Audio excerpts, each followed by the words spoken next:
Hello everybody, welcome to Aztec Part 5. Glad you made it here. Hope you're doing alright.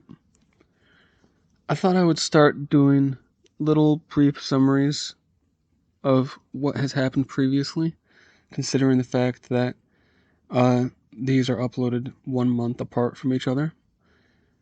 No way I can summarize all the details, but I'll just keep it to a couple sentences. So last time, our boy Meechley was at home celebrating a festival, and there goes my cat. Sorry, hope you enjoyed that cat picture last time. I was pretty happy with that. Anyway, things took a turn for the worse when his sister was chosen to represent the Virgin in the ceremony. And she was inevitably found to be unworthy, and she never returned home. Meechley also found out that his friends, Tlatli and Shimali, would be returning with him to Cozcatl, which doesn't bode well for the Jadestone doll situation. Now, if I can get my cat to calm down here, there it goes. We can begin. Sanctified, Caesarian, Catholic Majesty, the Emperor Don Carlos, our Lord King. Most high and mighty Majesty, our sovereign liege, from the city of Mexico, capital of New Spain, this day of the Feast of the Dolors, in the year of our Lord 1529, greeting. my cat won't let me read. He's hidden at a book. Silly boy. I'll keep this in because we're only at the beginning, and he's a cute boy. His name is Smokey Joe, and he's better than your cat. Sorry, it is true, isn't it? Can I read? I have to do this. We regret that we cannot include, with these latest collected pages of manuscript, the pictures which your Majesty requests in your most recent letter. Those pictures of persons, especially of female persons, drawn by the storyteller and referred to in this chronicle. The aged Indian himself, when questioned as to their whereabouts, laughs at the idea that such trivially indecent jottings should have been worth keeping all these years, or that, even if they had been of any value, they could have survived all these years. We refrain from deploring the obscenities those drawings were intended to record, since we are certain that the pictures, even if available, would have conveyed nothing to your Majesty. We know that our imperial sovereign's sense of appreciation is accustomed to works of art like those of the master Matsis, whose painting of Erasmus, for example, is unmistakably recognized as Erasmus. The persons portrayed in the daubs made by these Indians are seldom recognizable even as human beings, except in a few of the more representational wall frescoes and reliefs. Your most lofty Majesty has earlier bidden your chaplain to secure writings, tablets, or other records to substantiate the tales told in these pages. But we assure you, sire, that the Aztec exaggerates wildly when he speaks of writing and reading, drawing and painting.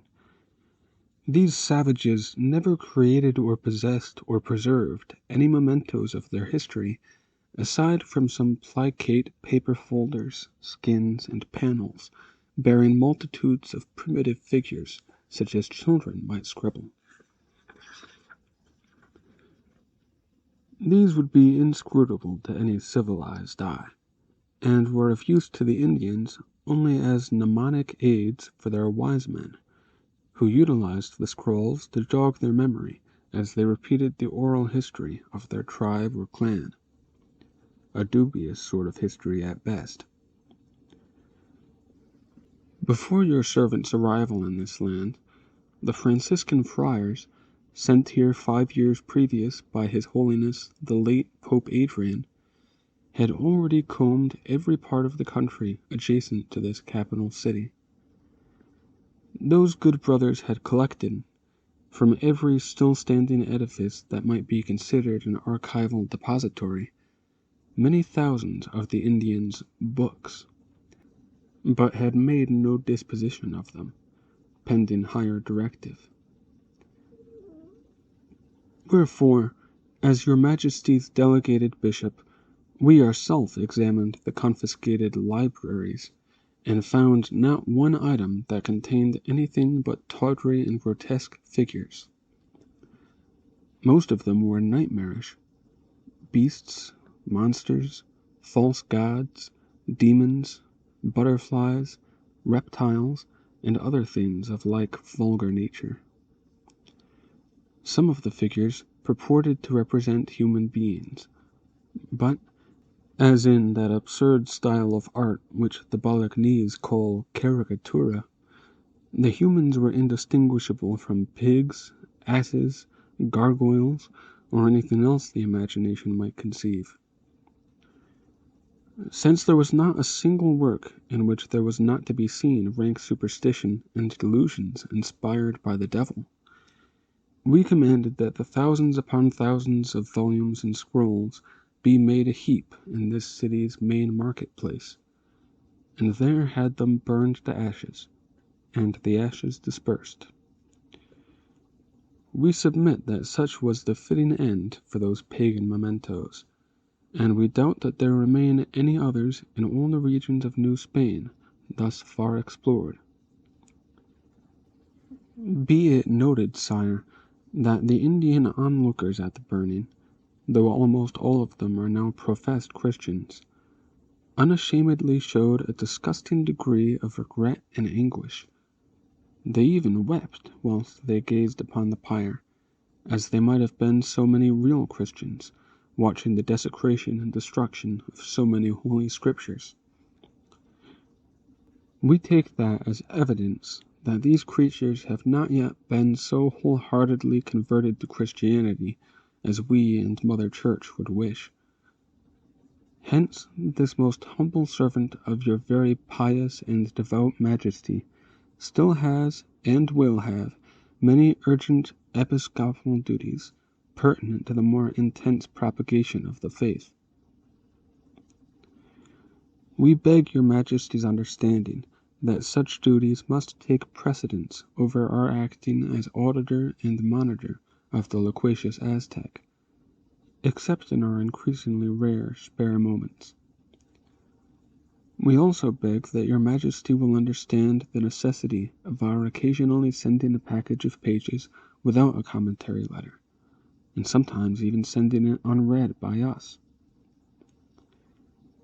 May our Lord God preserve the life and expand the kingdom of your sacred Majesty for many years to come, is the sincere prayer of your SCCM's Bishop of Mexico. Ecce signum, Sumaraga.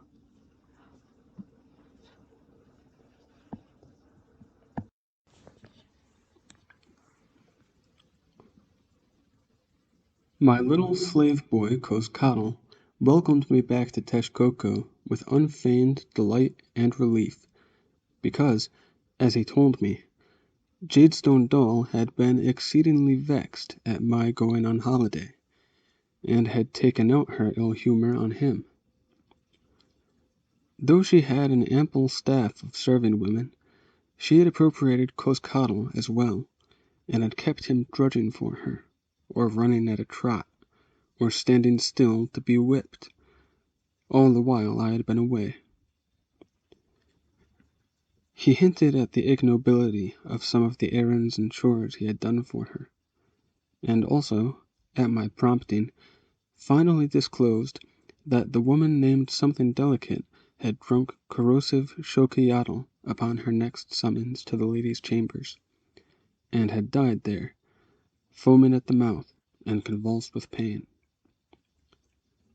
Ever since the suicide of something delicate, somehow still unknown outside those precincts, Jadestone Doll had had to depend, for her clandestine entertainments, on partners procured by Cozcatl and the maids. I gathered that those partners had been less satisfactory than what I had hitherto provided. But the lady did not immediately press me into service again, or even send a slave across the corridor to convey a greeting, or give any sign that she knew or cared about my having returned. She was involved with the Akpeniztli festivities, which of course were in progress in Texcoco as they were everywhere else.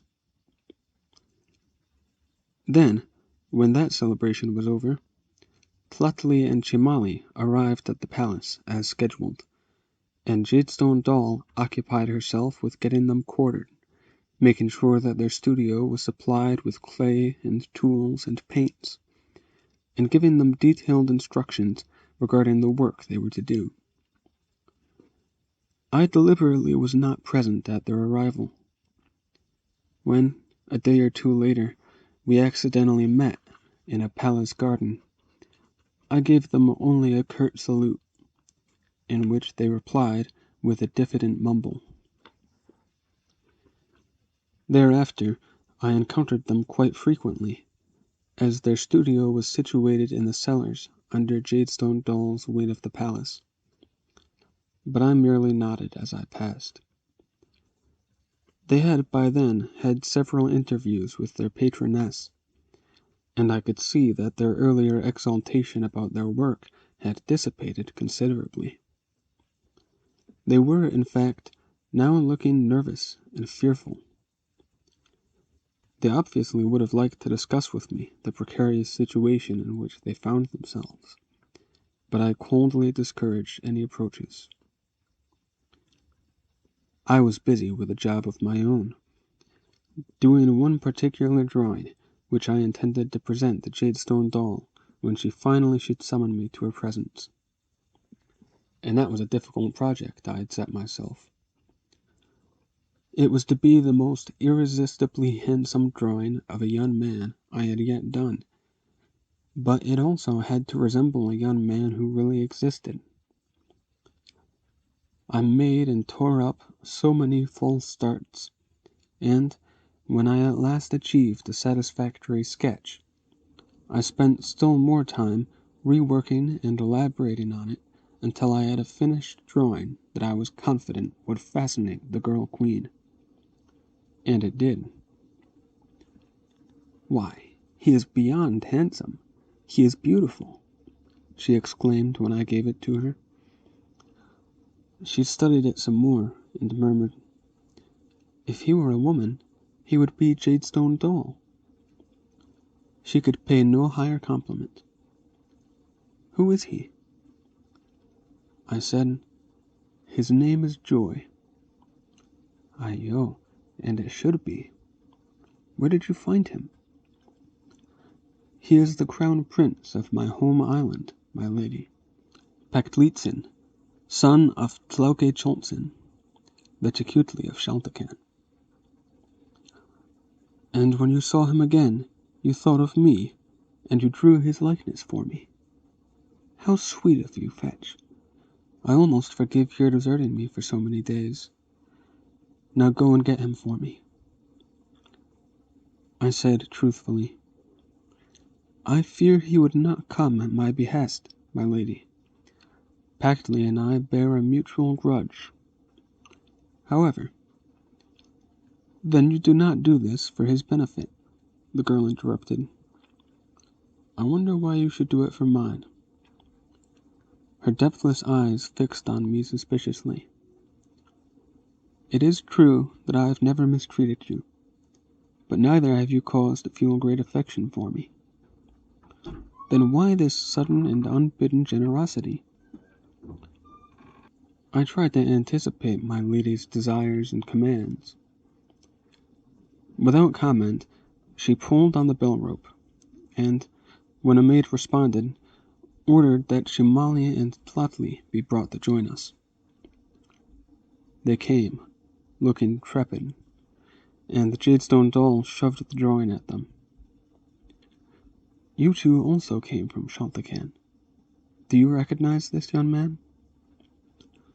Flatley exclaimed, "Pactly," and Chimali said, "Yes, that is the Lord Joy, my lady, but—" I threw him a look that shut his mouth before he could say, "But the Lord Joy never looked so noble as that," and I did not mind that Jadestone doll intercepted my look. "I see," she said archly, as if she had caught me out. "You two may go." When they had left the room, she said to me, "You mentioned a grudge. Some squalid romantic rivalry, I suppose, and the young noble bested you. So you cunningly arrange one last assignation for him, knowing it will be his last." Pointedly looking beyond her, at Master Cozcatl statues of the swift messenger Yayak Netzlin and the gardener Shally Oatley, I put on a conspirator's smile and said, "I prefer to think that I am doing a favor for all three of us, my lady, my Lord Pactley, and myself." She laughed gaily. "So be it, then. I dare say I owe you one favor by now, but you must get him here." "I took the liberty of preparing a letter," I said, producing it, "and on a royally fine fawn skin. The usual instructions. Midnight at the eastern gate. If my lady will put her name to it and enclose the ring, I can almost guarantee that the young prince will come in the same canoe that delivers it." "My clever fetch," she said, taking the letter to a low table on which were a paint pot and a writing reed. Being a Cozcatl girl, of course she could not read or write, but, being a noble, she could at least make the symbols of her name. "You know where my private acolyte is docked. Take this to the steersman and tell him to go at dawn. I want my joy tomorrow night." Flatley and Chimali had waited in the corridor outside to waylay me, and Flatley said in a quavering voice, "Do you know what it is you are doing, mole?" Chimali said, in a slightly steadier voice, "Do you know what could be in store for the Lord Pactley? Come and look." I followed them down the stone stair to their stone-walled studio. It was well appointed, but, being underground, lighted day and night by lamps and torches, it felt very much like a dungeon. The artists had been working simultaneously on several statues, two of which I recognized. The one of the slave, "I will be of greatness," was already sculptured full length, life-size, and Jamali had started painting the clay with his specially concocted paints. "Very lifelike," I said, and meant it. "The Lady Jadestone doll will approve." "Oh, well, capturing the likeness was not difficult," Flatley said modestly.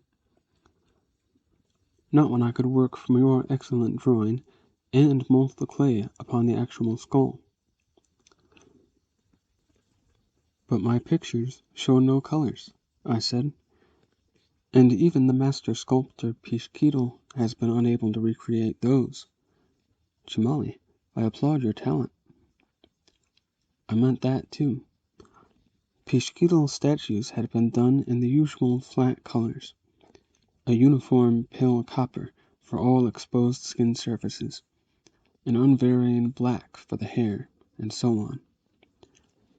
Chimali's skin tones varied, as do those on a living person.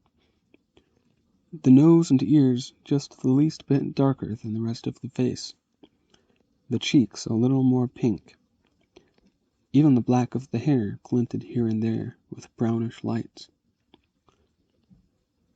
"It should look even better when it has been fired in the kiln," said Jemali. "The colors meld more together. Oh, and look at this, Mole." He led me around to the back of the statue and pointed. At the bottom of the slave's clay mantle, Tlotli had incised his falcon symbol. Under that was Jemali's blood-red handprint. "Yes, unmistakable," I said, without inflection. I moved to the next statue. "And this will be something delicate," Tlotli said uncomfortably. "I think, Mole, we would prefer not to know the names of the, models." "That was more than her name," I said. Only her head and shoulders had yet been molded in clay, but they stood at the height they had stood in life, for they were supported by bones, her articulated bones, her own skeleton, held upright by a pole at the back. "It has given me problems," said Tlotli, as if he were speaking of a stone block in which he had found an unsuspected flaw. He showed me a picture, the one I had sketched in the marketplace, the portrait head I had first drawn of something delicate. "Your drawing and the skull serve me nicely for doing the head, and the calotli, the armature, gives me the body's linear proportions. But the armature?" I inquired. "The interior support. Any sculpture of clay or wax must be supported by an armature, just as a pulpy cactus is supported by its interior woody framework. For a statue of a human figure, what better armature than its own original skeleton?" "What indeed?" I said. "But tell me, how do you procure the original skeletons?" Jemali said, "The Lady Jadestone doll provides them from her private kitchen." "From her kitchen?" Jemali looked away from me. Do not ask me how she has persuaded her cooks and kitchen slaves, but they flay the skin and scoop the bowels and carve the flesh from the model without dismembering it. Then they boil the remainder in great vats of lime water. They have to stop the boiling before the ligaments and sinews of the joints are dissolved, so there are still some scraps of meat we have to scrape off. But we do get the skeletons entire. Oh, a finger bone or a rib may come loose, but unfortunately," said Tlotli, "even the complete skeleton gives me no indication of how the body's exterior was padded and curved. I can guess at a man's figure, but a woman is different. You know, the breasts and hips and buttocks." "They were sublime," I muttered, remembering something delicate. "Come to my chambers. I will give you another drawing, which shows your model in her entirety."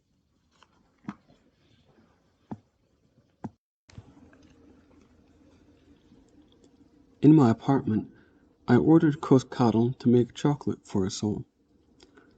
Tlotli and Jemali roamed through the 3 rooms, uttering exclamatory noises about their finery and luxury, while I leafed through my assortment of drawings and extracted one that showed something delicate full length. "Ah, completely nude," said Tlotli. "That is ideal for my purposes."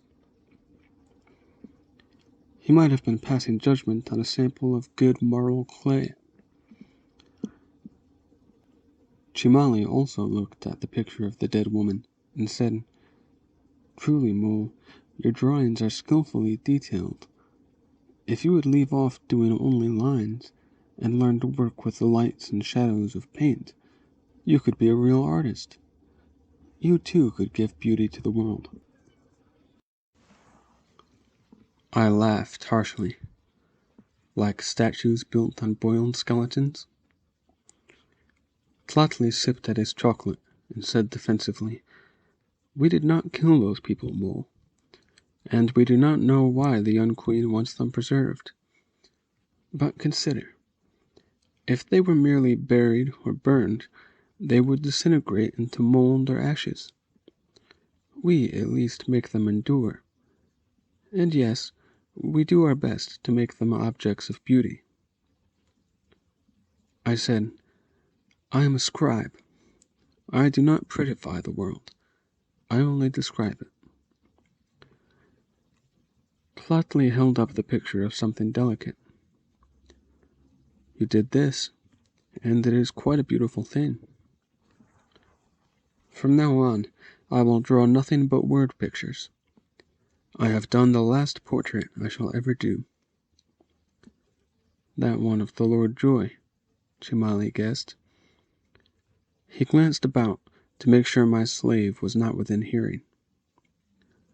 "You must know you are putting Pactley at risk of the kitchen lime vats." "I devoutly hope so," I said. "I will not let my sister's death go unpunished." I flung Chimali's own words back at him. It would be a weakness, a sullying of what we felt for each other. The two had the grace at least to lower their heads for some moments of silence before Tlotli spoke. "You will put us all at hazard of discovery, Mole. You are already at hazard. I have long been. I might have told you that before you came." I gestured in the direction of their studio. "But would you have believed what is down there?" Chimali protested. "Those are only city commoners and slaves. They might never be missed. Pactley is a crown prince of a Meshika province." I shook my head. "The husband of that woman in the drawing. I hear he has gone quite mad, searching to discover what became of his beloved wife. He will never be sane again. And even slaves do not just disappear. The revered speaker has his guardsmen already seeking and making inquiries about the several mysteriously missing persons. Discovery is only a matter of time. That time may be tomorrow night, if Pactley is prompt." Visibly sweating, Tlotli said, "Mole, we cannot let you. You cannot stop me. And if you try to flee, if you try to warn Pactley or Jadestone Doll, I will hear of it instantly, and I will go instantly to the Ue Tlatoani." Chimali said, "He will have your life along with everyone else's. Why do this to me and Tlotli, Mole? Why do it to yourself?" "My sister's death is not upon Pactley's head alone. I was involved. You were involved. I am prepared to atone with my own life, if that is my Tenali. You two must take your chances." "Chances?" Tlotli flung up his hands. "What chances?" "One very good one. I suspect the lady herself has the sense not to kill a prince of the Meshika. I suspect she will toy with him for a while, perhaps a long while, then send him home with his lips sealed by a pledge." "Yes," Chimali said thoughtfully. "She may court danger, but not suicide." He turned to Tlotli. "And while he is here, you and I can finish the statues already on order. Then we can plead urgent work elsewhere." Tlotli gulped the dregs of his chocolate. "Come, we will work night and day. We must be finished with everything on hand. We must have reason to ask leave to depart before Our Lady wearies of our prince." On that note of hope, they dashed for my chambers. I had not lied to them, but I had neglected to mention one detail of my arrangements. I had spoken truly when I suggested that Jadestone Doll might balk at killing an invited prince. That was a very real possibility, and for that reason, for this particular guest, I had made one small change in the usual wording of the invitation. As we say in our language, of one who deserves retribution, he would be destroyed with flowers.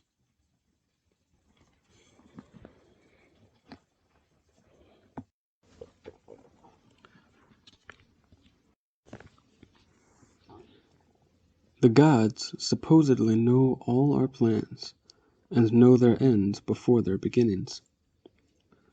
The gods are mischievous, and they delight to potter with the plans of men. They usually prefer to complicate those plans, as they might snarl a fowler's net, or to frustrate them so the plans come to no result whatever. Very seldom do the gods intervene to any worthier purpose. But I do believe, that time, they looked at my plan and said among themselves, "This dark scheme contrived by dark cloud, it is so ironically good. Let us make it ironically even better." The next midnight, I kept my ear close against the inside of my door until I heard Pizza and the guest arrive and enter the apartment, across the corridor. Then I cracked my door slightly to hear better. I expected some exclamation of profanity from Jadestone Doll when she first compared Packley's brutish face with my idealized portrait. What I had not expected was what I did hear, the girl's piercing scream of real shock, and then her hysterical screeching of my name. "Fetch! Come here at once! Fetch!" That seemed rather an extreme reaction in anyone meeting even the abhorrent Lord Joy. I opened my door and stepped out, to find a spear-carrying guard stationed just outside it, and another across the hall beside my lady's door. Both of them respectfully snapped their spears to the vertical as I emerged, and neither tried to prevent my entering the other apartment. The young queen was standing just inside. Her face was twisted and unlovely, and nearly white with shock. But it gradually went nearly purple with fury as she began screaming at me. "What kind of comedy is this, you son of a dog? Do you think you can make filthy jokes at my expense?" She went on like that, in full voice. I turned to Pizza and the man she had brought, and, for all my mixed feelings, I could not help bursting out into loud and sustained laughter. I had forgotten about Jadestone Doll's drug-caused nearsightedness. She must have come running through all the rooms and halls of her apartment to embrace the eagerly awaited Lord Joy, and she must have got right upon the visitor before her vision allowed her to see him clearly. That truly would have been enough of a shock to force a scream from one who had never seen him before. His presence was a staggering surprise to me, too, but I laughed instead of screaming, for I had the advantage of recognizing the shriveled, hunched, cocoa-brown old man. I had worded the letter to Packley in such a way as to assure that he could not arrive unobserved. But I had no idea how or why the old vagabond had come instead of Packley, and it did not seem the time to ask. Besides, I could not stop laughing. "Disloyal, unforgivable, despicable," the girl was crying over my guffaws, and Pizza was trying to fade into the nearest draperies, and the cocoa man was waving my fawn-skin letter and saying, "But that is your own signature, is it not, my lady?" She broke off her vilification of me to snarl at him. Yes, but can even you believe it was addressed to a miserable, half-naked beggar? Now shut your toothless mouth. She whirled back to me. It has to be a joke, since it convulses you so. Confess to it, and you will merely be beaten raw. Keep on laughing like that, and I swear. And of course, my lady, the man persisted, I recognize in the body of the letter the picture writing of my old friend Mole here. I said, be silent. When the flower garland is around your throat, you will dearly regret every breath you have wasted. And his name is Fetch. Is it now? It fits. His slitted eyes slid to me, and the way they glittered was not at all friendly. My laughter subsided. But the letter clearly says, my lady, for me to be here at this hour, and wearing this ring, and— Not wearing the ring, she shrieked, most imprudently. You sneaking old pretender, you even pretend to read.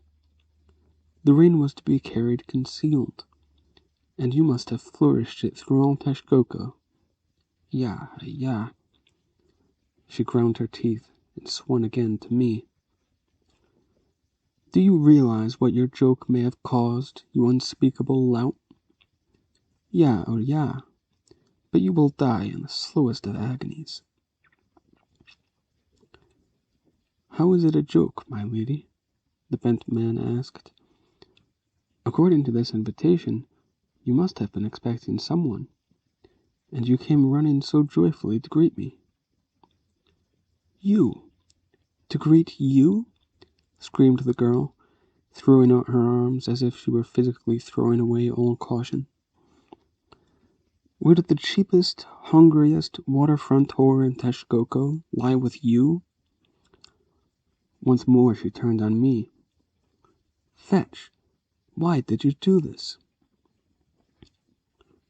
My lady, I said, speaking for the first time, and speaking the hard words gently. I have often thought your lord husband did not sufficiently weigh his words when he commanded me to serve the Lady Jadestone Doll, and to serve her without question. But I was bound to obey. As you once pointed out to me, my lady, I could not myself betray your wickedness without disobeying both you and him. I had to trick you, finally, into betraying yourself. She took a step back from me, and her mouth worked soundlessly, while her angrily flushed face began to pale again. The words took a while to come. You tricked me? This is no joke? Not his joke, at any rate, but mine, said the hunched man. I was at the lakeside when a well-dressed and oiled and perfumed young lord debarked from your private alkali, my lady, and boldly made his way hither, with this ring highly visible and recognizable upon the little finger of his big hand. It seemed a flagrant indiscretion, if not a transgression. I summoned guards to relieve him of the ring, and then of the letter he carried. I brought the things in his stead. You, by what authority? How dare you meddle? She spluttered. Fetch, this man is a confessed thief. Kill him. I order you to kill this man, here and now, that I may see. No, my lady, I said, still gently, for I was almost beginning to feel sorry for her. This one time I disobey. I think you have at last revealed your true self to another observer. I think I am released from all bonds of obedience. I think you will kill no more.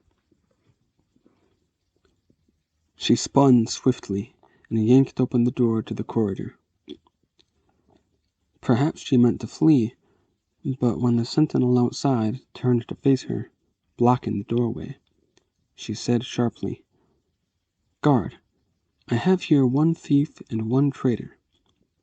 That beggar, see, he is wearing my stolen ring, and this commoner has disobeyed my direct command.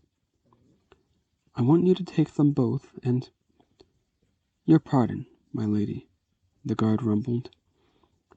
"I already have my orders from the Ube Tlatoani. Different orders."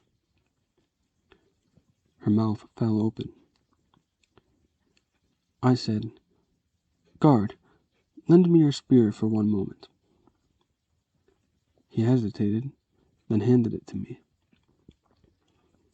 I stepped to the nearby alcove housing the statue of the gardener, Shally Oatley, and with all my strength drove the spear point under the thing's chin. The painted head broke off.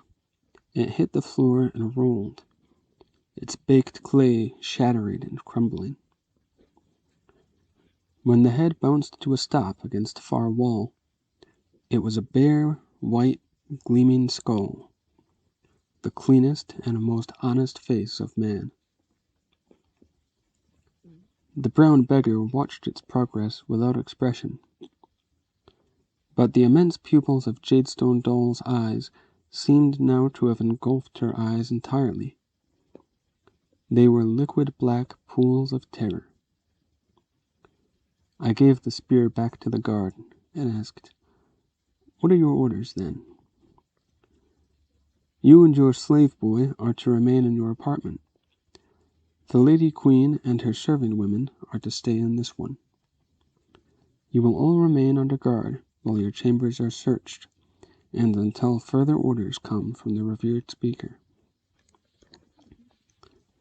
I said to the cocoa man, "Will you join me in my captivity for a while, venerable one, to take a cup of chocolate, perhaps?" "No," he said, wrenching his gaze away from the exposed skull. "I am bidden to report on this night's events.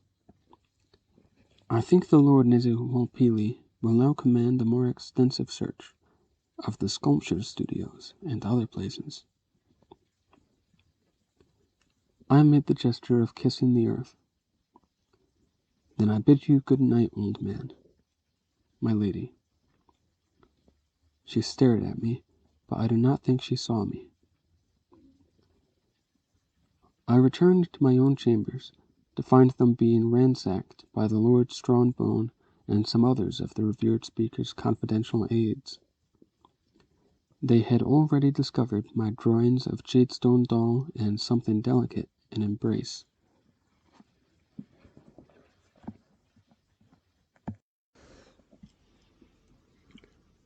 "You say you attend today's sitting, my Lord Bishop, because you are interested in hearing how our judicial processes were conducted. But it is hardly necessary for me to describe the trial of Jadestone Doll. Your Excellency will find it minutely set forth in the archives of the Texcoco Court, if you will trouble to examine those books. Your Excellency will also find it in the written histories of other lands, and even in the folk tales of the common people, for the scandal is still remembered and related, especially by our women. Nizuwalpili invited to the trial the rulers of every neighboring nation, and all their Tlamatintin wise men, and all their Tecutlan of every least province. He even invited them to bring their wives and court ladies. He did it partly to make public demonstration that not even the highest born of women could sin with impunity. But there was another reason. The accused was the daughter of the most powerful ruler in the one world, the ill-tempered and bellicose revered speaker Ahuitzotl of the Mexica. By inviting him and every other nation's highest officials, Nizuwalpili sought also to demonstrate that the proceedings were conducted in absolute fairness. It was for that same reason that Nezahualpili sat to one side during the trial. He delegated the questioning of defendants and witnesses to two disinterested parties, his snake woman, the Lord Strongbone, and a Tlamatini judge named Tepitzek. Texcoco's Hall of Justice was crowded to capacity. It may have been the greatest gathering of rulers, friendly, neutral, inimical, until then convened in one place. Ahuitzotl only was absent. He could not expose himself to the disgrace of being ogled and pitied and derided, while his own daughter's shame was inexorably revealed. In his stead, he sent the snake woman of Tenochtitlan. Among the many other lords who did attend, however, was the governor of Xaltacan, Pachtli's father, Red Heron. He sat and endured his humiliation, head bowed, throughout the entire trial. The few times he raised his sad and bleared old eyes, they fixed on me. I think he was remembering a remark he had made long ago, when he had commented on my childhood ambitions. Whatever occupation you do undertake, young man, you ought to do it well.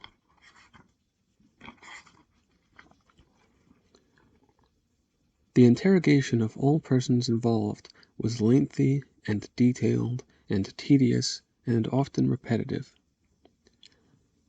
I recall only the more pertinent questions and replies to recount to your Excellency. The two foremost of the accused were, of course, Jadestone Dall and Lord Joy. He was called first, and came pale and quaking to take the oath. Among the many other words put to him by the examiners were these: "You were seized by the palace guards, Pechlitzin, on the grounds of that wing of the palace allotted to the royal lady Chonchiunanitzin. It is a capital offense for any unauthorized male to enter, for any reason or on any pretext, the premises reserved for the ladies of the court. You were aware of that?" He gulped loudly and said feebly, "Yes," and sealed his doom. Jadestone Dall was next called, and, among the numberless questions put to her, one elicited a reply that made the audience gasp. The judge Tepitzek spoke. "You have admitted, my lady, that it was the workers in your private kitchen who slew your lovers and prepared their skeletons for the process of preservation. We think that not even the most debased of slaves could have done such work except under extreme duress. What was the persuasion you applied?"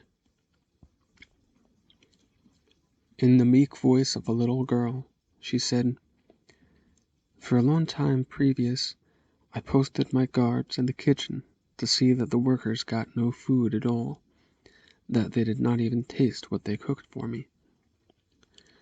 I starved them until they agreed to do what I commanded.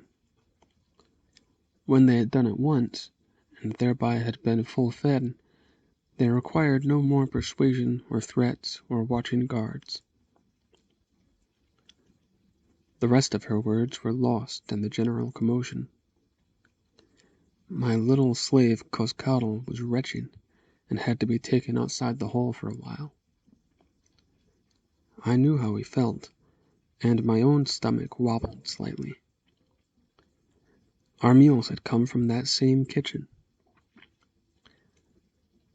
As Jadestone Dall's chief accomplice, I was called next. I gave a complete account of my activities on her behalf, omitting nothing. When I came to the part about something delicate, I was interrupted by another uproar in the hall. The deranged widower of that woman had to be restrained by guards from rushing forward to throttle me, and he was carried out, shrieking and flailing and spraying spittle.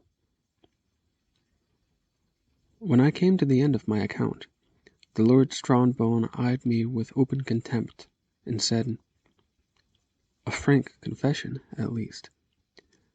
Have you anything to say in mitigation or defense?" I said, "Nothing, my lord." At which another voice was heard. "If the scribe Dark Cloud declines to defend himself," said Nezuhualpili, "may I, my lord justices, speak some extenuating words?" The two examiners gave reluctant permission, obviously not wanting to hear me exculpated, but not able to refuse their Yue Tlatoani. Nezuhualpili said, "Throughout his attendance on the Lady Jadestone doll, this young man was acting, however injudiciously, upon my express orders that he serve the lady without question and obey her every command. I submit that my own orders were badly expressed. It has also been shown that Dark Cloud finally seized upon the only means possible to divulge the truth about the adulterous and murderous lady. If he had not, my lord justices, we might have been trying her for the slaying of many more victims." The judge, Tepitzik, grumbled, "Our lord Nezuhualpili's words will be taken into account in our deliberations." He leveled his stern gaze on me again. "I have just one further question to ask the defendant. Did you, Tlalektic Meachly, ever lie with the Lady Jadestone doll?" I said, "No, my lord." Evidently hoping they had caught me in a damning lie, the examiner called my slave Cozcatl and asked him, "Did your master ever have sexual relations with the Lady Jadestone doll?" He said, in a piping voice, "No, my lords." Tepitzik persisted, but he had every opportunity. Cozcatl said stubbornly, "No, my lords. Whenever my master was in the lady's company for any length of time, I was always in attendance. Not my master, and not any other man of the court, ever lay with the lady, except one. That was during my master's absence on holiday, and one night the lady was unable to secure a partner from outside." The judges leaned forward. "Some man of the palace? Who?" Cozcatl said, "Me." And the judges rocked back again. "You?" said Strongbone. "How old are you, slave?" "I have just turned 11 years, my lord." "Speak more loudly, boy. Do you mean to tell us that you served the accused adulteress as a sexual partner? That you actually coupled with her? That you have a Tepuli capable of—" "My Tepuli?" squeaked Cozcatl, shocked to the impertinence of interrupting the judge. "My lords, that member is for making water with. I served my lady, as she bade me, with my mouth. I would never touch a noblewoman with something as nasty as a Tepuli." If he said anything else, it was drowned out by the roar of laughter from the spectators. Even the two judges had to struggle to keep their faces impassive. It was the only mirthful moment of relief in that grim day.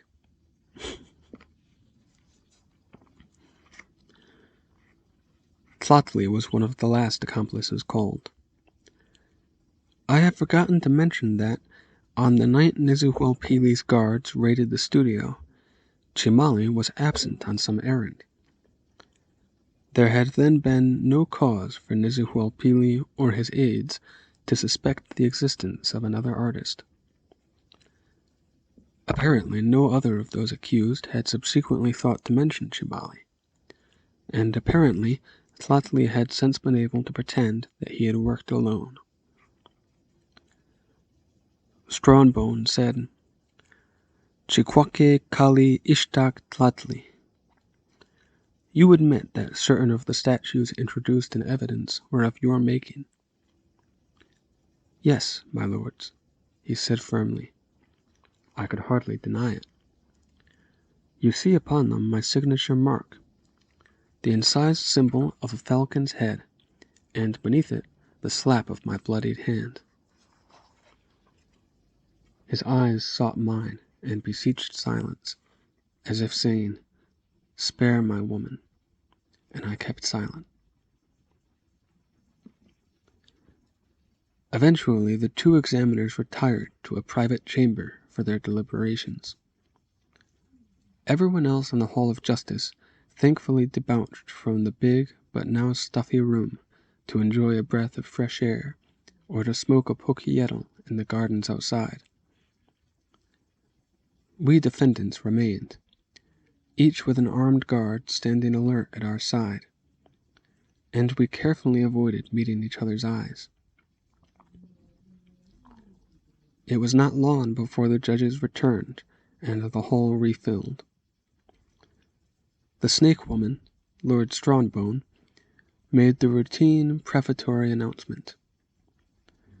We, the examiners, have deliberated solely upon the evidence and testimony presented here, and have come to our decisions without malice or favor, without the intervention of any other persons, with the assistance only of Tonantzin, the gentle goddess of law and mercy and justice. He produced a sheet of the finest paper, and, referring to it, pronounced first, We find that the accused scribe, Chikome Xochitl Telectic Michtli, merits acquittal in that his actions, however culpable, were not ill-intentioned, and furthermore were explained by his bringing others to account. However, Strongbone threw a glance at the revered speaker, then glared at me. We recommend that the acquitted one be banished from this realm as an alien who has abused its hospitality. Well, I will not say I was pleased at that, but Nezuhualpili could easily have let the judges deal with me as severely as they dealt with the others. The snake woman again referred to the paper, and pronounced, The following persons we find guilty of the several crimes with which they stand charged, actions heinous, perfidious, and detestable in the sight of the gods. He read the list of names.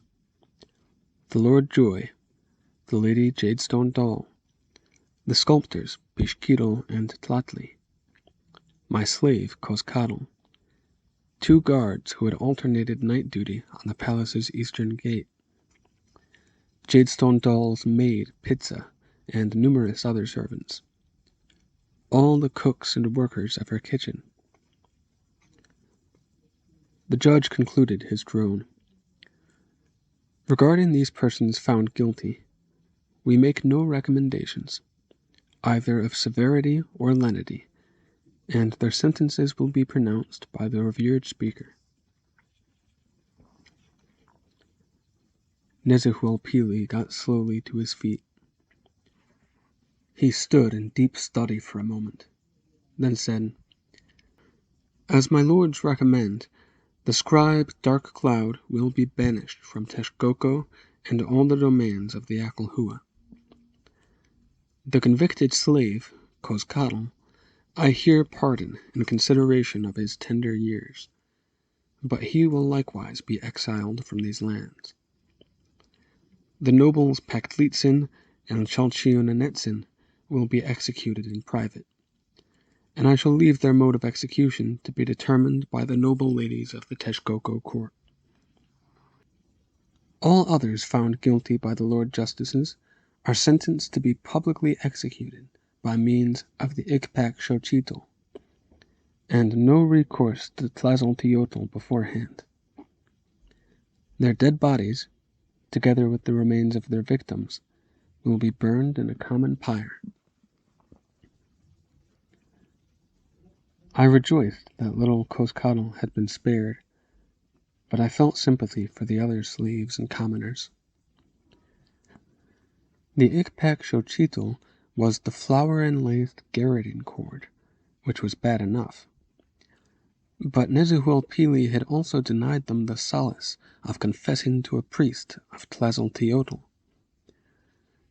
It meant that their sins would not be swallowed by the goddess Filth-Eater, and, since they would then be cremated together with their victims, they would bear their guilt all the way to whichever afterworld they went to, and they would continue to suffer unbearable remorse throughout eternity. Cozcatl and I were escorted by our guards back to my chambers, and there one of the guards growled, "What is this?" On the outside of my apartment door, at the height of my head, was a sign, the slapped print of a bloody hand. Silent reminder that I was not the only culprit who had escaped alive that day. A stark warning that Chimali did not intend to let his own bereavement go unavenged. "Some tasteless prankster," I said, shrugging it off. "I will have my slave wash it clean." Cozcatl took a sponge and a jar of water into the corridor, while I waited, listening, just inside the door. It was not long before I heard Jadestone Doll being also returned to custody. I could not distinguish the sound of her tiny feet among the heavier tread of her escort. But when Cozcatl re-entered with his jar of reddened water, he said, "The lady came weeping, master, and with her guards came a priest of Tlazolteotl." I mused. If she is already confessing her sins to be swallowed, that means she has not much time. Indeed, she had very little. It was only shortly afterward that I heard her door open again, when she was taken to the last tryst of her life. "Master," Cozcatl said timidly, "you and I are both outcasts now." "Yes," I sighed. "When we are banished," he wrung his work-roughened little hands, "will you take me, as your slave and servant?" "Yes," I said, after thinking for some moments. "You have served me loyally, and I will not abandon you. But, in truth, Cozcatl, I do not have the least idea where we shall be going."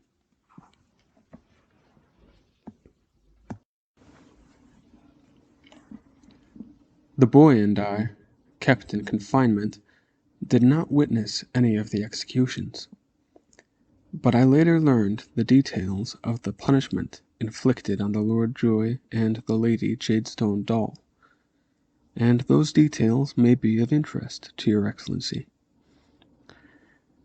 The priest of Filth-Eater did not even give the girl the opportunity to purge herself entirely to the goddess.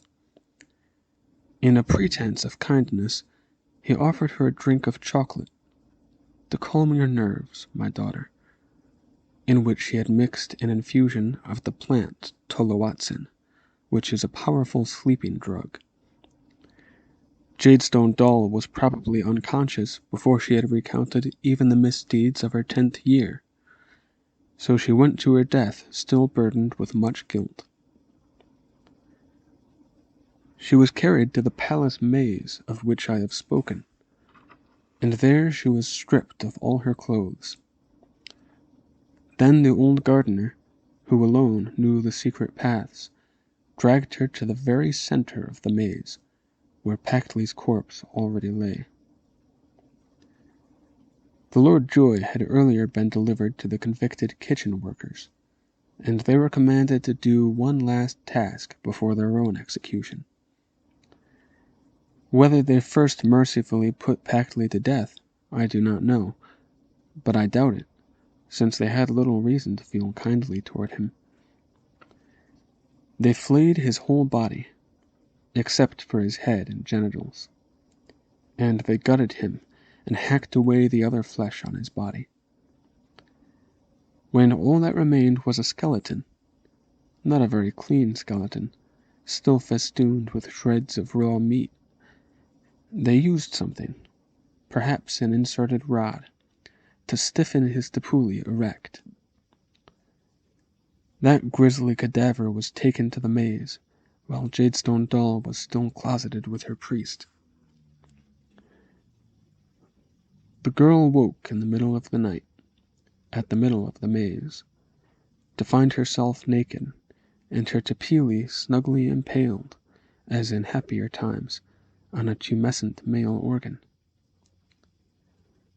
But her dilated pupils must quickly have adjusted to the pale moonlight, so that she saw the ghastly thing she was embracing. What happened after that can only be conjectured. Jadestone Doll surely leapt loose from him in horror, and fled screaming from that last lover.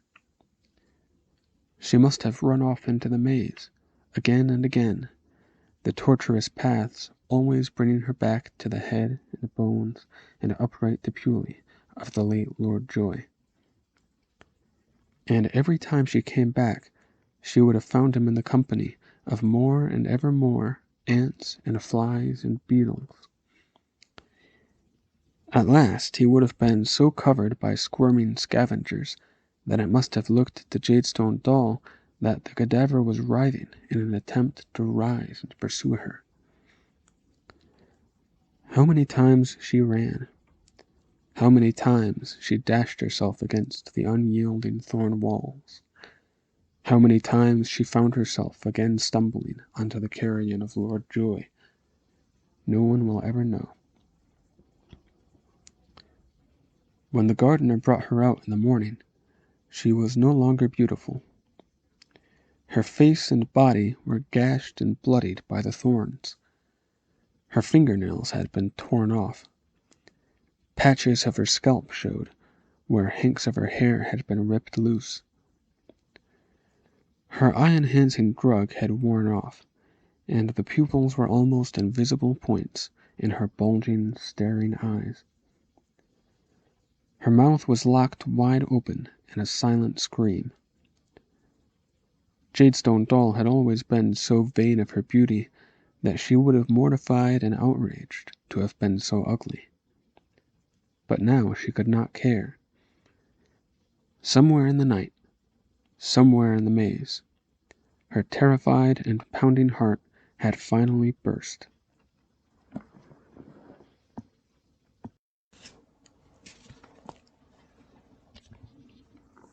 When all was over, and Cozcatl and I were released from arrest, the guards told us we were not to go to classes, we were not to mingle or converse with any of our palace acquaintances, and I was not to go back to my writing job in the Speaking Council chamber. We were to wait, keeping ourselves as unobtrusive as possible, for the revered speaker to decide how and where to send us into exile. So I passed some days in doing nothing but wandering along the lake shore, kicking pebbles and feeling sorry for myself and mourning the high ambitions I had entertained when I first came to that land. On one of those days, engrossed in my thoughts, I let the twilight catch me far along the shore, and I turned to hurry back to the palace before the darkness fell. Halfway to the city, I came upon a man sitting on a boulder, a man who had not been there when I had passed earlier. He looked much as he had on the 2 previous occasions I had encountered him, weary of traveling afoot, his skin paled and his features obscured by a coating of the lakeside's alkali dust. When we had exchanged polite greetings, I said. Again you come in the dusk, my lord. Do you come from afar? Yes, he said somberly. From Tenochtitlan, where a war is being prepared. I said, You sound as if it will be a war against Texcoco. It has not been declared so, but that is what it will be. The revered speaker, Quetzalcoatl, has finally finished building that great pyramid, and he plans a dedication ceremony more impressive than any ever known before. And for that, he wants countless prisoners for the sacrifice. So he is declaring yet another war against Tezcala. That did not sound much out of the ordinary to me. I said, Then the armies of the Triple Alliance will fight side by side once again. Why do you call it a war against Texcoco? The dusty man said gloomily, Quetzalcoatl claims that almost all his Mexica forces and his Tecpaneca allies are still engaged in fighting in the west, in Michoacan, and cannot be sent eastward against Tezcala. But that is only an unconvincing pretense. Quetzalcoatl was much affronted by the trial and execution of his daughter. He cannot deny that she deserved it, which makes him the more angry and vindictive. So he has decreed that Tenochtitlan and Tlacopan will each send a mere token force against the Tezcalteca, and that Texcoco must furnish the bulk of the army. The dusty man shook his head. Of the warriors who will fight and die to secure the prisoners for sacrifice at the Great Pyramid, perhaps 99 out of each 100 will be Akalhua men. This is Quetzalcoatl's way of avenging the death of Jadestone Doll. I said, Anyone can see that it is unfair for the Akalhua to bear the brunt. Surely Nezahualpili could refuse. Yes, he could, the traveler said in his weary voice. But that could sunder the Triple Alliance, perhaps provoke the irascible Quetzalcoatl into declaring a real war against Texcoco. Sounding even more melancholy, he went on. Also, Nezahualpili may feel that he does owe some atonement for having executed that girl. What? I said indignantly. After what she did to him? Even for that, he may feel some responsibility. Through having been negligent of her, perhaps. So might some others feel some responsibility. The wayfarer's eyes were on me, and I felt suddenly uneasy. For this war, Nezahualpili will lead every man he can get. He will doubtless look kindly on volunteers, and probably he will rescind any debts of honor they may feel they owe.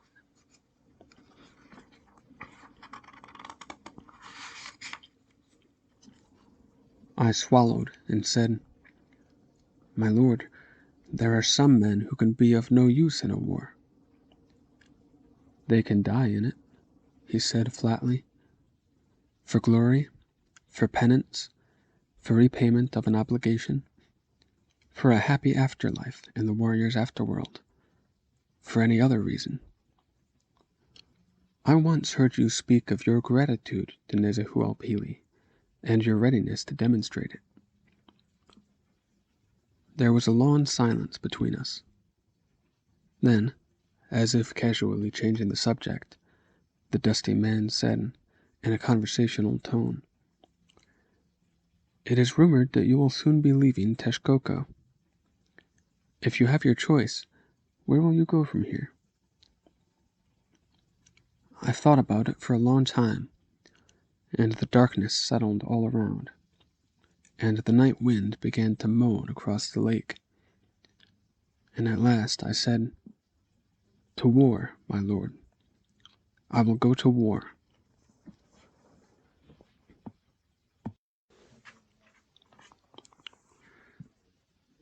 It was a sight to see, the great army forming up on the empty ground east of Texcoco.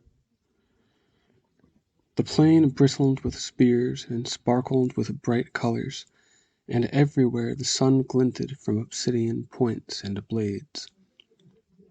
There must have been 4,000 or 5,000 men altogether, but, as the dusty man had foretold, the revered speakers Ahuitzotl of the Mexica and Chimalpopoca of the Tecpaneca had sent only 100 apiece, and those warriors were hardly their best, being mostly average veterans and untried recruits. With Nezahualpili as battle chief, all was organization and efficiency. Huge feather banners designated the main contingents among the thousands of Akalhua and the puny hundreds from Tenochtitlan and Tlacopan. Multicolored cloth flags marked the separate companies of men under the command of various knights. Smaller guidons marked the smaller units led by the Twachichtan under-officers. There were still other flags, around which mustered the non-combatant forces, those responsible for transporting food, water, armor, and spare arms, the physicians and surgeons and priests of various gods, the marching bands of drummers and trumpeters, the battlefield cleanup detachments of swallowers and swaddlers. Although I told myself that I would be fighting for Nezahualpili, and although I was ashamed at the poor participation of the Mexica in that war, they were my countrymen, after all. So I went to volunteer my services to their leader, the one and only Mexicatl commander on the field, an arrow knight named Shoutout. He looked me up and down and said grudgingly, "Well, inexperienced though you may be, you at least appear more physically fit than anybody in this command but me. Report to the Chwachik Echtliquani." Old Echtliquani! I was so pleased to hear his name again that I fairly ran to the garden where he stood bellowing at a group of unhappy-looking young soldiers. He wore a headdress of feathers and a splinter of bone through the septum of his nose, and held a shield painted with the symbols denoting his name and rank.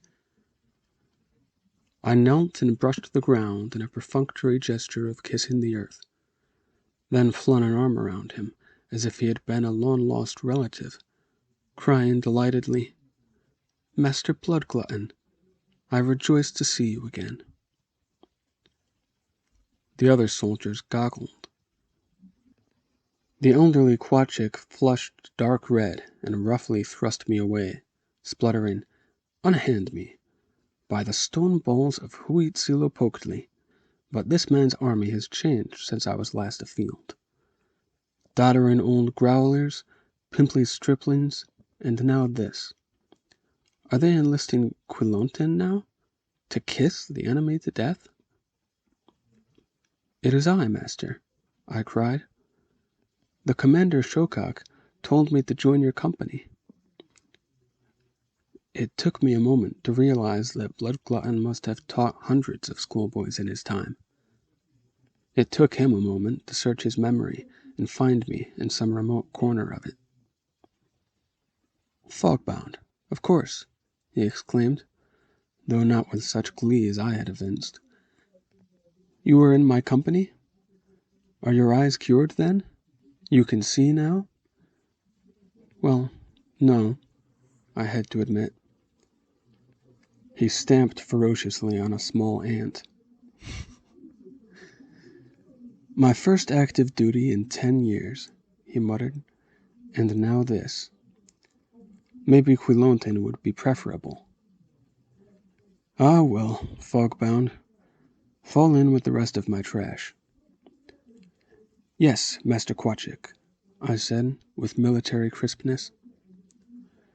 Then I felt a tug at my mantle, and I remembered Cozcatl, who had been at my heels all that time. What orders have you for young Cozcatl?" "For whom?" he said, puzzled, looking around him. Not until he looked down did his gaze light on the little boy. "For him?" he exploded. "He is my slave," I explained, "my body servant." "Silence in the ranks!" Blood Glutton bawled, both to me and to his soldiers, who had begun to giggle. The old Quachik walked in a circle for a time, composing himself. Then he came and stuck his big face into mine. "Fogbound, there are a few knights and nobles who rate the services of an orderly. You are a Yauquisqui, a new recruit, the lowest rank there is. Not only do you present yourself complete with a servant, but what you bring is this runt of an infant." "I cannot leave Cozcatl behind," I said, "but he will never be a nuisance. Cannot you assign him to the chaplains or some other rearguard where he can be useful?" Blood Glutton growled, and I thought I had escaped from that school to a nice, restful war.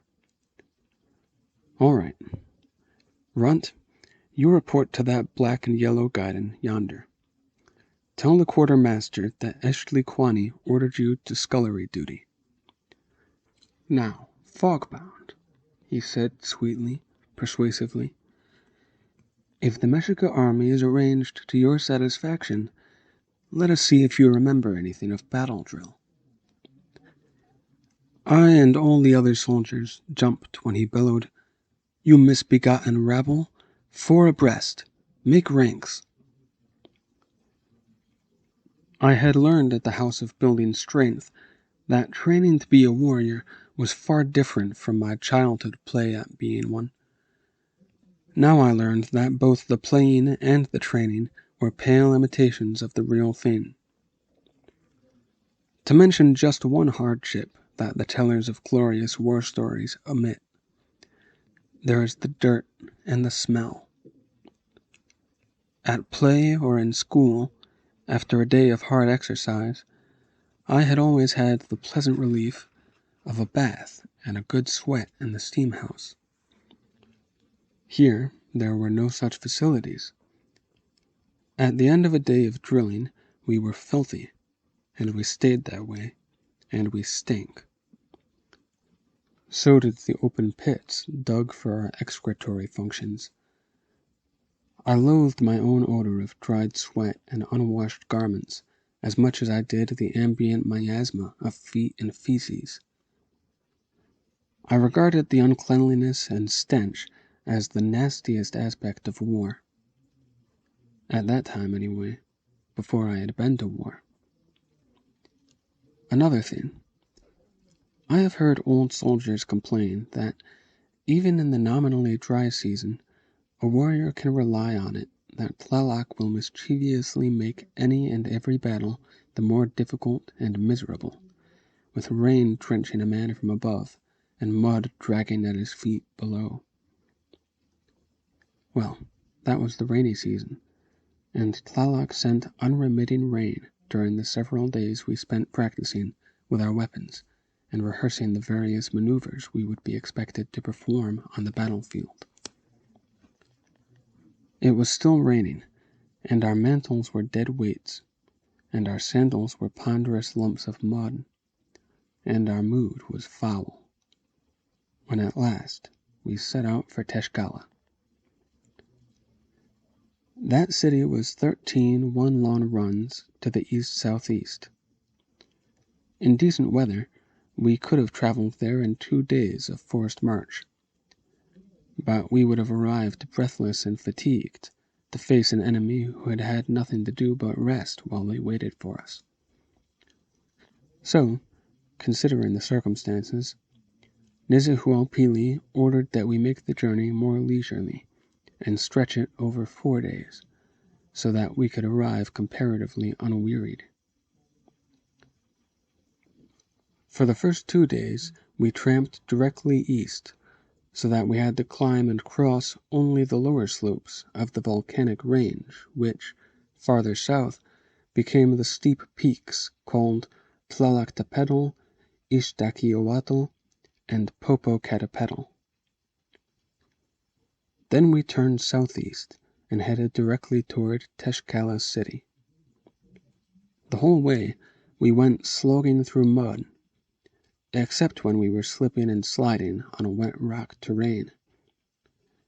That was the farthest I had ever been abroad, and I should have liked to see the landscape. But even if my circumscribed vision had not prevented that, the perpetual veil of rain did. On that journey, I saw little more than the slowly trudging, mud-caked feet of the men in front of me. We did not march encumbered by our battle armor. Besides our customary garb, we carried a heavy garment called a tlametl, which we wore in cold weather and rolled up in at night. Each man also carried a pouch of pinole, ground maize sweetened with honey, and a leather bag of water. Each morning before starting the march, and again at the midday rest stop, we mixed the pinole and water to make a nourishing, if not very filling, meal of atole mush. At each night's halt, we would have to wait for the heavier burdened supply forces to catch up to us.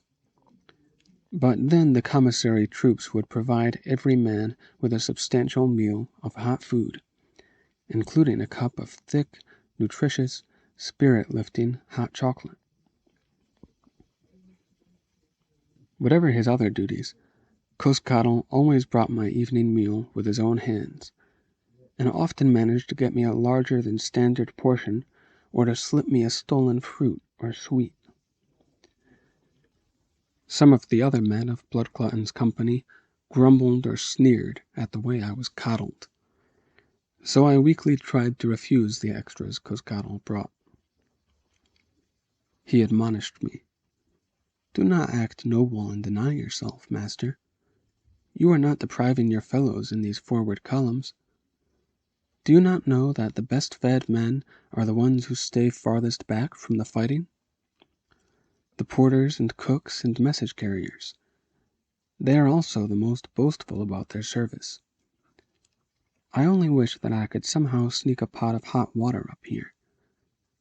Forgive me, master, but you smell atrocious." Late in the wet, gray afternoon of the fourth day, when we were still at least one long run from Tlaxcala, our forward scouts espied the waiting Tezcalteca forces and hurried back to report to Nezahualpilli. The enemy were waiting, in strength, on the other side of a river we should have to cross. In dry weather, the river was probably no more than a shallow trickle, but after all those days of steady rain, it was a formidable barrier. Though still no more than hip-high at its steepest, it was swift running and broader than arrow range from bank to bank. The enemy's plan was obvious. While we waded across the river, we should be slow-moving targets, unable either to use our weapons or to dodge the enemies. With their arrows and Tlatlflan javelins, the Tezcalteca expected to decimate and demoralize us before we ever reached the farther side of the river. It is told that Nezahualpilli smiled and said, "Very well. The trap has been so nicely prepared by the enemy and Tlaloc alike. We must not disappoint them. In the morning we will fall into it." He gave orders for our army to halt for the night where it was, still well distant from the river, and for all commanding knights and under-officers to gather about him and hear their instructions. We mere soldiers sat or squatted or stretched out on the soggy ground, while the commissary workers began preparing our evening meal, an ample one, for we would have no time to eat even atole in the morning. The armorers unpacked and laid the stacks of spare weapons handy for distribution as needed the next day. The drummers tightened their drum heads, made slack by dampness. The physicians and the chaplain priests prepared their medicines and operating instruments, their incense and books of incantations, so that they were ready either to attend tomorrow's injured or to hear, on behalf of Filtheater, the confessions of the dying. Bloodglutton returned from the command conference as we were being served our food and chocolate. He said, "When we have done eating, we will don our battle costume and arm ourselves. Then, when the dark has come, we will move to our assigned positions, and there we will sleep in place, for we must be early awake." As we ate, he told us Nezuhualpili's plan. At dawn, a full third of our army, in trim formation, complete with drums and conch trumpets, would march boldly up to and into the river, as if ignorant of any danger waiting on the other side. When the enemy let fly its missiles, the attackers would scatter and splash about, to give an impression of surprised confusion.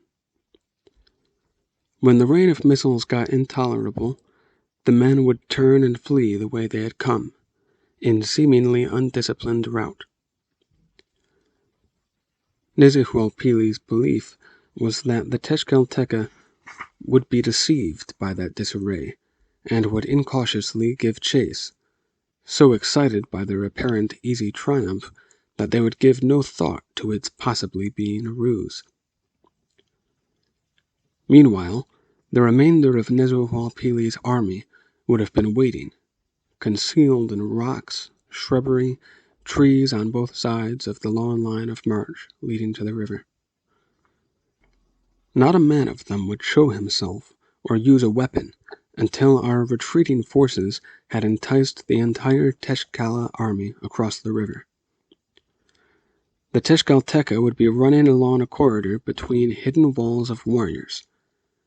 Then Nezuhualpili, watching from a high place, would give the nod to his drummers, and the drums would give a signal crash of noise. His men on both sides of the ambuscade would rise up, and the walls of the corridor would close in together, trapping the enemy between them. A gray-haired old soldier of our company asked, "And where will we be stationed?" Bloodglutton grunted unhappily. "Almost as far back and safe as the cooks and priests." "What?" exclaimed the elderly veteran. "Tramp all this way and not get close enough even to hear the clash of obsidian?" Our Quachik shrugged. "Well, you know how shamefully few we are. We can hardly blame Nezuhualpili for denying us a share of the battle, considering that he is fighting Ehuitzotli's war for him. Our knight Shokak pleaded that we might at least march in the front, into the river, and be the bait for the Tezcatlipoca. We would be the likeliest to be killed. But Nezuhualpili refused us even that chance at glory. I personally was glad enough to hear it, but the other soldier was still disgruntled. "Do we just sit here like lumps, then, and walk to escort the victorious Ekalhua and their captives back to Tenochtitlan?" "Not quite," said Bloodglutton. "We may get to take a prisoner or two ourselves. Some of the trapped Tezcatlipoca may break out past the closing walls of Ekalhua warriors. Our Mexica and Tecpaneca companies will be fanned out to either side, north and south, as a net to snare any who do elude the ambush." "Be lucky if we snare so much as a rabbit," grumbled the gray-haired soldier. He stood up and said to the rest of us, "All you Yaukiske fighting for the first time, know this. Before you get into your armor, go off in the bushes and evacuate yourselves good and empty. You will have loose bowels once the drums begin, and no chance to wriggle out of that tight quilting." He went away to take his own advice, and I followed. As I squatted, I heard him mumbling nearby. "Almost forgot this thing," and I glanced over. He took from his pouch a small object wrapped in paper. "A proud new father gave it to me to bury on the battleground," he said. "His new son's navel string and little war shield." He dropped the packet at his feet, stamped it into the mud, then squatted to urinate and defecate on it. Well, I thought to myself, so much for that little boy's Denali. I wondered if my own natal shield and string had been likewise disposed of. While we lesser soldiers struggled into the quilted cotton body armor, the knights were donning their flamboyant costumes, and they were splendid to see. There were 3 orders of knighthood: the jaguar and the eagle, to one of which a warrior might get elected for having distinguished himself in a war, and the arrow, to which belonged those who had achieved expert marksmanship and many killings with that most inaccurate of missiles. A jaguar knight wore a real jaguar skin as a sort of cloak, with the big cat's head as a helmet. Its skull was removed, of course, but its front teeth were glued in place, so that its upper fangs curved down the knight's forehead, and its lower hooked upward over his chin. His body armor was tinted like a jaguar's hide, tawny with dark brown markings. An eagle knight wore for a helmet an oversized eagle head made of wood and molded paper, covered with real eagle feathers, the open beak hooking forward above his forehead and below his chin. His body armor was also covered with eagle feathers. His sandals had artificial talons projecting beyond their toes, and his feather mantle was more or less shaped like folded wings. An arrow knight wore a helmet shaped like the head of whatever bird he chose, so long as it was of a lesser breed than the eagle, and his armor was covered with the same feathers that he preferred for fletching his arrows.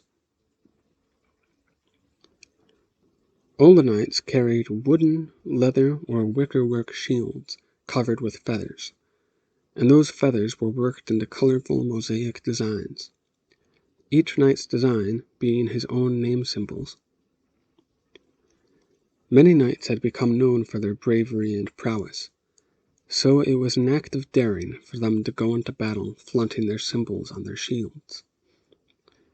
They were sure to be sought out for attack by some enemy soldier, himself eager to enhance his own name as the man who bested the great shoutout, or whomever. We Yauquisque carried unadorned shields, and our armor was uniformly white, until it got uniformly muddy. We were allowed no blazonings, but some of the older men tucked feathers into their hair, or streaked their faces with paint, to proclaim at least that they were not fighting their first campaign. Once armored, I and numerous other novice soldiers went farther to the rear, to the priests, who yawned as they heard our necessarily hasty confessions to Tlazolteotl, and then gave us a medicine to prevent our showing cowardice in the coming battle. I really did not believe that anything swallowed into the stomach could quell a fear that exists in the recalcitrant head and feet, but I obediently took my sip of the potion. Fresh rainwater, in which was mixed white clay, powdered amethyst, leaves of the cannabis plant, flowers of the dogbane, the cocoa bush, and the bell orchid. When we returned to group around Chococ's flag, the Cozcatl knight said, "Know this. The object of tomorrow's battle is to secure prisoners for sacrifice to Huitzilopochtli. We are to strike with the flat of our weapons, to stun, to take men alive."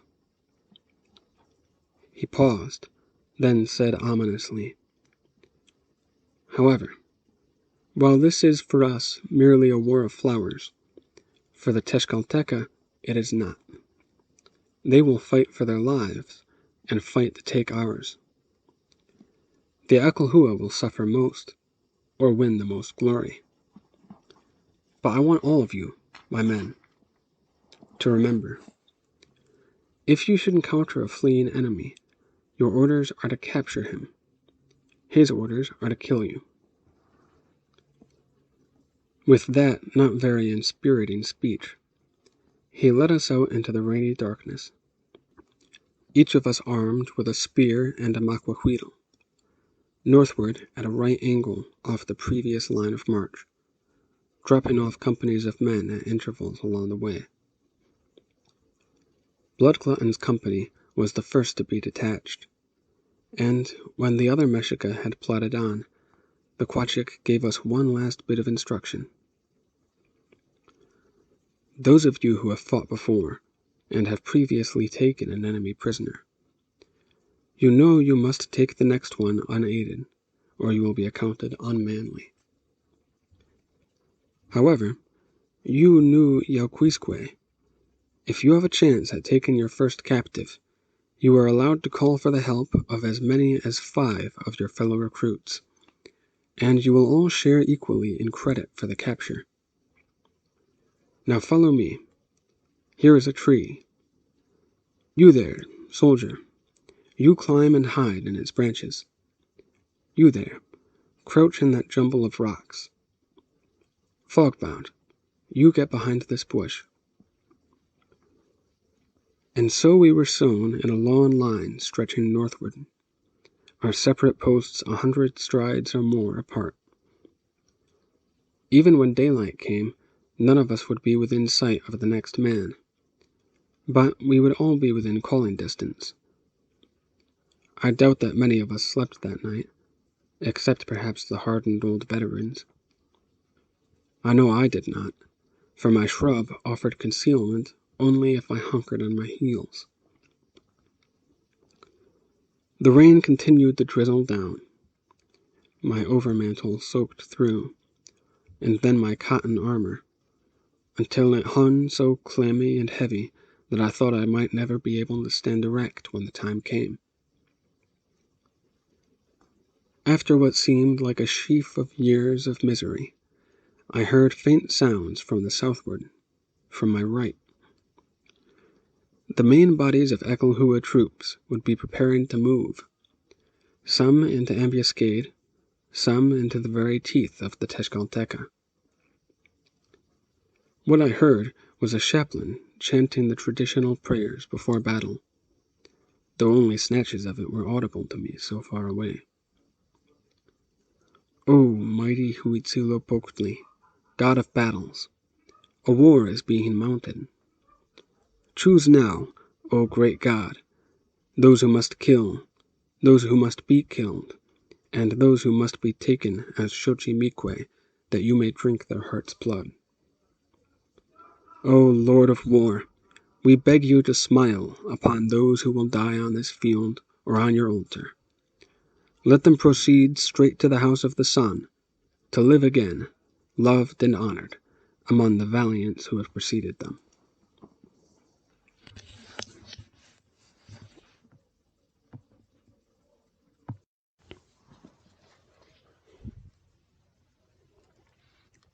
Bararoom. Still as I was, I started violently at the combined thunder of the massed drums which tear out the heart. Not even the muffling rain all about could mute their earthquake rumble to anything less than bone-shaking. I hoped the fearsome noise would not frighten the Tezcala troops into flight before they could be lured into Nezahualpili's surprise envelopment. The roar of drums was joined by the long wails and honks and bleats of the conch trumpets. Then the whole noise began slowly to diminish, as the musicians led the decoy part of the army away from me, along the line of march toward the river and the waiting enemy.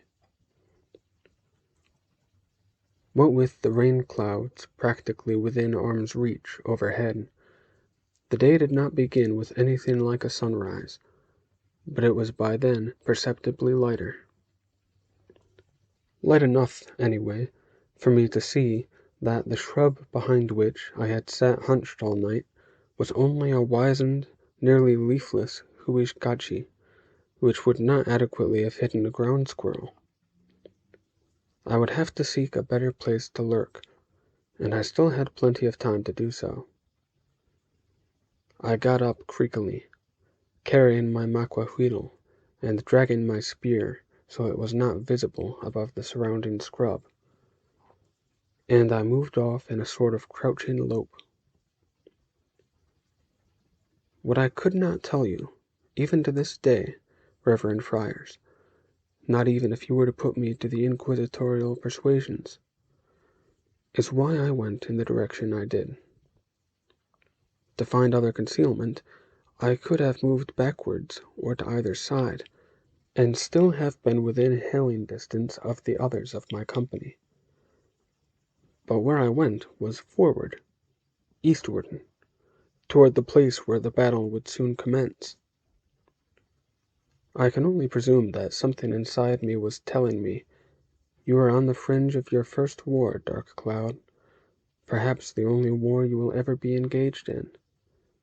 It would be a pity to stay on the fringe, a pity not to experience as much of it as you can."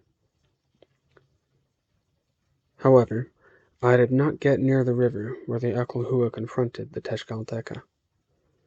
I did not even hear sounds of battle until the Aklahua, pretending consternation, pulled back from the river, and the enemy, as Nezahualpili had hoped, rushed after them in full force.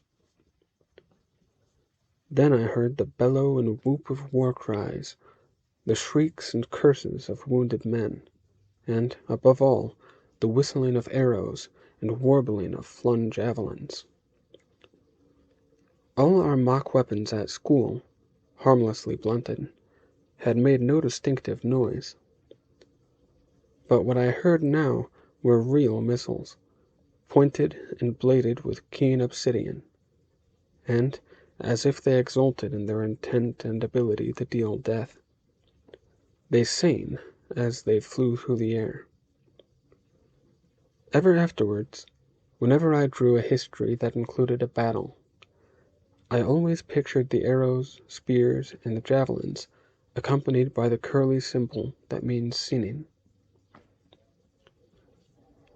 I never got closer than the noise of the battle, first coming from my right front, where the armies had met at the river, then progressing farther to my right, as the Aklahua fled and the Tezcatlipoca gave chase. Then Nezahualpili's signal drums abruptly boomed from the corridor to close its walls, and the tumult of battle sounds multiplied and increased in volume. The brittle clash of weapons against weapons, the thuds of weapons against bodies, the fear-inspiring war cries of coyote howls, jaguar grunts, eagle screams, owl hoots. I could envision the Aklahua trying to restrain their own blows and thrusts, while the Tezcatlipoca desperately fought with all their strength and skill, and with no compunction against killing. I wished I could see it, for it would have been an instructive exhibition of the Aklahua's fighting skills. By the nature of the battle, theirs had to be the greater art. But there was rolling land between me and the battle site, and shrubbery and clumps of trees, and the gray curtain of rain, and of course my own nearsightedness. I might have tried to go nearer, but I was interrupted by a hesitant tap on my shoulder. Still in my protective crouch, I whirled and leveled my spear, and almost skewered Cozcatl before I recognized him. The boy stood, also hunched over, with a warning finger to his lips.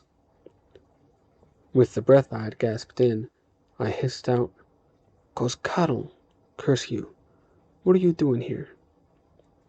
He whispered, "Following you, master. I have been near you all the night. I thought you might need a better pair of eyes." "Impertinent pest. I have not yet—" "No, master, not yet," he said. "But now, yes, you do. One of the enemy approaches. He would have seen you before you could see him." "What? An enemy?" I hunkered even lower.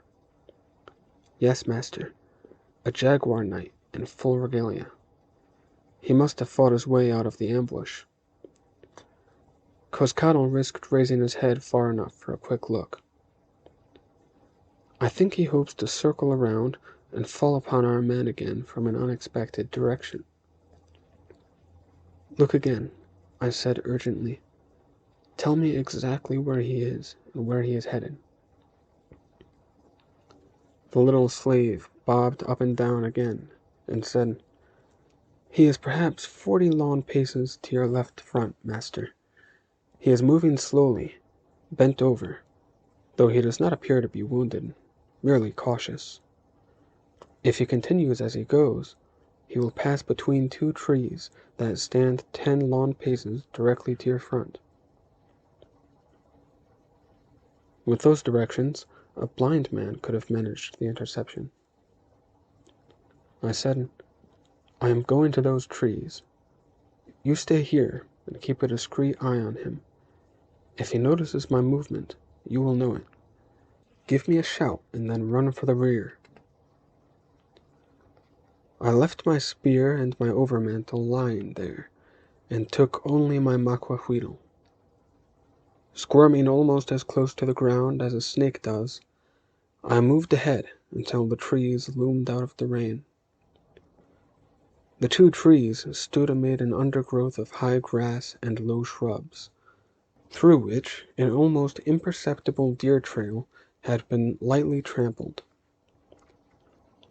I had to assume that the fugitive Cozcatl was following that trail. I heard no warning call from Cozcatl, so I had got into position unobserved. I squatted on my heels at the base of one tree, keeping it between me and the man's approach. Holding my maquahuitl with both fists, I brought it back behind my shoulder, parallel to the ground, and held it poised. Through the drizzle sound of the rain, I heard only the faintest rustle of grass and twigs. Then a muddy foot in a muddy sandal, its sole rimmed with jaguar claws, was set down on the ground directly in front of my hiding place. A moment later, the second foot stood beside it. The man, now sheltered between the trees, must have risked standing fully upright to look about and get his bearings. I swung the obsidian-edged sword as I had once swung at a Nepali trunk, and the knight seemed to hang in the air for an instant before he crashed full length on the ground. His feet in their sandals stayed where they were, severed above the ankles. I was on him in one bound, kicking away the maquahuitl he still grasped, and laying the blunt point of my own against his throat, and panting the ritual words spoken by a captor to his captive. In my time, we did not say anything so crude as "you are my prisoner." We always said courteously, as I said to the fallen knight, "You are my beloved son." He snarled viciously. "Then bear witness. I curse all the gods and all their get." But that outburst was understandable. After all, he was a knight of the elite Jaguar Order, and he had been cut down, in his own one moment of carelessness, by a young, obviously new and untried soldier of the lowly Yauquisqui rank. I knew that, had we met face to face, he could have minced me at his leisure, sliver by sliver. He knew it, too, and his face was purple, and his teeth grated together. But at last his rage ebbed to resignation, and he replied with the traditional words of surrender. "You are my revered father." I lifted my weapon from his neck, and he sat up, to gaze stonily at the blood gushing from his leg stumps, and at his 2 feet still standing patiently, almost unbloodied, side by side on the deer trail ahead of him. The knight's jaguar costume, though rain-drenched and mud-smeared, was still a handsome thing. The dapple skin which depended from the fierce helmet head was fashioned so that the animal's front legs served as sleeves, coming down the man's arms so that the claws rattled at his wrists.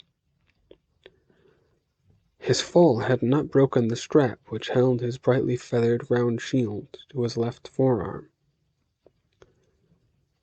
There was another rustling in the brush, and Cozcatl joined us, saying quietly but proudly, "My master has taken his first war prisoner, all unaided." "And I do not want him to die," I said, still panting, from excitement, not exertion. "He is bleeding badly." "Perhaps the stumps could be tied off," the man suggested, in the heavily accented Nahuatl of Tlaxcala. Cozcatl quickly unbound the leather thongs of his sandals, and I tied one tightly around each of my prisoner's legs, just below the knee. The bleeding dwindled to an oozing. I stood up between the trees, and looked and listened, as the night had done. I was somewhat surprised at what I heard, which was not much. The uproar of battle to the south had diminished to no more than a hubbub like that of a crowded market-place, a babble interspersed with shouted commands. Obviously, during my little skirmish, the main battle had been concluded. I said to the glum warrior, meaning it for condolence, "You are not the only captive, my beloved son. It appears that your whole army has been defeated." He only grunted. "Now I will take you to have your wounds tended. I think I can carry you." "Yes, I weigh less now," he said sardonically. I bent down with my back to him, and took his shortened legs under my arms. He looped his arms around my neck, and his blazoned shield covered my chest as if it had been my own. Cozcatl had already brought my mantle and spear. Now he collected my wicker shield and my blood-stained maquahuitl. Tucking those things under his arms, he picked up an amputated foot in either hand and followed me as I moved off through the rain. I trudged toward the murmurous noise to the south, where the fighting had finally wound down, and where I supposed our army would be disentangling the resultant confusion. Halfway there, I met the members of my own company, as Blood Glutton was collecting them from their various overnight stations to march them back to the main body of the army. "Fogbound!" shouted the Quachik. "How dared you desert your post? Where have you—" Then his roaring stopped, but his mouth stayed open, and his eyes opened almost as wide. "May I be damned to Mictlan! Look what my most treasured student has brought. I must inform the commander Shokak." And he dashed away. My fellow soldiers regarded me and my trophy with awe and envy. One of them said, "I will help you carry him, Fogbound." "No," I gasped, the only breath I could spare.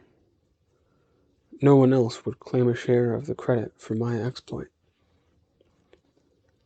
And so I, bearing the sullen jaguar knight, trailed by the Jubilan's Cozcatl, escorted by Shoutout and Bloodglutton proudly striding on either side of me, finally came to the main body of both armies, at the place where the battle had ended.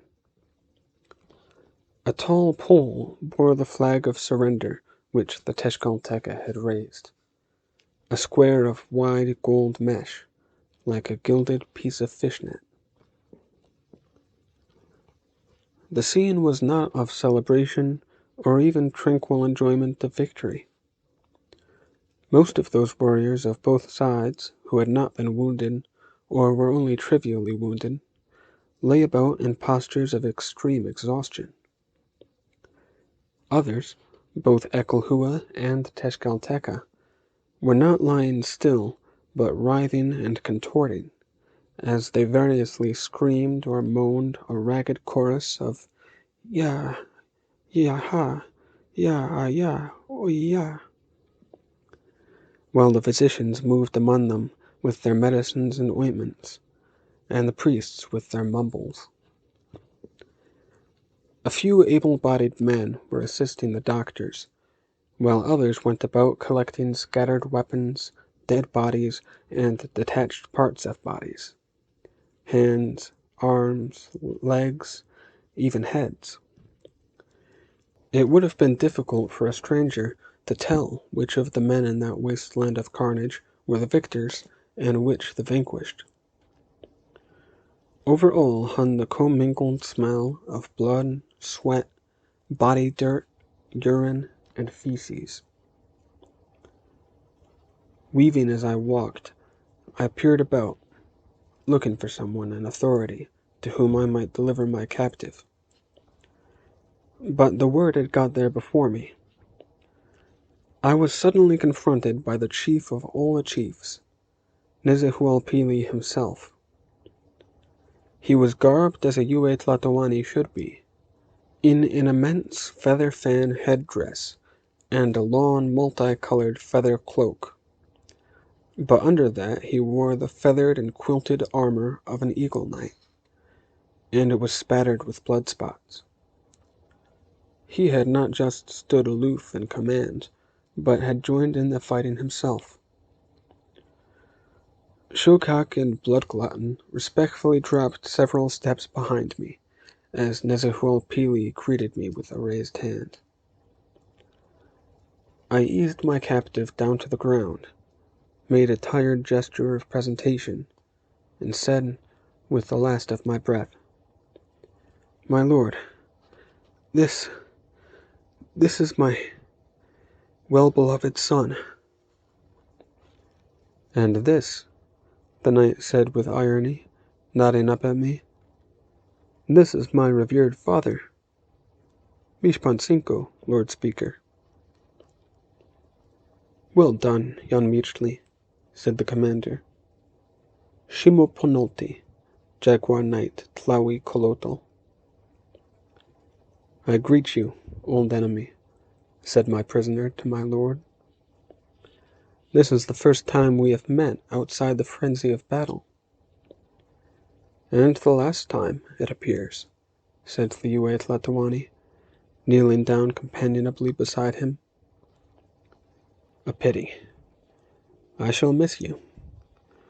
Those were some wondrous duels we had, you and I. Indeed, I looked forward to the one that would not be inconclusively ended by the intervention of our underlings." He sighed.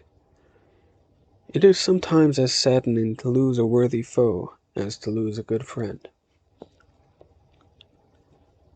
I listened to that exchange in some amazement. It had not earlier occurred to me to notice the device worked in feathers on my prisoner's shield. Tlawi Colotl. The name, Armed Scorpion, meant nothing to me, but obviously it was famous in the world of professional soldiers. Tlawi Colotl was one of those knights of whom I have spoken, a man whose renown was such that it devolved upon the man who finally bested him.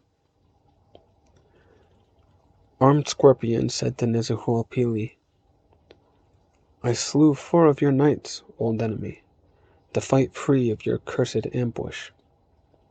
2 eagles, a jaguar, and an arrow. But if I had known what my Tenali had in store. He threw me a look of amused disdain. I would have let one of them take me. You will fight other knights before you die, the revered speaker told him, consolingly. I will see to that. Now let us ease your injuries. He turned and shouted to a doctor working on a man nearby. Only a moment, my lord, said the doctor. He was bent over an Cozcatl warrior whose nose had been sliced off, but fortunately recovered, though somewhat mashed and muddy from having been much trodden upon. The surgeon was sewing it back onto the hole in the soldier's face, using a maguey thorn for a needle and one of his own long hairs for a thread. The replacement looked more hideous than the hole. Then the doctor hastily slathered the nose with a paste of salted honey, and came scurrying to my prisoner. Undo those thongs on his legs, he said to a soldier assistant, and to another. Scoop out from the fire yonder a basin of the hottest coals. Armed Scorpion's stumps began slowly to bleed again, then to spurt, and they were gushing by the time the assistant came bearing a wide, shallow bowl of white-hot embers, over which small flames flickered. My lord physician, Cozcatl said helpfully, here are his feet. The doctor grunted in exasperation. Take them away. Feet cannot be stuck back on like blobs of noses. To the wounded man, he said, one at a time or both at once. As you will, Armed Scorpion said indifferently. He had never once cried out or whimpered with pain, and he did not then, as the doctor took one of his stumps in each hand and plunged both their raw ends into the dish of glowing coals. Cozcatl turned and fled the sight. The blood sizzled and made a pink cloud of stinking steam. The flesh crackled and made a blue smoke that was less offensive. Armed Scorpion regarded the process as calmly as did the physician, who lifted the now charred and blackened leg ends out of the coals. The searing had sealed off the slashed vessels, and no more blood flowed. The doctor liberally applied to the stumps a healing salve, beeswax mixed with the yolks of birds' eggs, the juice of elderbark, and of the barbasco root.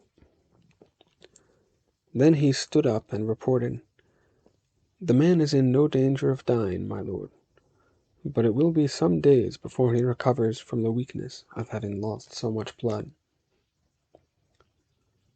Nezuhualpili said, Let there be a noble's litter prepared for him. The eminent Armed Scorpion will lead the column of captives. Then he turned to Shoutout, regarded him coldly, and said, We Ekalhua lost many men today, and more will die of their injuries before we see home again.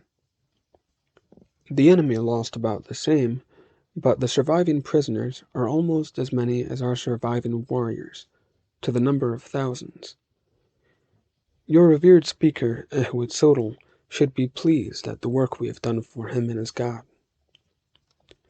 If he and Chimalpopoca of Tlacopan had sent genuine armies of full strength, we might well have gone on to vanquish the entire land of Tezcala. He shrugged.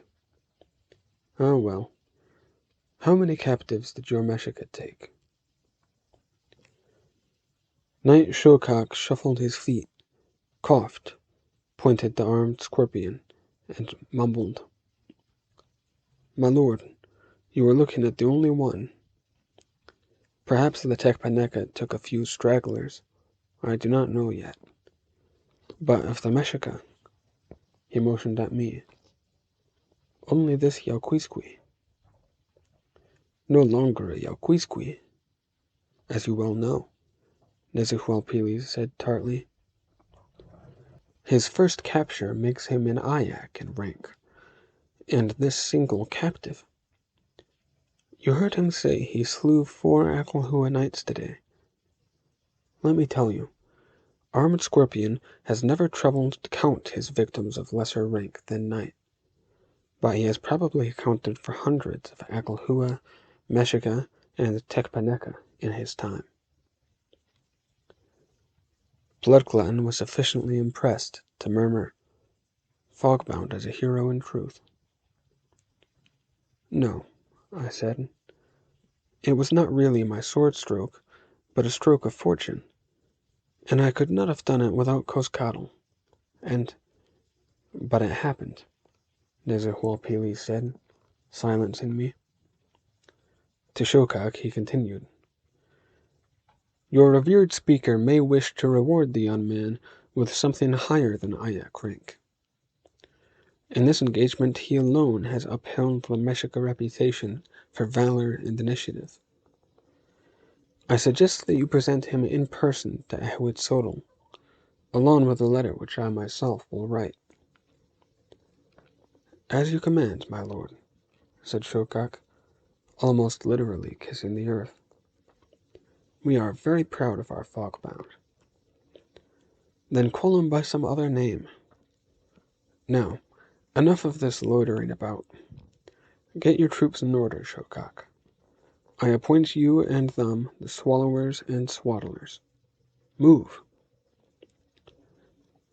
Shokak took that like a slap in the face, which it was, but he and Bloodglutton obediently went off at a trot.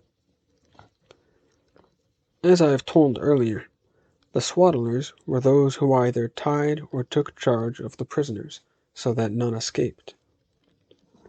The swallowers went about the whole area of battles and beyond, seeking out and knifing to death those of the wounded who were beyond relief.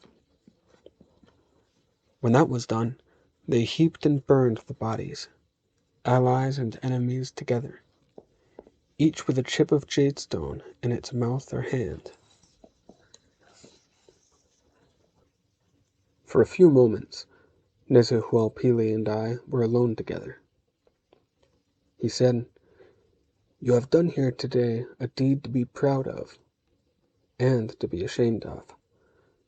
You rendered harmless the one man most to be feared among all our opponents on this field, and you brought a noble knight to an ignoble end. Even when Armed Scorpion reaches the afterworld of heroes, his eternal bliss will have an eternally bitter taste, because all his comrades there will know that he was ludicrously brought down by a callow, short-sighted, common recruit." "My lord," I said, "I only did what I thought was right." "As you have done before," he said, and sighed, leaving for others the bitter aftertaste. "I do not chide you, Beechtley. It was long ago foretold that your Tornali was to know the truth about the things in this world, and to make the truth known. I would ask only one thing." I lowered my head and said, "My lord does not ask anything of a commoner. He commands and is obeyed." "What I ask cannot be commanded. I entreat you, Beechtley, from now henceforward, to be prudent, even gingerly, in your handling of the right and the truth. Such things can cut as cruelly as any obsidian blade, and, like the blade, they can also cut the man who wields them." He turned abruptly away from me, called to a swift messenger, and told him Put on a green mantle, and braid your hair in the manner signifying good news. Take a clean new shield and maquahuitl. Run to Tenochtitlan, and, on your way to the palace, run brandishing the shield and sword through as many streets as you can, so the people may rejoice and strew flowers in your path. Let Ahuitzotl know that he has the victory and the prisoners he wanted. The last few words Nezuhilpili did not speak to the messenger, but to himself. That the life and the death and the very name of Jadestone Doll are now to be forgotten.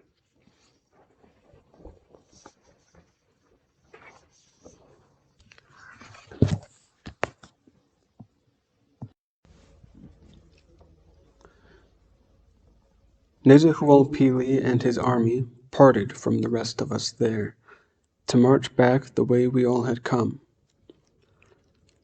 The Mexica and Tecpaneca contingents, plus myself and the long column of prisoners, went directly west on a shorter route to Tenochtitlan, across the pass between the peak of Tlelectepetl and that of Ixtaccihuatl, thence along the southern shore of Lake Texcoco. It was a slow march, since so many of the wounded had to hobble or, like armed Scorpion, be carried. But it was not a difficult journey. For one thing, the rain had finally stopped. We enjoyed sunny days and temperate nights. For another, once we had crossed the fairly rugged mountain pass, the march was along the level salt flats bordering the lake, with the serene, whispering waters on our right and the slopes of thick, whispering forests on our left. That surprises you, Reverend Friars, to hear me speak of forests so near this city? Ah, yes. As short a time ago as that, this whole valley of Mexico was abundantly green with trees, the old cypresses, numerous kinds of oak, short and long-leaved pines, sweet bay, acacias, laurel, mimosa. I know nothing of your country of Spain, my lords, or of your province of Castile, but they must be sere and desolate lands. I see your foresters denude one of our green hills for timbers and firewood. They strip it of all its verdure in trees that have grown for sheaves of years. Then they step back to admire the dun gray barren that remains, and they sigh nostalgically. Ah, Castile. We came at last to the promontory between the lakes Texcoco and Xochimilco, what remained of the Calhua people's once extensive lands. We smartly trimmed our formation to make a good show as we marched through the town of Ixtapalapan, and when we were past it, Blood Glutton said to me, "It has been some time since you saw Tenochtitlan, has it not?" "Yes," I said, 14 years or so." "You will find it changed, grander than ever. It will be visible from this next rise of the road." When we reached that eminence, he made an expansive gesture, and said, "Behold." I could, of course, see the gray island city yonder, shining white as I remembered it. But I could not make out any detail of it, except, when I squinted hard, there seemed to be an even more shining whiteness to it. "The Great Pyramid," Blood Glutton said reverently. "You should be proud that your valor has contributed to its dedication." At the point of the promontory, we came to the town of Mexcalcinco, and from there a causeway vaulted out across the water to Tenochtitlan. The stone avenue was wide enough for 20 men to walk comfortably side by side, but we ranked our prisoners by fours, with guards walking alongside at intervals. We did not do that to stretch our parade to a more impressive length, but because the bridge was crowded on both sides with city folk come to greet our arrival. The people cheered and owl-hooted and pelted us with flowers, as if our victory had been entirely the doing of us few Mexica and Tecpaneca. Halfway to the city, the causeway broadened out into a vast platform which supported the fort of Acachinanco, a defense against any invaders trying to take that route into Tenochtitlan. The fort, though supported entirely by pilings, was almost as big as either of the two towns we had just passed through on the mainland. Its garrison of troops also joined in welcoming us, drumming and trumpeting, shouting war cries, pounding their spears on their shields. But I could only look scornfully at them, for their not having been with us in the battle. When I and the others at the front of the column were striding into the great central plaza of Tenochtitlan, the tail of our parade of prisoners was still trooping out of Mexicalcinco, 2.5 one-lone runs behind us. In the plaza, the heart of the one world, we Mexica dropped out of the column and left it to the Tecpaneca soldiers. They turned the captives sharp left and marched them off along the avenue, and then the causeway leading westward to Tlacopan. The prisoners would be quartered somewhere on the mainland outside that city until the day appointed for the dedication of the pyramid. The pyramid. I turned to look at it, and I gaped as I might have done when I was a child. During my life I would see bigger Ikpak Tlamanakaltan, but never one so luminously bright and new. It was the tallest edifice in Tenochtitlan, dominating the city. It was an awesome spectacle to those who had eyes to see it from away across the waters, for the twin temples on top of it stood proudly, arrogantly, magnificently high, above every other thing visible between the city and the mainland mountains. But I had little time to look at it, or at any of the other new landmarks built since I had last been in the heart of the one world.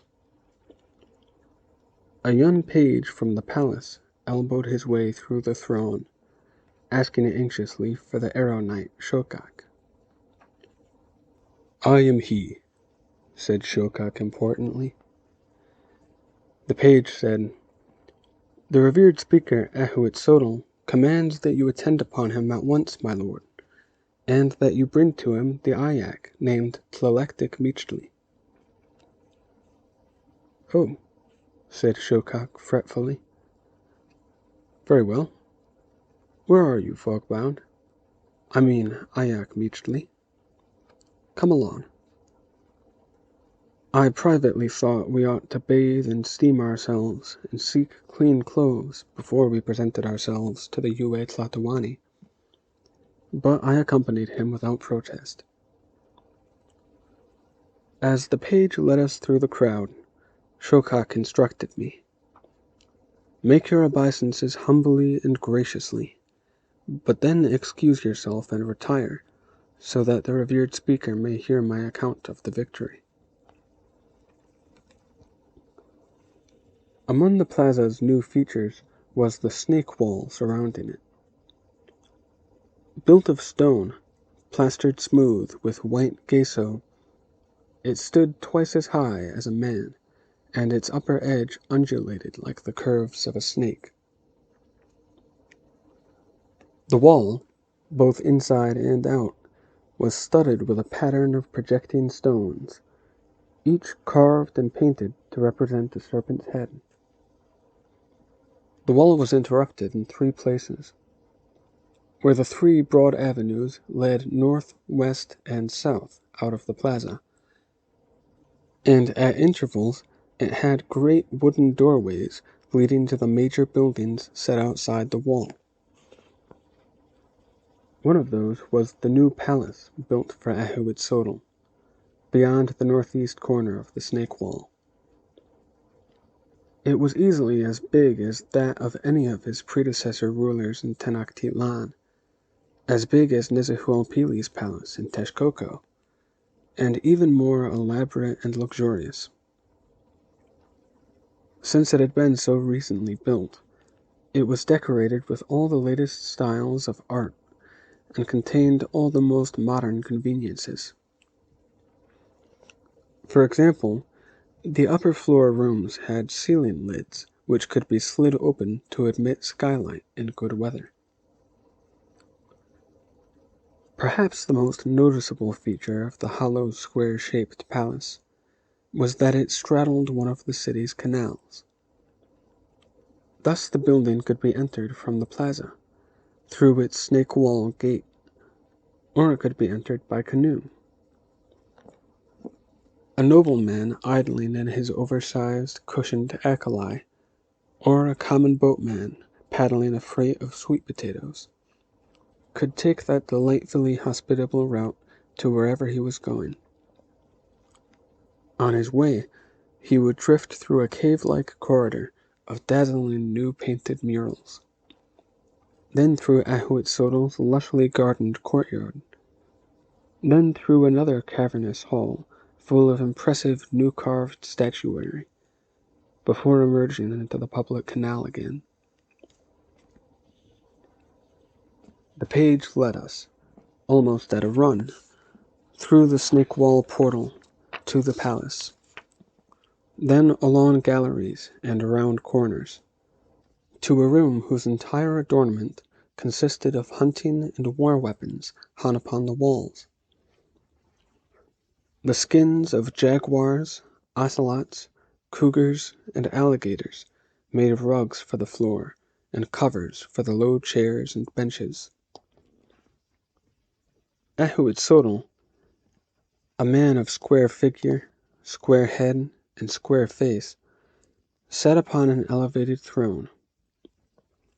It was completely covered by the thick furred pelt of one of the giant bears of the northern mountains far beyond these lands, the fearsome beast that you Spaniards call the oso pardo, or grizzled bear. Its massive head loomed over that of the Yue Tlatoani, and its snarling open mouth showed teeth the size of my fingers. Ahuitzotl's face, just below it, was not much less fierce. The page, Shokak, and I dropped to make the gesture of kissing the earth. When Ahuitzotl gruffly bade us stand, the Arrow Knight said, "As you commanded, revered speaker. I bring the Ayak named—" Ahuitzotl interrupted brusquely. "You also bring a letter from Nezahualpili. Give it to us. When you return to your command quarters, Shokak, mark on your roster that the Ayak Meachly has been elevated by our order to the rank of Tequila. You are dismissed." "But, my lord," said Shokak, stricken, "do you not wish my report of the Tezcala battle?" "What do you know about it, except that you marched from here to there and home again? We will hear it from the Tequila Meachly, who fought in it. We said you are dismissed, Shokak. Go." The knight gave me a hateful look and slithered backward from the room. I paid little notice, being myself in something of a daze. After having served in the army less than a month, I had already been promoted to a level that most men might have to fight many wars to attain.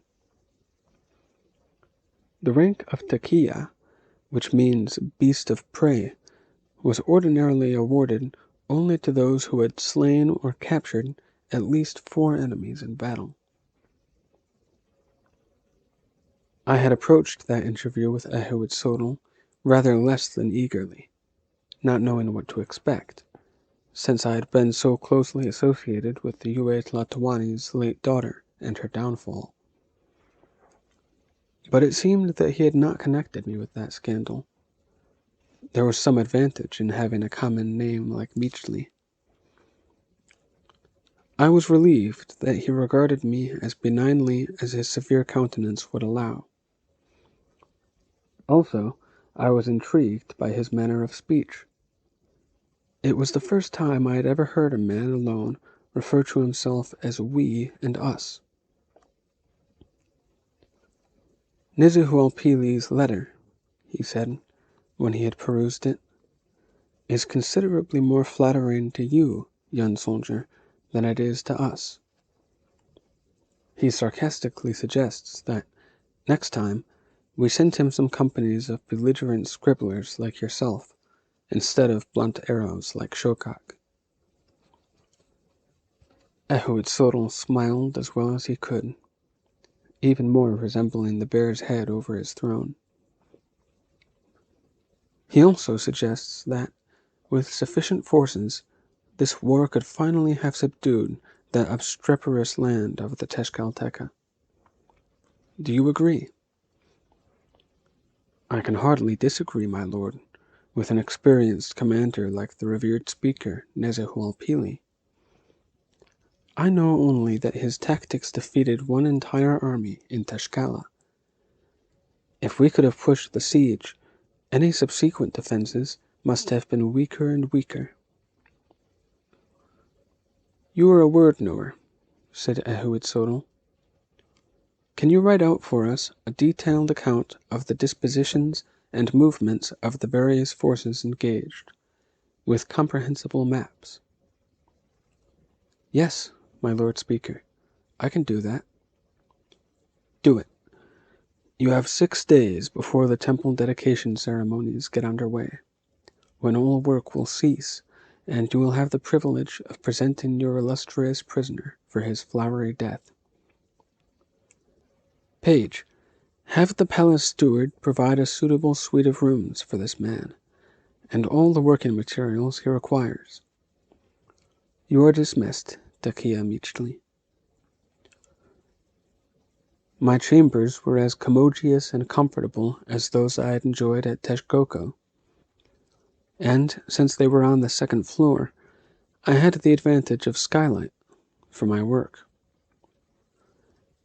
The palace steward offered me a servant, but I sent the page to find Cozcatl instead, and then sent Cozcatl to find us each a change of clothes, while I bathed and steamed myself several times over. First, I drew the map. It occupied many folded pages and opened to considerable length. I began it with the city symbol of Texcoco, then put the little black footprints showing the route of our journey eastward from there, with the stylized drawings of mountains and such to mark each of our overnight stops, and finally put the symbol for river, where the battle had been joined. There I placed the universally recognized symbol of overwhelming victory, the drawing of a burning temple, though in actuality we had not seen or destroyed any teocalli, and the symbol of our taking prisoners, a drawing of one warrior clutching another by the hair. Then I drew the footprints, alternately black and red, to indicate captors and captives, tracing our westward march to Tenochtitlan. Never leaving my chambers, taking all my meals there, I completed the map in 2 days.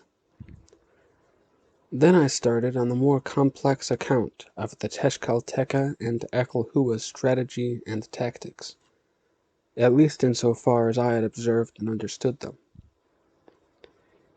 One midday, Cozcatl came into my sunny workroom and asked leave to interrupt me. He said, "Master, A large canoe has arrived from Texcoco and is moored in the courtyard garden. The steersman says it brings belongings of yours." I was happy to hear it. When I left Nizahualpili's palace to join the muster of troops, I had not felt it would be right to take with me any of the fine clothes and other gifts bestowed on me in the time before my banishment. In any case, I could hardly have carried them to war. So, although Cozcatl had borrowed garments for us to wear, neither he nor I actually possessed anything but the now extremely disreputable loincloths, sandals, and heavy tlamartin we had worn to war and back again. I told the boy, "It is a thoughtful gesture, and we probably have the Lady of Tolan to thank for it. I hope she sent your own wardrobe as well. Get a palace tamami to help you bring the bundle here." When he came back upstairs, accompanied by the boat's steersman and a whole train of laboring Tamomime, I was so surprised that I forgot my work utterly. I had never owned the quantity of goods that the porters brought and stacked in my chambers. One large and one small bundle, neatly bound in protective matting, were recognizable. My clothes and other belongings were in the larger, even including my memento of my late sister, her little figurine of the goddess Xochiquetzal. Cozcatl's clothes were in the smaller bundle, but the other bills and packages I could not account for, and I protested that there must have been some mistake in the delivery. The steersman said, "My lord, every one is tagged. Is not that your name?" It was so. Each separate bundle carried a securely attached piece of bark paper on which was inscribed my name. There were many Meechlees in these parts, and more than a few Tlalectic Meechlees, but those rags bore my full name, Chikomi Xochitl Tlalectic Meechlee. I asked everyone present to help open the wrappings, so that, if the contents did prove to have been misaddressed, the workers could help repack them for return. And if I had been bewildered before, I was soon astounded. One bale of fiber matting opened to reveal a neat stack of 40 men's mantles of the finest cotton, richly embroidered. Another contained the same number of women's skirts, colored crimson with that costly dye extracted from insects. Another bale yielded the same number of women's blouses, intricately hand-worked in an open filigree, so that they were all but transparent. Still another bundle contained a bolt of woven cotton, which, if we had unfolded it, would have been a cloth 2 arms spread wide, and perhaps 200 paces long. Though the cotton was an unadorned white, it was seamless, and therefore priceless, just for the work, possibly years of work, some dedicated weaver had put into the weaving of it. The heaviest bale proved to contain chunks of Aztec, rough and unworked obsidian rocks. The 3 lightest bundles were the most valuable of all, for they contained not tradable goods, but trade currency. One was a sack of 2,000 or 3,000 cocoa beans. Another was a sack of 200 or 300 of the pieces of tin and copper, shaped like miniature hatchet blades, each of which was worth 800 cocoa beans. The third was a cluster of 4 feather quills, each translucent quill stoppered with a dab of ollie gum and filled with gleaming pure gold dust. I said to the boatman, "I wish it was not a mistake, but it clearly is. Take it back. This fortune must belong to Nezahualpili's treasury." "It does not," he said stubbornly. "It was the revered speaker himself who bade me bring this, and he saw it loaded in my craft. All I am to take back is a message saying it was safely delivered. With your signature symbols, my lord, if you please." I still could not believe what my eyes beheld and my ears were told, but I could hardly protest further. Still dazed, I gave him the note, and he and the porters withdrew. Cozcatl and I stood and looked at the unwrapped riches. Finally the boy said, "It can only be one last gift, master, from the Lord Nezahualpili himself." "That may be," I conceded. "He trained me up to be a palace courtier, and then had to cast me adrift, as it were. And he is a man of conscience. So he has now, perhaps, supplied me with the means to engage in some other occupation." "Occupation?" Cozcatl squeaked. "Do you mean work, master? Why should you work? There is enough here to keep you in fair comfort all your days. You, a wife, a family, a devoted slave," he added mischievously. "You once said you would build a nobleman's mansion, and make me the master of the keys." "Hold your tongue," I told him. "If all I wanted was idleness, I could have let Armed Scorpion send me to the afterworld. I now have the means to do many things. I have only to decide what I prefer to do."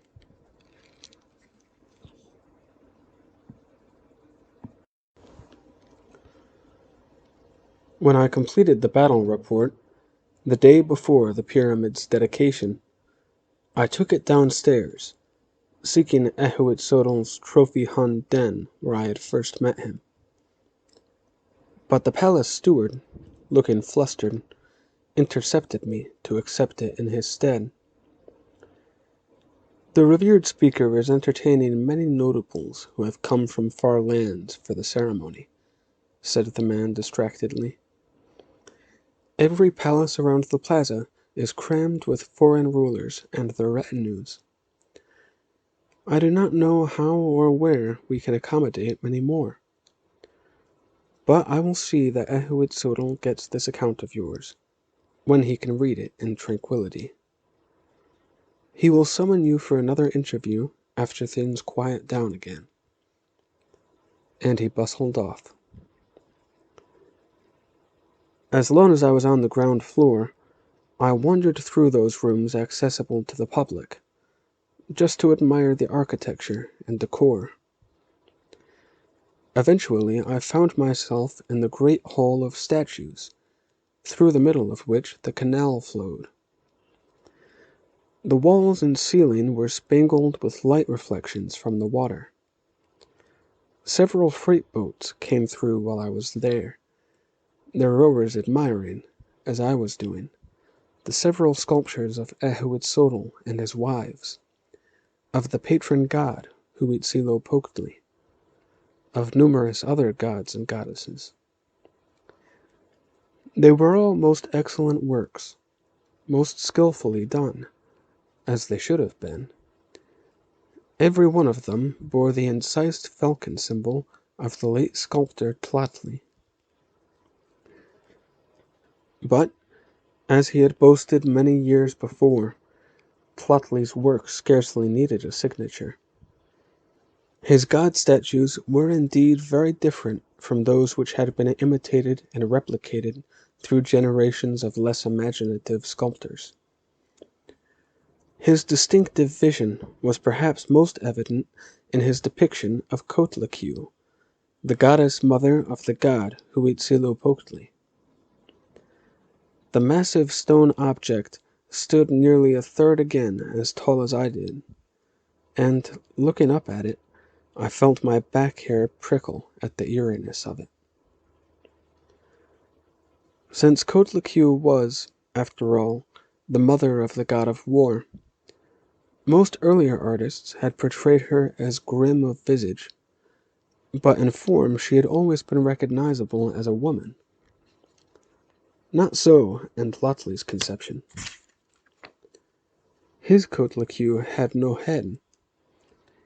Instead, above her shoulders, two great serpents' heads met, as if kissing, to compose her face. Their single visible eye apiece gave Cozcatl two glaring eyes. Their meeting mouths gave Cozcatl one wide mouth, full of fangs and horribly grinning. She wore a necklace hung with a skull, with severed hands and torn-out human hearts. Her nether garment was entirely of writhing snakes, and her feet were the taloned paws of some immense beast. It was a unique and original image of a female deity, but a gruesome one. And I believe that only a Cuauhtémoc man who could not love women could have carved a goddess so egregiously monstrous. I followed the canal out of that chamber, under the weeping willows that overhung it in the courtyard garden, and into the chamber on the other side of the palace, where the walls were covered with murals. They mostly depicted the military and civic deeds done by Ahuitzotl before and since his accession to the throne, himself the most prominent participant in various battles, himself supervising the finishing touches on the Great Pyramid. But the pictures were alive, not stiff. They teemed with detail. They were artfully colored. As I had expected, the murals were finer than any other modern paintings I had seen, because, as I had expected, each of them was signed in its lowermost right corner with the blood-red print of Chimali's hand. I wondered if he was yet back in Tenochtitlan, and if we would meet, and how he would go about killing me if we did. I went in search of my little slave, Cozcatl, and gave him instructions. You know the artist Chimali by sight, and you know that he has reason to wish me dead. I shall have duties to perform tomorrow, so I cannot keep looking over my shoulder for an assassin. I want you to circulate among the throng, and then come to warn me if you see Chimali. In tomorrow's crowd and confusion, he may hope to knife me unobserved and slip away unsuspected. He cannot, if I see him first, Cozcatl said staunchly, and I promise, if he is present, I will see him. Have I not been useful before, master, at being your eyes? I said, You have indeed, young one, and your vigilance and loyalty will not go unrewarded.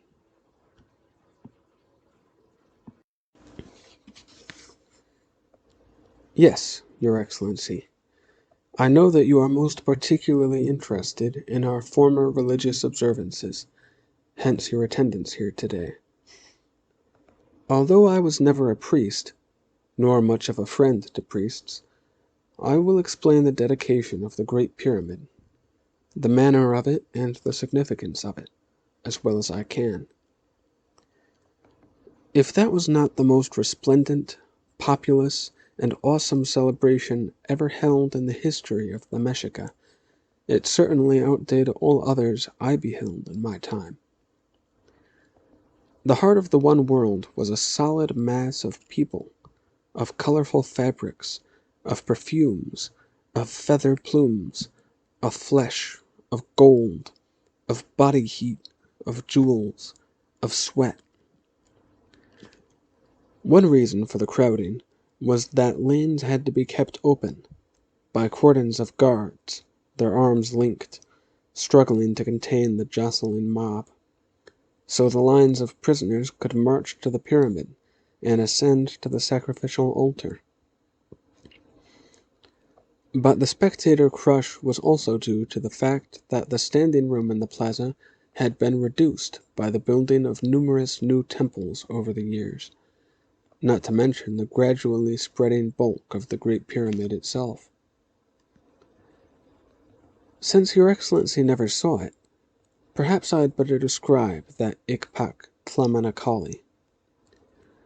Its base was square, 150 paces from one corner to the next, the four sides sloping inward as they rose, until the pyramid's flat summit measured 70 paces to a side.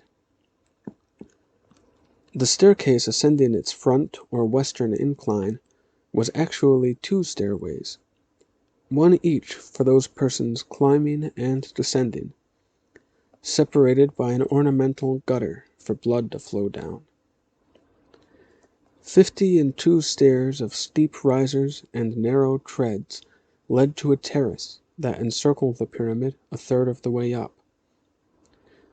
Then another flight of 104 steps culminated in the platform on top, with its temples and their appurtenances. At either side of every 13th step of the staircase stood the stone image of some god, major or minor, its stone fists holding aloft a tall pole from which floated a white feather banner. To a man standing at the very bottom of the Great Pyramid, the structures on top were invisible. From the bottom he could see only the broad dual staircase ascending, appearing to narrow, and seeming to lead even higher than it did, into the blue sky, or, on other occasions, into the sunrise. A Xochimilque trudging up the stairs towards his flowery death must have felt that he was truly climbing toward the very heavens of the high gods. But when he reached the top, he would find first the small pyramidal sacrificial stone, and behind that the two temples. In a sense, those Teocaltin represented war and peace, for the one on the right was the abode of Huitzilopochtli, responsible for our military prowess, and in the one on the left dwelt Tlaloc, responsible for our harvests and peacetime prosperity. Perhaps there should rightly have been a third Teocalli for the son Tonatiuh, but he already had a separate sanctuary on a more modest pyramid elsewhere in the plaza, as did several other important gods. There was also in the plaza the temple in which were ranked the images of numerous gods of subordinate nations. The new temples of Tlaloc and Huitzilopochtli, atop the new Great Pyramid, were but square stone rooms, each containing a hollow stone statue of the god, his mouth wide open to receive nourishment. But each temple was made much taller and more impressive by a towering stone facade or roof comb. Huitzilopochtli's indented with angular and red-painted designs, Tlaloc's indented with rounded and blue-painted designs. The body of the pyramid was predominantly a gleaming, almost silver gesso white, but the two serpentine banisters, one along each flank of the dual staircase, were painted with reptilian scales of red, blue, and green, and their big snake heads, stretching out at the ground level, were entirely covered with beaten gold. When the ceremony began, at the first full light of day,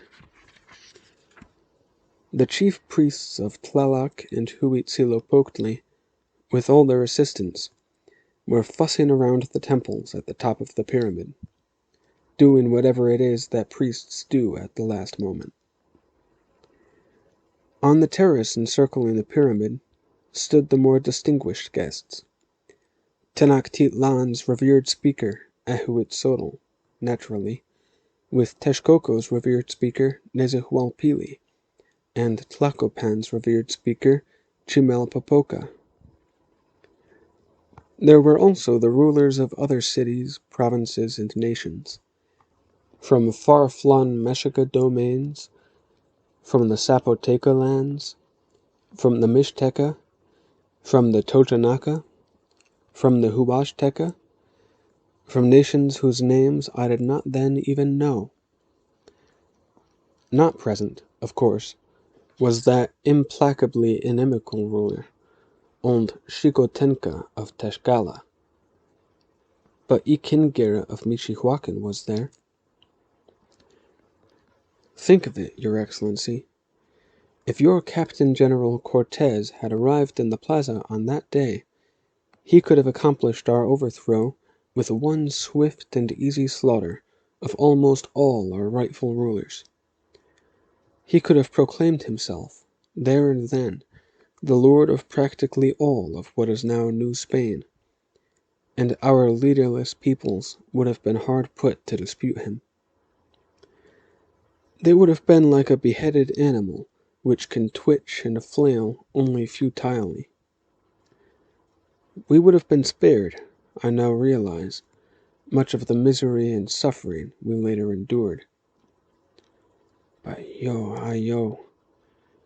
On that day, we celebrated the might of the Mexica, and we did not even suspect the existence of such things as a white man, and we supposed that our roads and our days led ahead into a limitless future.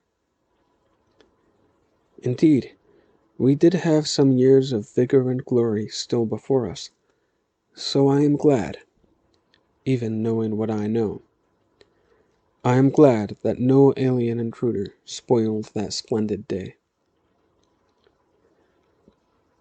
The morning was devoted to entertainments. There was much singing and dancing by the troops from this very house of song in which we now sit, Your Excellency, and they were far more professionally skilled than any performers I had seen or heard in Texcoco or Xaltocan, though to me none equaled the grace of my lost Tzitzit. There were the familiar instruments, the single thunder drum, the several god drums, the water drums, the suspended gourds, the reed flutes and shin-bone flutes and sweet potato flutes. But the singers and dancers were also accompanied by other instruments of a complexity I had not seen elsewhere. One was called the warbling waters, a flute which sent its notes bubbling through a water jug, with an echo effect. There was another flute, made of clay, shaped rather like a thick dish, and its player did not move his lips or fingers.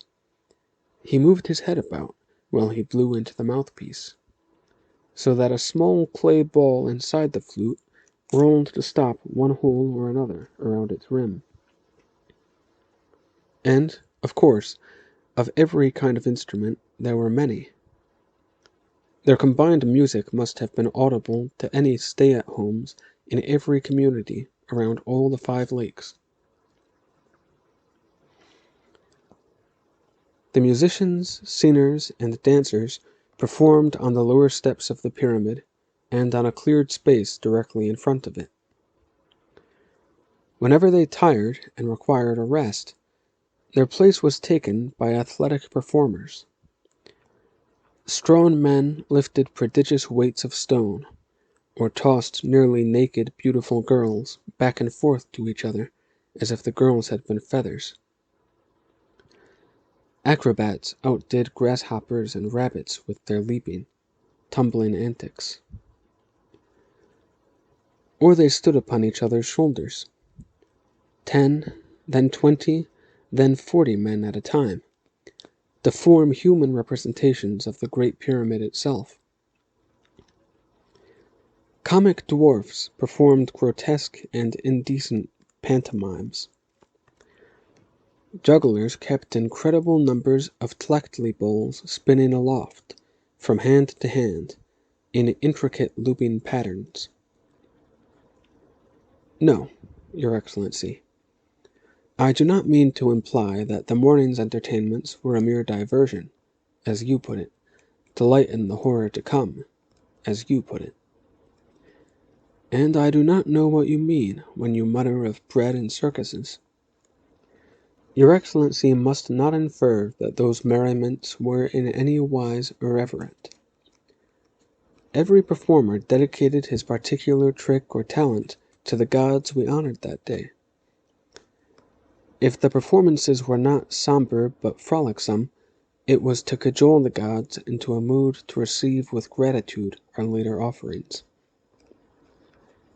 Everything done that morning had some connection with our religious beliefs or customs or traditions, though the relation might not be immediately evident to a foreign observer like Your Excellency.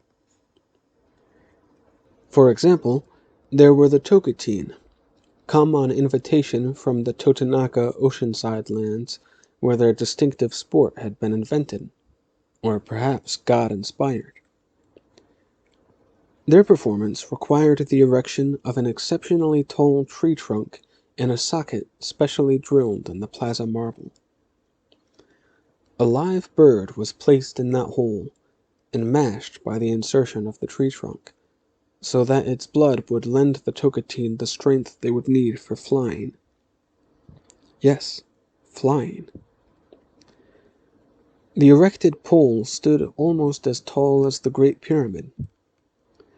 At its top was a tiny wooden platform, no bigger than a man's circled arms. Twined all down the pole was a loose meshing of stout ropes. 5 Totonaca men climbed the pole to its top, one carrying a flute and a small drum tied to his loincloth, the other 4 unencumbered except for a profusion of bright feathers. In fact, they were totally naked, except for those feathers glued to their arms. Arriving at the platform, the 4 feathered men somehow sat around the edge of the wooden piece, while the 5th man slowly, precariously, got to his feet and stood upon it. There on that constricted space he stood, dizzyingly high, and then he stamped one foot and then the other, and then he began to dance, accompanying himself with flute and drum. The drum he patted and pounded with one hand, while his other manipulated the holes of the flute on which he blew. Though everyone watching from the plaza below was breathlessly quiet, the music came down to us as only the thinnest tweedling and thumping. Meanwhile, the other 4 Cozcatl were cautiously knotting the pole's rope ends around their ankles, but we could not see it, so high up they were. When they were ready, the dancing man made some signal to the musicians in the plaza. Bararoom! There was a thunderous concussion of music and drumming that made every spectator jump, and, at the same instant, the 4 men atop the pole also jumped, into empty air. They flung themselves outward and spread their arms, the full length of which were feathered. Each of the men was feathered like a different bird: a red macaw, a blue fisher bird, a green parrot, a yellow toucan, and his arms were his outstretched wings. That first leap carried the Cozcatl a distance outward from the platform, but then the ropes around their ankles jerked them up short. They would all have fallen back against the pole, except for the ingenious way the ropes were twined. The men's initial leap outward became a slow circling around the pole, each of the men equidistant from the others, and each still in the graceful posture of a spread-winged, hovering bird. While the man on top went on dancing, and the musicians below played a trilling, lilting, pulsing accompaniment, the four birdmen continued to circle, and, as the ropes gradually unwound from the pole, they circled farther out and slowly came lower. But the men, like birds, could tilt their feathered arms so that they rose and dipped and soared up and down past each other, as if they too danced, but in all the dimensions of the sky. Each man's rope was wrapped 13 times around and down the extent of the pole.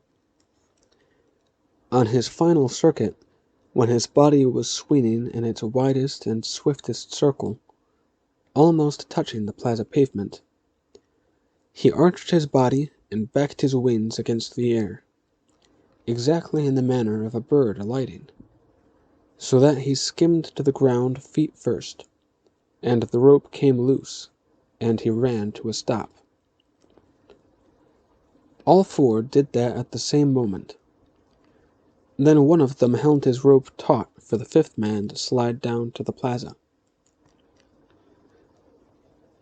If your Excellency has read some of my previous explanations of our beliefs, you will have realized that the sport of the Tocatine was not simply an acrobatic feat, but that each aspect of it had some significance. The four flyers were partly feathered, partly flesh, like Quetzalcoatl, the feathered serpent. The four circling men with the dancing man above them represented our 5 points of the compass: north, east, west, south, and center. The 13 turns of each rope corresponded to the 13 day and year numbers of our ritual calendar, and 4 times 13 makes 52, the number of years in a sheaf of years. There were more subtle relevances. The word Tocatine means the sowers, but I will not expatiate on those things, for I perceive that your Excellency is more eager to hear of the sacrificial part of the dedication ceremony.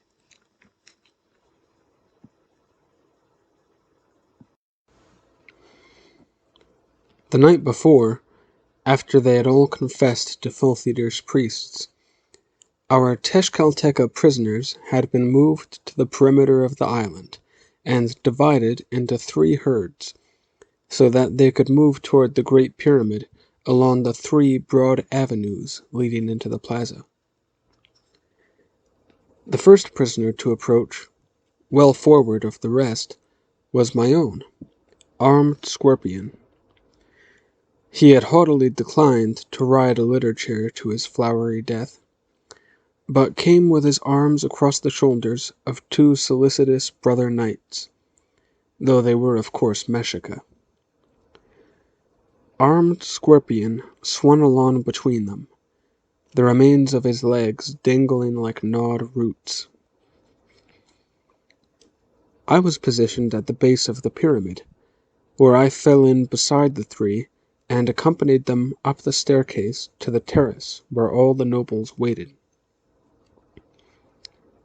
To my beloved son, the revered speaker Ehuitzotl said, "As our Xochimilque of highest rank and most distinction, armed Scorpion, you have the honor of going first to the flowery death. However, as a jaguar knight of long and notable reputation, you may choose instead to fight for your life on the battlestone. What is your wish?" The prisoner sighed. "I no longer have a life, my lord, but it would be good to fight one last time. If I may choose, then, I choose the battlestone." "A decision worthy of a warrior," said Ehuitzotl, "and you will be honored with worthy opponents, our own highest-ranking knights. Guards, assist the esteemed armed scorpion to the stone, and gird him for hand-to-hand combat. I went along to watch. The battle stone, as I have earlier told, was the former Yue Tlatoani Tishak's one contribution to the plaza. That broad, squat cylinder of volcanic rock situated between the Great Pyramid and the Sunstone. It was reserved for any warrior who merited the distinction of dying as he had lived, still fighting. But a prisoner who chose to duel on the battlestone was required to fight not just one opponent. If, by guile and prowess, he bested one man, another Cozcatl knight would take up the fray, and another, 4 in all. One of those was bound to kill him. Or at least that was the way the duels had always ended before. Armed Scorpion was dressed in full battle armor of quilted cotton, plus his knightly regalia of jaguar skin and helmet. Then he was placed upon the stone, where, having no feet, he could not even stand. His opponent, armed with an obsidian-bladed maquahuitl, had the advantage of being able to leap on and off the pedestal, and to attack from any direction. Armed Scorpion was given 2 weapons with which to defend himself, but they were poor things. One was simply a wooden staff for warding off his attacker's blows. The other was a maquahuitl, but the harmless play kind used by novice soldiers in training, its obsidian flakes removed and replaced by tufts of feathery down. Armed Scorpion sat near one edge of the stone, in a posture almost of relaxed anticipation, the bladeless sword in his right hand, the wooden staff gripped by his left and lying across his lap. His first opponent was one of the 2 jaguar knights who had helped him into the plaza. The Cozcatl leapt onto the battlestone at the left side of Armed Scorpion, that is, on the side away from his offensive weapon, the maquahuitl. But Armed Scorpion surprised the man. He did not even move the weapon. He used his defensive staff instead. He swung it, hard, in an upcurving arc. The Cozcatl, who could scarcely have expected to be attacked with a mere pole, caught it under his chin. His jaw was broken, and he was knocked senseless. Some of the crowd murmured in admiration, and others owl-hooted in applause. Armed Scorpion simply sat, the wooden staff held languidly resting on his left shoulder. The second duelist was Armed Scorpion's other supporting jaguar knight. He, naturally supposing that the prisoner's first win had been only a caprice of fortune, also bounded onto the stone at Armed Scorpion's left, his obsidian blade poised to strike, his eyes fixed on the seated man's own maquahuitl. That time, Armed Scorpion lashed overhand with his defensive staff, over the knight's uplifted weapon hand, and brought the pole crashing down between the ears of the Cozcatl's jaguar head helmet. The man fell backward off the battlestone, his skull fractured, and he was dead before he could be attended by any physician. The spectators' murmurs and hoots increased in volume.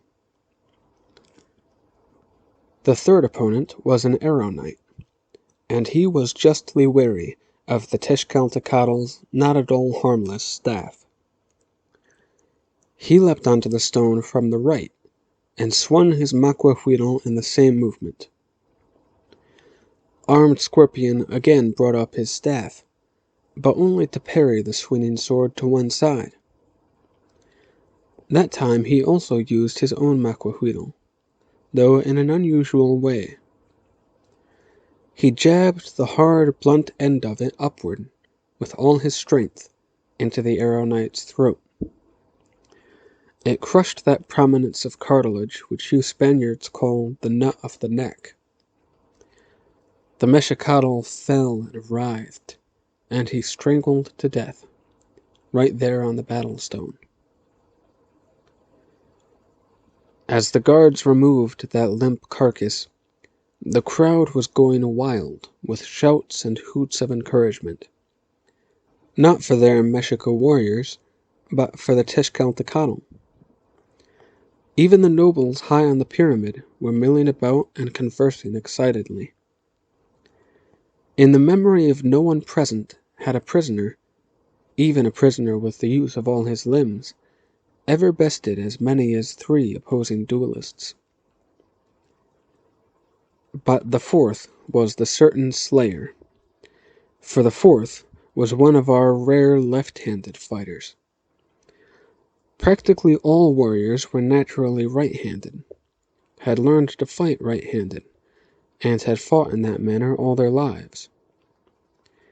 So, as is well known, a right-handed warrior is perplexed and confounded when he comes up against a left-handed combatant who is, in effect, a mirror image striking at him. The left-handed man, a knight of the Eagle Order, took his time climbing onto the battle-stone. He came leisurely to the duel, smiling cruelly and confidently.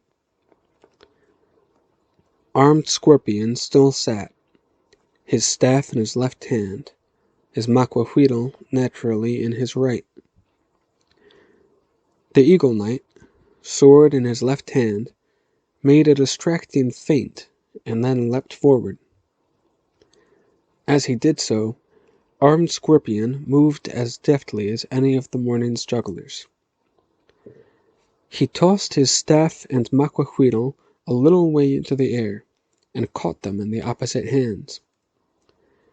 The Cozcatl knight, at that unexpected display of ambidexterity, checked his lunge as if to draw back and reconsider. He did not get the chance. Armed Scorpion clapped his blade and staff together on the knight's left wrist, twisted them, and the man's maquahuitl fell out of his hand. Holding the Cozcatl's wrist pinned between his wooden weapons, as in a parrot's drawn beak, Armed Scorpion for the first time drew himself up from his sitting position, to kneel on his knees and stumps. With unbelievable strength, he twisted his 2 weapons still farther, and the Eagle Knight had to twist with them, and he fell on his back. The Cozcatl immediately laid the edge of his wooden blade across the supine man's throat. Placing one hand on either end of the wood, he knelt over and leaned heavily. The man thrashed under him, and Armed Scorpion lifted his head to look up at the pyramid, at the nobles. Ahuitzotl, Nezahualpili, Chimalpopoca, and the others on the terrace conferred, their gesticulations expressing admiration and wonderment. Then Ahuitzotl stepped to the edge of the platform and made a raising, beckoning movement with his hand.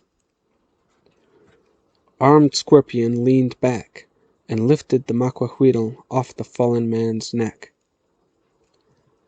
That one sat up, shakily, rubbing his throat, looking both unbelieving and embarrassed. He and Armed Scorpion were brought together to the terrace.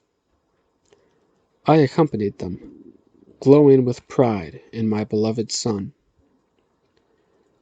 Ahuitzotl said to him, "Armed Scorpion, you have done something unheard of.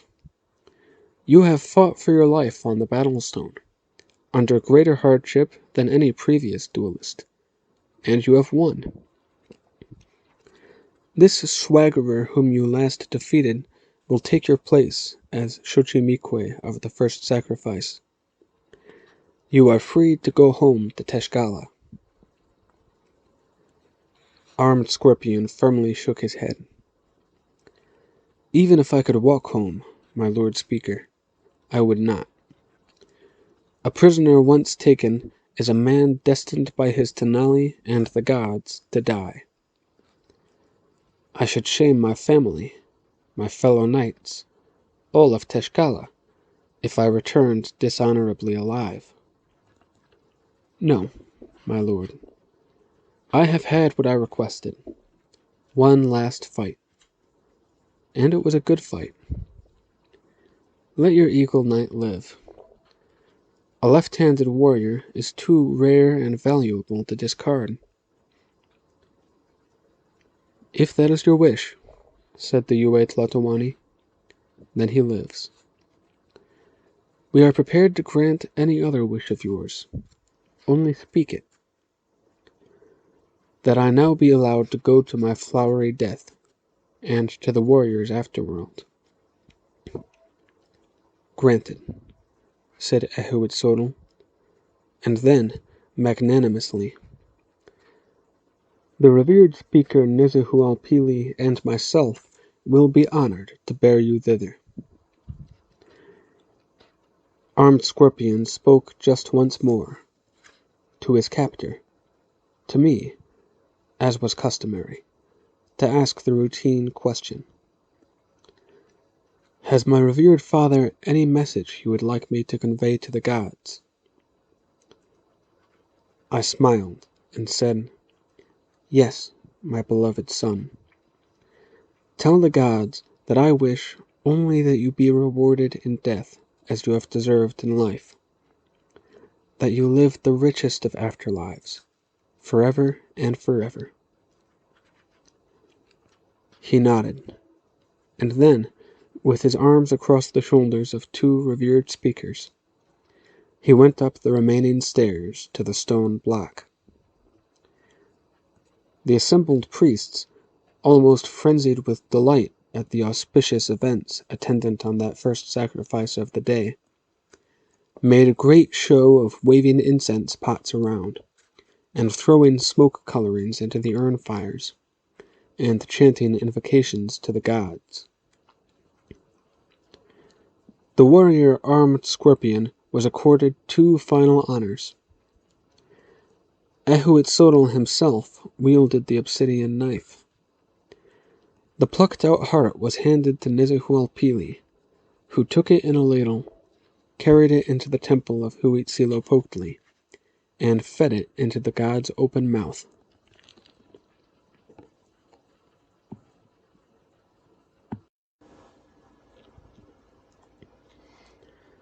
That ended my participation in the ceremonies, at least until the coming night's feasting, so I descended the pyramid and stood off to one side.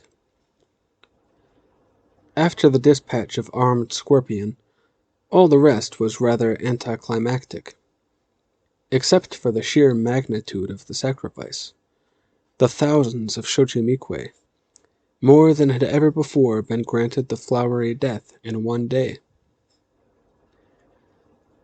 Ehuitzotl ladled the second prisoner's heart into the mouth of Tlaloc's statue. Then he and Nizuhualpili descended again to the pyramid terrace. They and their fellow rulers also stood off to one side, out of the way, and, when they tired of watching the proceedings, idly talked among themselves of whatever revered speakers talk about.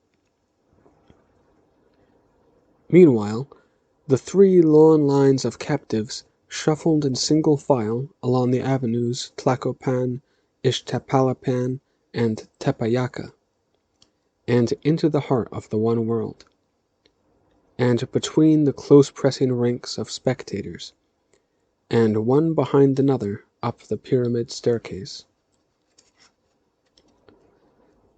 The hearts of the first Xochimilque, perhaps the first 200 of them, were ceremoniously ladled into the mouths of Tlaloc and Huitzilopochtli, until the statue's hollow insides could hold no more, and the stone lips of the two gods drooled and dribbled blood. Of course, those hearts crammed into the statue's cavities would in time rot down to a sludge and make room for more. But that day, since the priests had an overabundance of hearts, the ones later plucked out were tossed into waiting bowls. When the bowls were filled and heaped with hearts, still steaming, some still feebly pulsing, under-priests took them and hurried down the Great Pyramid, into the plaza and the streets of the rest of the island. They delivered the surplus bounty to every other pyramid, temple, and god statue in both Tenochtitlan and Tlatelolco, and, as the afternoon wore on, to temples in the mainland cities as well. The prisoners endlessly ascended the right side of the pyramid staircase, while the gashed bodies of their predecessors stumbled and rolled down the left side, kicked along by junior priests stationed at intervals. And while the gutter between the stairs carried a continuous stream of blood, which puddled out among the feet of the crowd in the plaza. After the first 200 or so of Xochimilque, the priests abandoned all effort or pretense at ceremony. They laid aside their incense pots and banners and holy wands. They ceased their chanting, while they worked as quickly and indifferently as swallowers on a battleground, meaning that they could not work very neatly. The hurried ladling of hearts into the statues had spattered the interior of both temples until their walls and floors and even ceilings were coated with drying blood. The excess blood ran out their doors, while still more blood poured off the sacrificial stone, until the whole platform was awash with it. Also, many prisoners, however complacently they came to their fate, involuntarily emptied their bladders or bowels at the moment of lying down under the knife. The priests, who, that morning, had been clad in their usual vulturine black of robes, lank hair, and unwashed skin, had become moving clots of red and brown, of coagulated blood, dried mucus, and a plaster of excrement. At the base of the pyramid, the meat-cutters were working just as frantically and messily. From armed scorpion and a number of other Tezcatlipoca knights, they had cut the heads, to be boiled down for their skulls, which would then be mounted on the plaza's skull rack, reserved to commemorate Xochimilque of distinction. From those same bodies they had hacked off the thighs, to be broiled for that night's feast of the victorious warriors. As more and more cadavers tumbled down to them, the meat-cutters sliced off just the choicest portions, to be fed immediately to the plaza menageries animals, or to be salted and smoked and stored for later feeding to the beasts, or to any distressed poor folk or masterless slaves who came begging for such a dispensation. The mutilated bodies were then hastily carried by the butcher's boys to the nearest canal, the one that flowed under the Tepeyaca Avenue. There they were dumped into big freight canoes, which, as each was loaded, set off for various points on the mainland: the flower nurseries of Xochimilco, the orchards and produce farms elsewhere around the lakes, where the bodies would be buried for fertilizer. A separate, smaller alkali accompanied each fleet of scows. It carried fragments and chips of jadestone, bits too small to be of any other use, one of which would be put in the mouth or the fist of each dead man before he was interred. We never denied to our vanquished enemies that talisman of green stone which was necessary for admission to the afterworld. And still the procession of prisoners went on. From the summit of the Great Pyramid, a mixture of blood and other substances ran in such torrents that, after a while, the stairway's disposal gutter could not contain it all. It cascaded like a slow, viscous waterfall down the steep steps themselves. It surged among the dead bodies flopping down. It bathed the feet of the live men plodding up, and made many slip and fall. It ran in sheets down the smooth walls of the pyramid on all four sides. It spread out across the entire extent of the heart of the one world. That morning, the Great Pyramid had gleamed like the snow-covered conical peak of Popocatépetl. In the afternoon, it looked like a heaped platter of breast of fowl, over which the cook had lavishly poured a thick red moly sauce. It looked like what it was providing, a great meal for the gods of great appetite.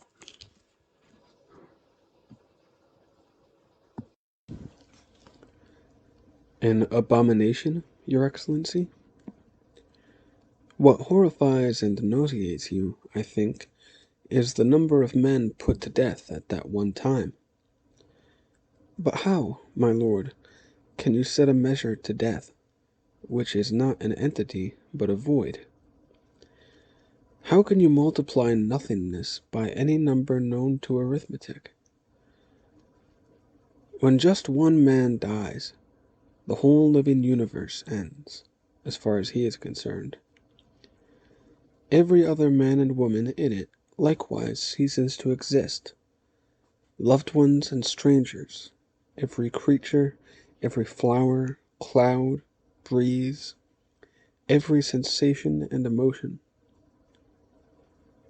Your Excellency, the world and every least thing in it dies every day for somebody.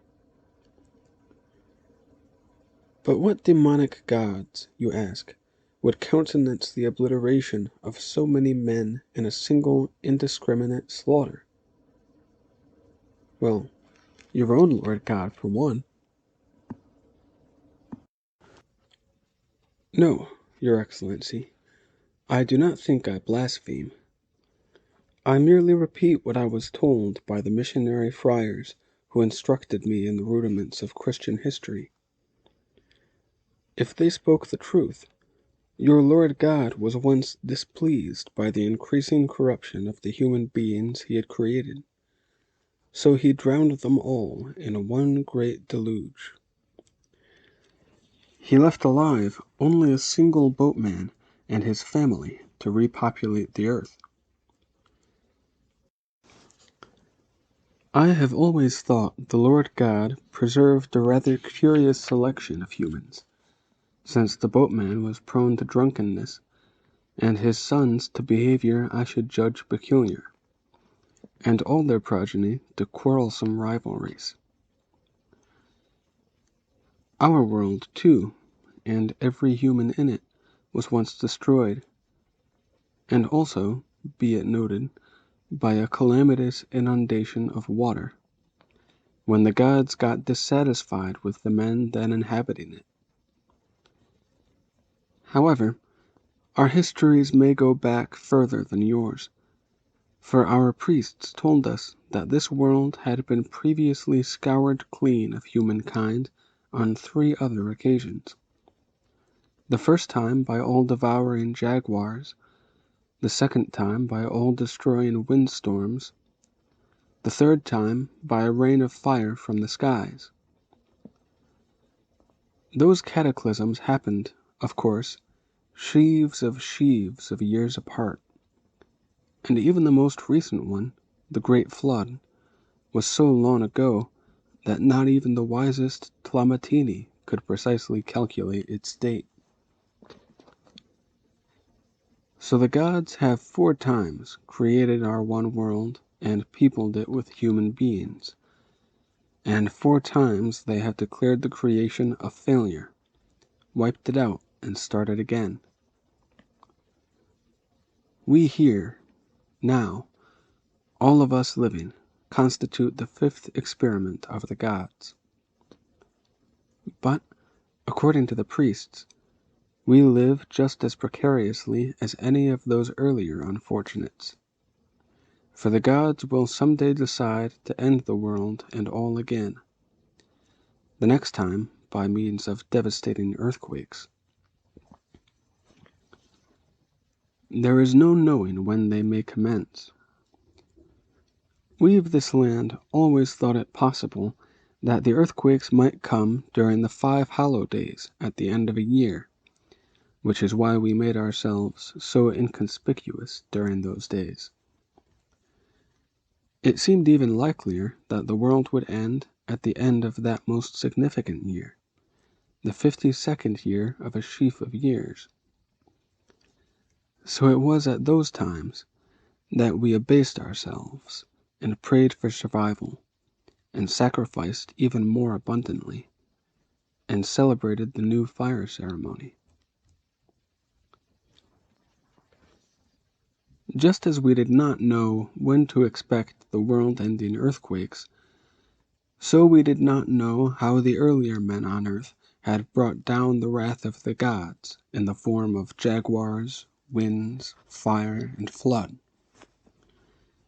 But it seemed a safe assumption that those men had failed sufficiently to adore and honor and make offerings of nourishment to their creators. That is why we, in our time, tried our best not to be lax in those respects. So, yes, we slew countless Xochimilque to honor Tlaloc and Huitzilopochtli on the day of the dedication of the Great Pyramid. But try to look at it as we did, Your Excellency. Not one man gave up more than his own one life. Each man of those thousands died only the once, which he would have done anyway, in time. And dying thus, he died in the noblest way and for the noblest reason we knew. If I may quote those missionary friars again, Your Excellency, though I do not recall their exact words, it seems there is a similar belief among Christians, that no man can manifest greater love than to surrender his life for his friends. Thanks to your instructive missionaries, we Mexica know now that, even when we did right things, we did them for the wrong reasons. But I regret to remind Your Excellency that there are still other nations in these lands, not yet subdued and absorbed into the Christian dominion of New Spain, where the unenlightened still believe that a sacrificial victim suffers only briefly the pain of the flowery death before entering a delightful and eternal afterlife. Those people know nothing of the Christian Lord God, who does not confine misery to our brief lives on earth, but also inflicts it in the afterworld of hell, where the agony is everlasting. Oh yes, Your Excellency, I know that hell is only for the multitude of wicked men who deserve eternal torment, and that a select few righteous men go to a sublime glory called heaven. But your missionaries preach that, even for Christians, the felicitous heaven is a narrow place, hard to get to, while the terrible hell is capacious and easily entered. I have attended many church and mission services since the one that converted me, and I have come to think that Christianity would be more attractive to the heathen if Your Excellency's priests were able to describe the delights of heaven as vividly and gloatingly as they dwell upon the horrors of hell. Apparently, His Excellency does not care to hear my unsolicited suggestions, not even to refute or debate them, and prefers instead to take his leave. Ah well, I am but a novice Christian, and probably presumptuous in voicing opinions still unripened. I will drop the subject of religion, to speak of other things.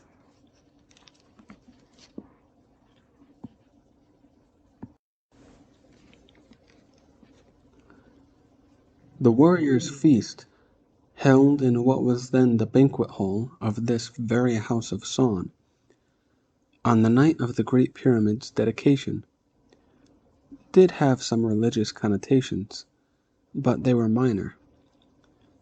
It was believed that when we victors dined on the broiled hams of the sacrificed prisoners, we thereby ingested some of the dead men's strength and fighting spirit. But it was forbidden that any revered father eat the flesh of his own beloved son. That is, no one could eat of any prisoner he himself had captured, because, in religious terms, that would be as unthinkable as an act of incest. So, though all the other guests scrambled to seize a slice of the incomparable armed scorpion, I had to be content with the thigh meat of some less esteemed enemy knight. The meat, my lords? Well, it was nicely spiced and well cooked, and served with an abundance of side dishes. Beans and tortillas, and stewed tomatoes, and chocolate to drink, and the most nauseous, my lords? Why, quite the contrary. It was most savory and tender and pleasing to the palate. Since the subject so excites your curiosity, I will tell you that cooked human flesh tastes almost exactly like the meat you call pork, the cooked flesh of those imported animals you call swine.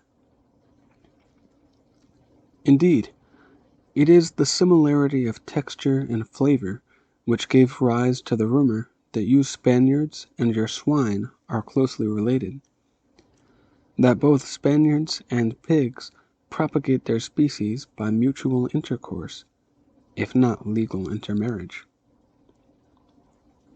Yah, do not make such faces, reverend friars. I never believed the rumor, for I could see that your swine are only domesticated animals, akin to the wild boars of this land, and I do not think even a Spaniard would copulate with one of those. Of course, your pig meat is much more flavorsome and tender than the gamey, sinewy meat of our untamed boars. But the coincidental similarity of pork and human flesh is probably the reason why our lower classes early took to eating pig meat with such avidity, and probably also the reason why they welcomed your introduction of swine with rather greater enthusiasm than, for instance, they welcomed your introduction of Holy Church. As was only fair, the guests at that night's banquet consisted mostly of Akalhua warriors who had come to Tenochtitlan in Nezahualpili's retinue. There were a token few of Chimalpopoca's knights of the Tecpaneca, and of us Mexica there were only 3. Myself and my immediate superiors in the field, the Quachic blood glutton and the arrow knight Shokak. One of the Akalhua present was that soldier who had had his nose cut off in the battle, and replaced afterward. But it was gone again. He told us, sadly, that the physician's operation had not been a success. The nose had gradually turned black and finally fallen off. We all assured him that he looked not much worse without it than he had with it. But he was a mannerly man, and he sat well apart from the rest of us, not to spoil our appetites. For each guest there was a seductively dressed Ayanimi woman to serve us tidbits from the platters of food, to fill the smoking tubes with piquilletl and light them for us, to pour chocolate and octli for us, and later to retire with us to the curtained little bedrooms around the main chamber. Yes, I see the displeasure in your expressions, my lord scribes, but it is a fact. That feast of human meat and the subsequent enjoyment of casual copulation, they took place right here in this now sanctified diocesan headquarters. I confess I do not remember everything that occurred, for I smoked my first poquietl that night, and more than one of them, and I drank much octli. I had timidly tasted that fermented maguey juice before, but that night was the first time I indulged in enough of it to addle my senses. I remember that the gathered warriors did much boasting of their deeds in the recent war, and in wars past, and there were many toasts to my own first victory and my swift promotion upward through the ranks. At one point, our 3 revered speakers honored us with a brief appearance, and lifted a cup of octli with us. I have a vague recollection of thanking Nezahualpili, drunkenly and fulsomely, and possibly incoherently, for his gift of trade goods and trade currency, though I do not recall his reply, if he made any. Eventually, and not at all hesitantly, thanks perhaps to the octli, I retired to one of the bedrooms with one of the Ayanime. I remember that she was a most comely young woman, with hair artificially colored the red-yellow of the jacinth gem. She was exceptionally accomplished at what was, after all, her life's occupation, giving pleasure to victorious warriors.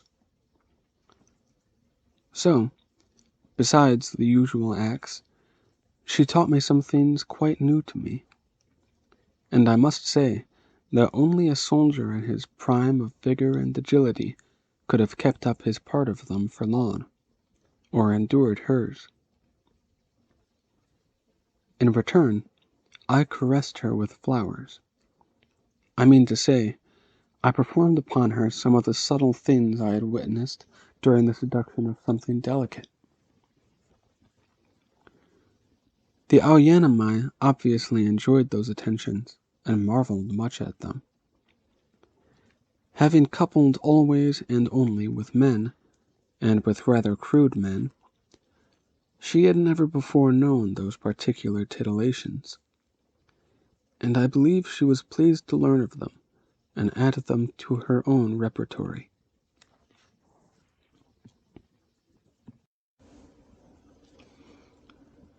At last, sated with sex, food, smoke, and drink, I decided I would like to be alone for a while. The banquet hall was murky with stale air and layers of smoke, with the smells of leftover food and men's sweat and burnt-out pitch torches, all of which made my stomach feel queasy. I left the house of song and walked unsteadily toward the heart of the one world. There my nostrils were assailed by an even worse smell, and my stomach churned. The plaza swarmed with slaves, scraping and swabbing at the blood caked everywhere. So I skirted the outside of the snake wall until I found myself at the door of the menagerie I had visited with my father once, long ago. A voice said, "It is not locked. The inmates are all caged, and anyway, they are now gorged and torpid. Shall we go in?" Even at that time of night, long past midnight, I was scarcely surprised to see him. The bent and wizened cocoa-brown man who had also been present at the menagerie that other time, and present at other times in my life since. I muttered some thick-tongued greeting, and he said, "After a day spent enjoying the rights and delights of human beings, let us commune with what we call the beasts." I followed him inside, and we strolled along the walkway between the cages and cubicles. All the carnivorous animals had been well fed with the meat of the sacrifices, but the constantly running water of the drains had flushed away almost all trace and smell of it. Here and there, a coyote or jaguar or one of the great constrictor snakes opened a drowsy eye at us, then closed it again. Only a few of even the nocturnal animals were awake. Bats, opossums, howler monkeys. But they were too languid, and made only quiet chitters and grunts. After a while, my companion said, "You have come a long way in a short time, Fetch." "Meechly," I corrected him. "Meechly again, then. Always I find you with a different name and pursuing a different career. You are like that quicksilver which the goldsmiths use, adaptable to any shape, but not to be confined in any one for long. Well, you have now had your experience of war. Will you become a professional military man?"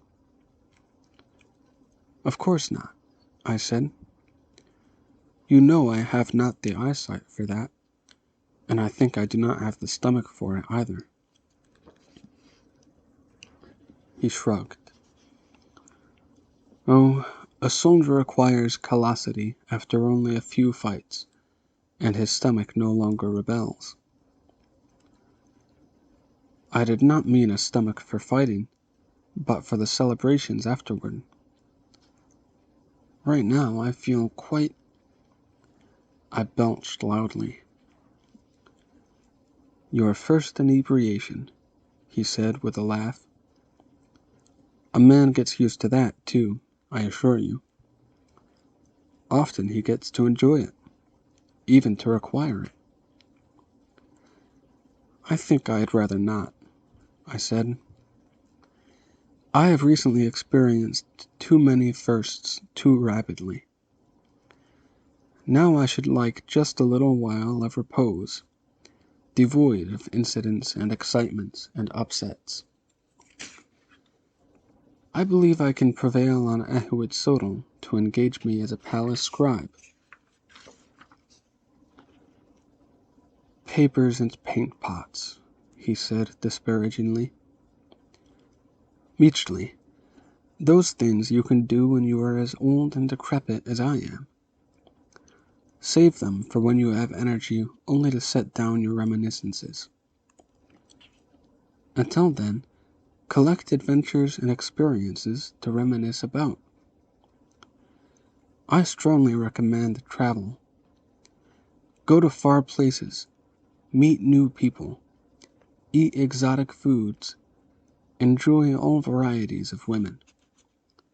Look on unfamiliar landscapes, see new things. And that reminds me, The other time we were here, you did not get to view the Tequantin. Come."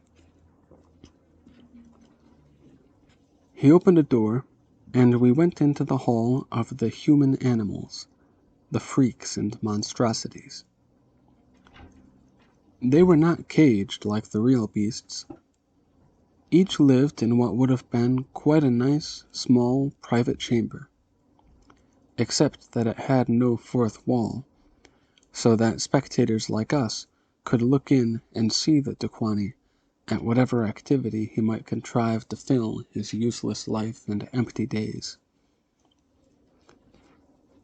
At that time of night, all those we passed were asleep on their pallets. There were the all-white men and women, white of skin and hair, looking as impalpable as the wind. There were dwarfs and hunchbacks, and other beings twisted into even more horrid shapes. "How do they come to be here?" I asked in a discreet murmur. The man said, not troubling to lower his voice, "They come of their own accord, if they have been made grotesque by some accident. Or they are brought by their parents, if they were born freakish. If the Tequani sells himself, the payment is given to his parents or to whomever he designates. And the revered speaker pays munificently. There are parents who literally pray to beget a freak, so they may become rich. The Tequani himself, of course, has no use for riches, since he has here all necessary comforts for the rest of his life. But some of these, the most bizarre, cost riches aplenty. This dwarf, for instance. The dwarf was asleep, and I was rather glad not to be seeing him awake, for he had only half a head. From the snaggle-toothed upper jaw to his collarbone, there was nothing. No lower mandible, no skin, nothing but an exposed white windpipe, red muscles, blood vessels, and gullet, the latter opening behind his teeth and between his puffy little squirrel cheeks. He lay with that gruesome half-head thrown back, breathing with a gurgling, whistling noise. "He cannot chew or swallow," said my guide, "so his food must be poked down that upper end of his gullet. Since he has to bend his head far back to be fed, he cannot see what is given him, and many visitors here play cruel jokes on him. They may give him a prickly tonal fruit, or a violent purgative, or sometimes worse things. On many occasions he has nearly died, but he is so greedy and stupid that still he will throw his head back for anyone who makes an offering gesture." I shuddered and went on to the next apartment. The Tequani there seemed not to be asleep, for its one eye was open. Where the other eye should have been was a smooth plane of skin. The head was hairless and even neckless, its skin sloping directly into its narrow shoulders, and thence into a spreading, cone-shaped torso, which sat on its swollen base as solidly as a pyramid, for it had no legs. Its arms were normal enough, except that the fingers of both hands were fused together, like the flippers of a green turtle.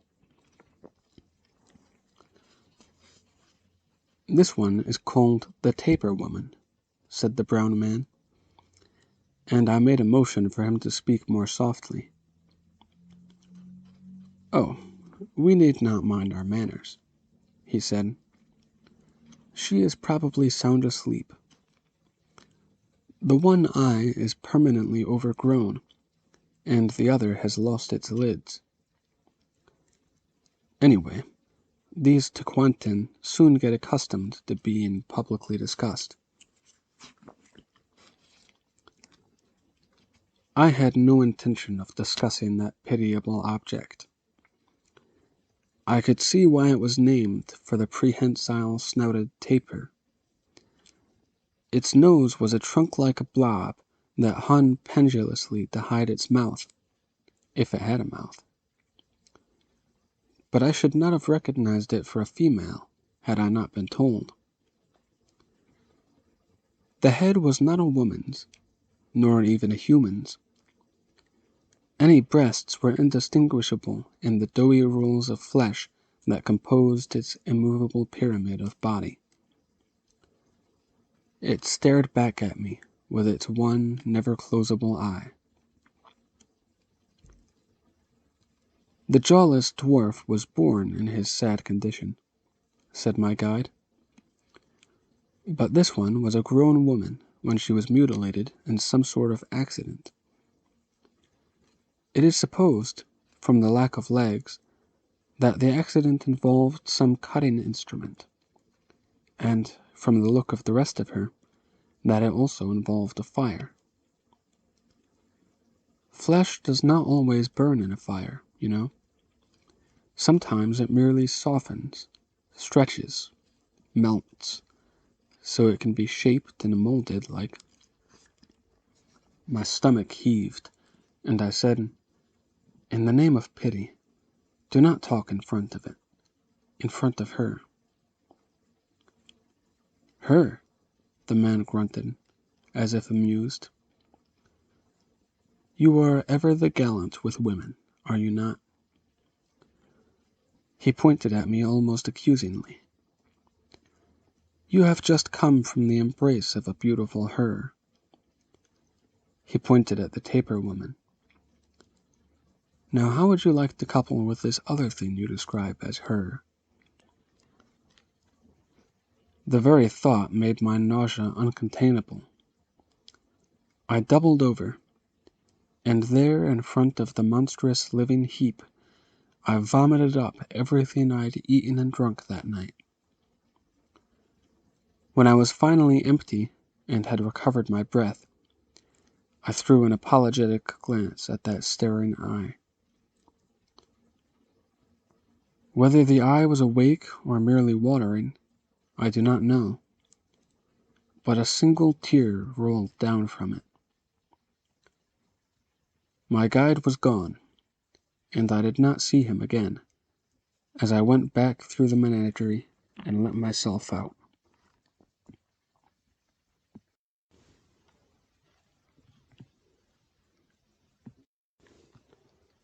But there was still another unpleasantness in store for me that night, which by then was early morning. When I reached the portal of Ehuitzotl's palace, the guard said, "Excuse me, Takia Meachly, but the court physician has been awaiting your return. Will you please see him before you go to your room?"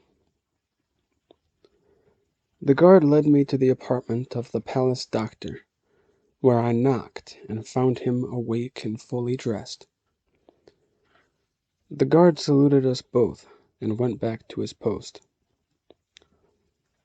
The physician regarded me with an expression compounded of curiosity, pity, and professional unction. For a moment I thought he had waited up to prescribe a remedy for the queasiness I still felt. But he said, "The boy Cozcatl is your slave, is he not?" I said he was, and asked if he had been taken ill. "He has suffered an accident. Not a mortal one, I am happy to say, but not a trivial one either." When the plaza crowd began to disperse, he was noticed lying unconscious beside the battle-stone. It may be that he stood too close to the duelists. I had not given Cozcatl a thought since I had appointed him to keep watch for any sign of a lurking Shimali. I said, "He was cut, then, Lord Doctor?" "Badly cut," he said, "and oddly cut." He kept his gaze on me as he picked up a stained cloth from a table, opened its folds, and held it out for me to see what it contained. An immature male member and its sack of a lolton, pale and limp and bloodless. "Like an earlobe," I muttered. "What?" said the physician. "You say it is not a mortal wound?" "Well, you or I might consider it so," the doctor said dryly. "But the boy will not die of it. No. He lost an amount of blood, and it appears from bruises and other marks on his body that he was roughly handled, perhaps by the jostling mob. But he will live, and let us hope that he will not much mourn the loss of what he never had a chance to learn the value of. The cut was a clean one. It will heal over in no more time than it takes him to recover from the loss of blood. I have arranged that the wound, in closing, will leave a necessary small aperture. He is in your apartment now, Takia Michli, and I took the liberty of placing him in your softer bed rather than on his pallet." I thanked the doctor and hurried upstairs. Cozcatl was lying on his back in the middle of my thickly quilted bed, the top quilt drawn over him. His face was flushed with a slight fever, and his breathing was shallow. Very gently, not to wake him, I edged the covering down off him. He was naked except for the bandage between his legs, held in place by a swathing of tape around his hips. There were bruises on his shoulder where a hand had clutched him while the knife was wielded. But the doctor had mentioned other marks, and I saw none, until Cozcatl, probably feeling the chill of the night air, murmured in his sleep and rolled over to expose his back. "Your vigilance and loyalty will not go unrewarded," I had told the boy, little suspecting what that reward would be. The vengeful Shimali had indeed been in the crowd that day, but I had been almost all the time in such prominent places that he could make no sneak attack on me. So he had seen and recognized and assaulted my slave instead. But why injure such a small and comparatively valueless servant? Then I recalled the curious expression on the doctor's face, and I recalled that he had been thinking what Shimali must also have thought. Shimali had assumed that the boy was to me what Tlotli had been to him. He had struck at the child, not to deprive me of an expendable slave, but to mutilate my supposed Kualontli in the way best calculated to shock me, to mock me. All of that went through my mind when I saw, slapped in the middle of Cozcatl's slender back, the familiar red handprint of Shimali, only for once not in Shimali's own blood.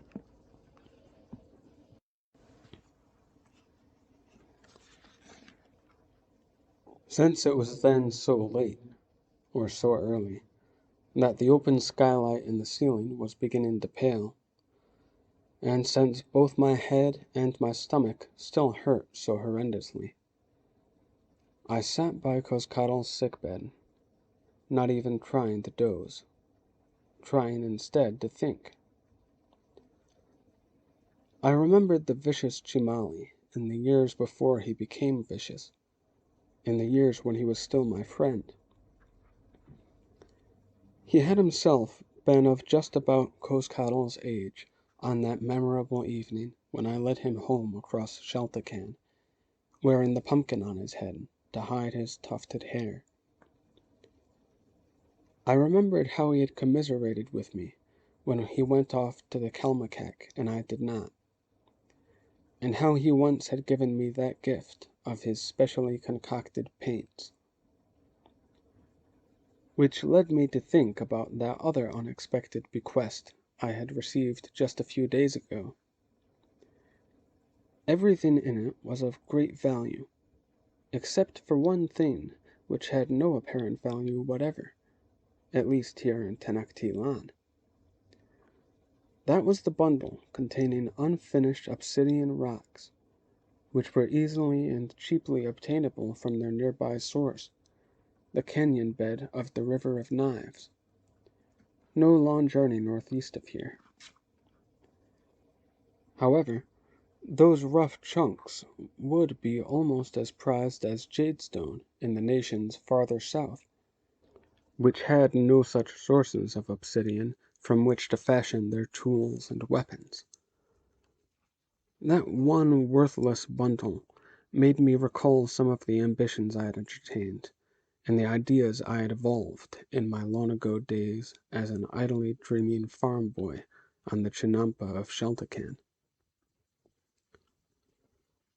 When the morning was full light, I quietly washed myself, cleaned my teeth, and changed into fresh garments. I went downstairs, found the palace steward, and requested an early interview with the Yue Tlatoani. Ahuitzotl was gracious enough to grant it, and I had not long to wait before I was ushered into his presence in that trophy-hung throne room. The first thing he said was, "We hear that your small slave got in the way of a swinging blade yesterday." I said, "So it seems, revered speaker, but he will recover."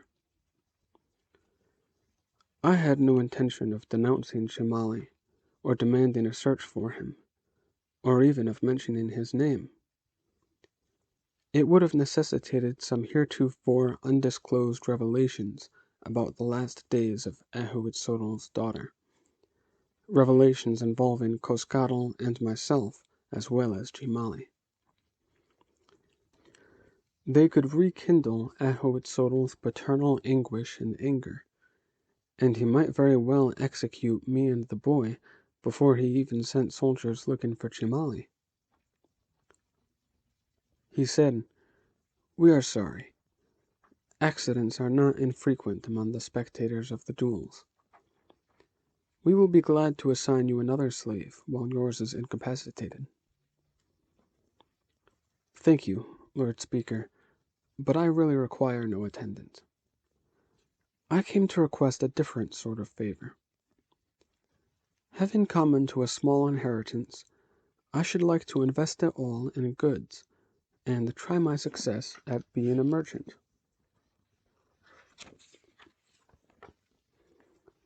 I thought I saw his lip curl. A merchant? A stall in the Tlatelolco market? No, my lord. A Cozcatl, a traveling merchant. He sat back on his bearskin and regarded me in silence. What I was asking was a promotion in civil status approximately equal to what I had been given in military rank. Though the Pochteca were all technically commoners like myself, they were of the highest class of commoners.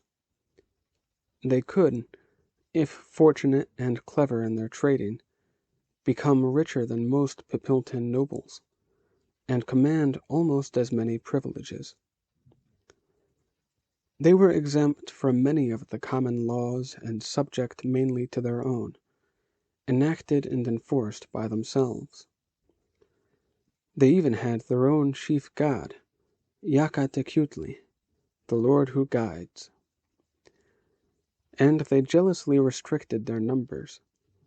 They would not admit as a Cozcatl just anybody who applied to be one. "You have been awarded a rank of command soldier," Ahuitzotl said at last, rather grumpily. "And you would neglect that to put a pack of trinkets on your back and thick-soled walking sandals on your feet? Need we remind you, young man, we Mexica are historically a nation of valiant warriors, not wheedling tradesmen." "Perhaps war has outlasted some of its usefulness, Lord Speaker," I said, braving his scowl.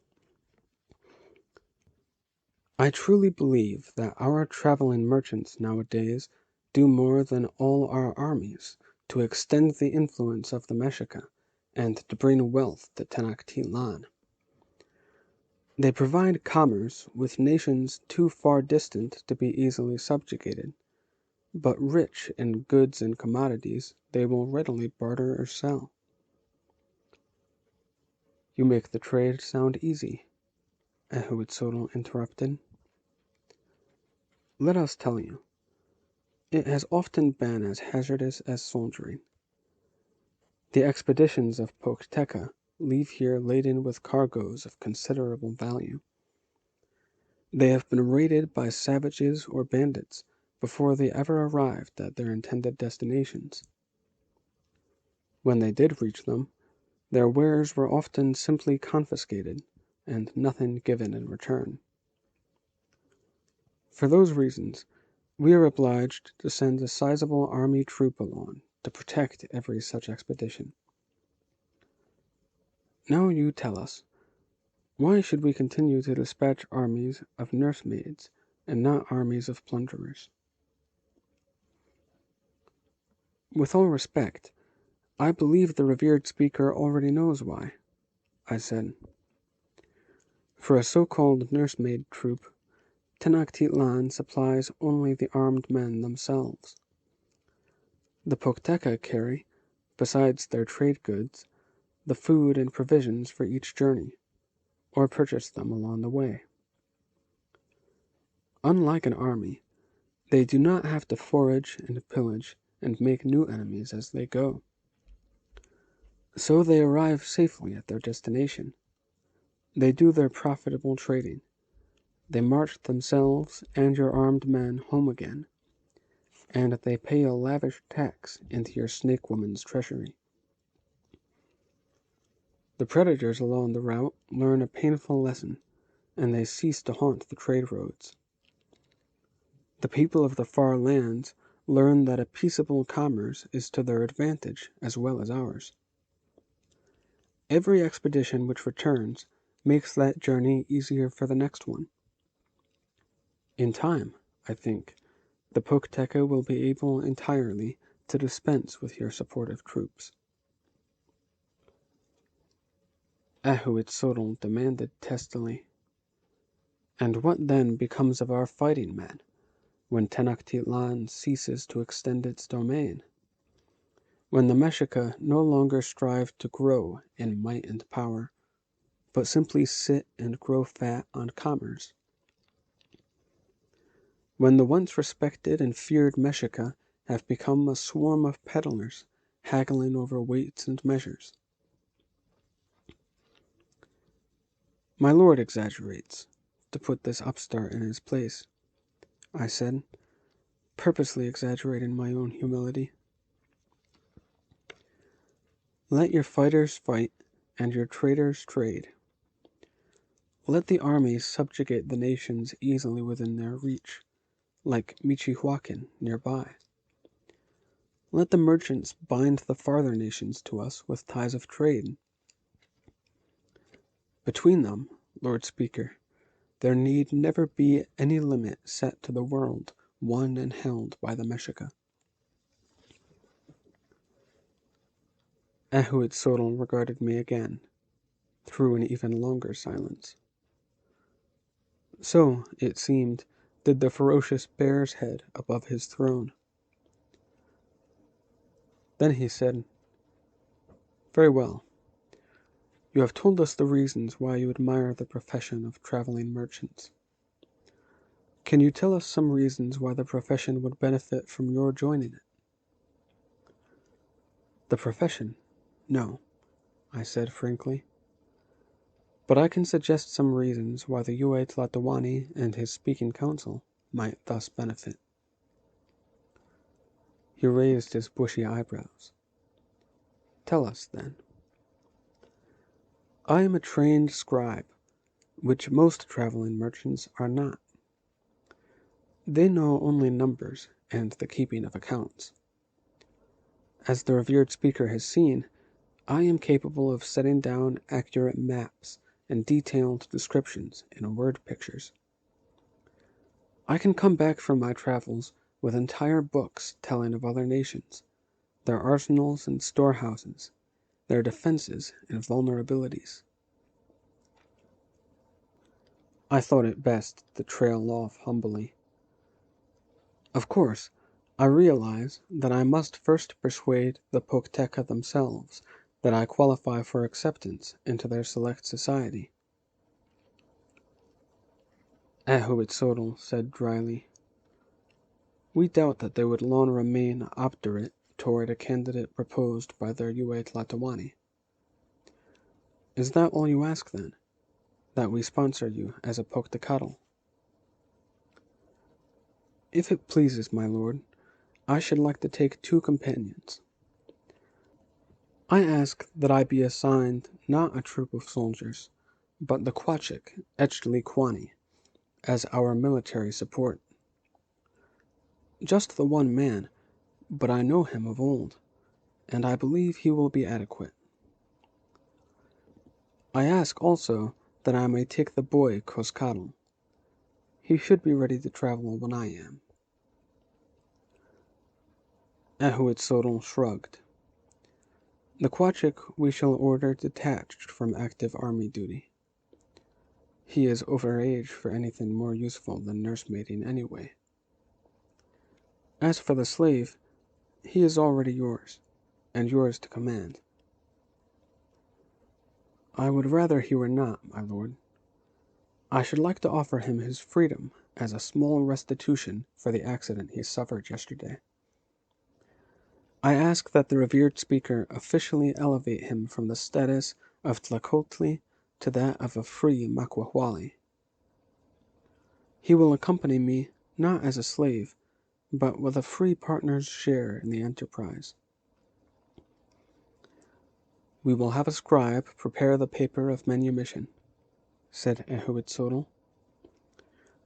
Meanwhile, we cannot refrain from remarking that this will be the most quaintly composed trading expedition ever to set out from Tenochtitlan.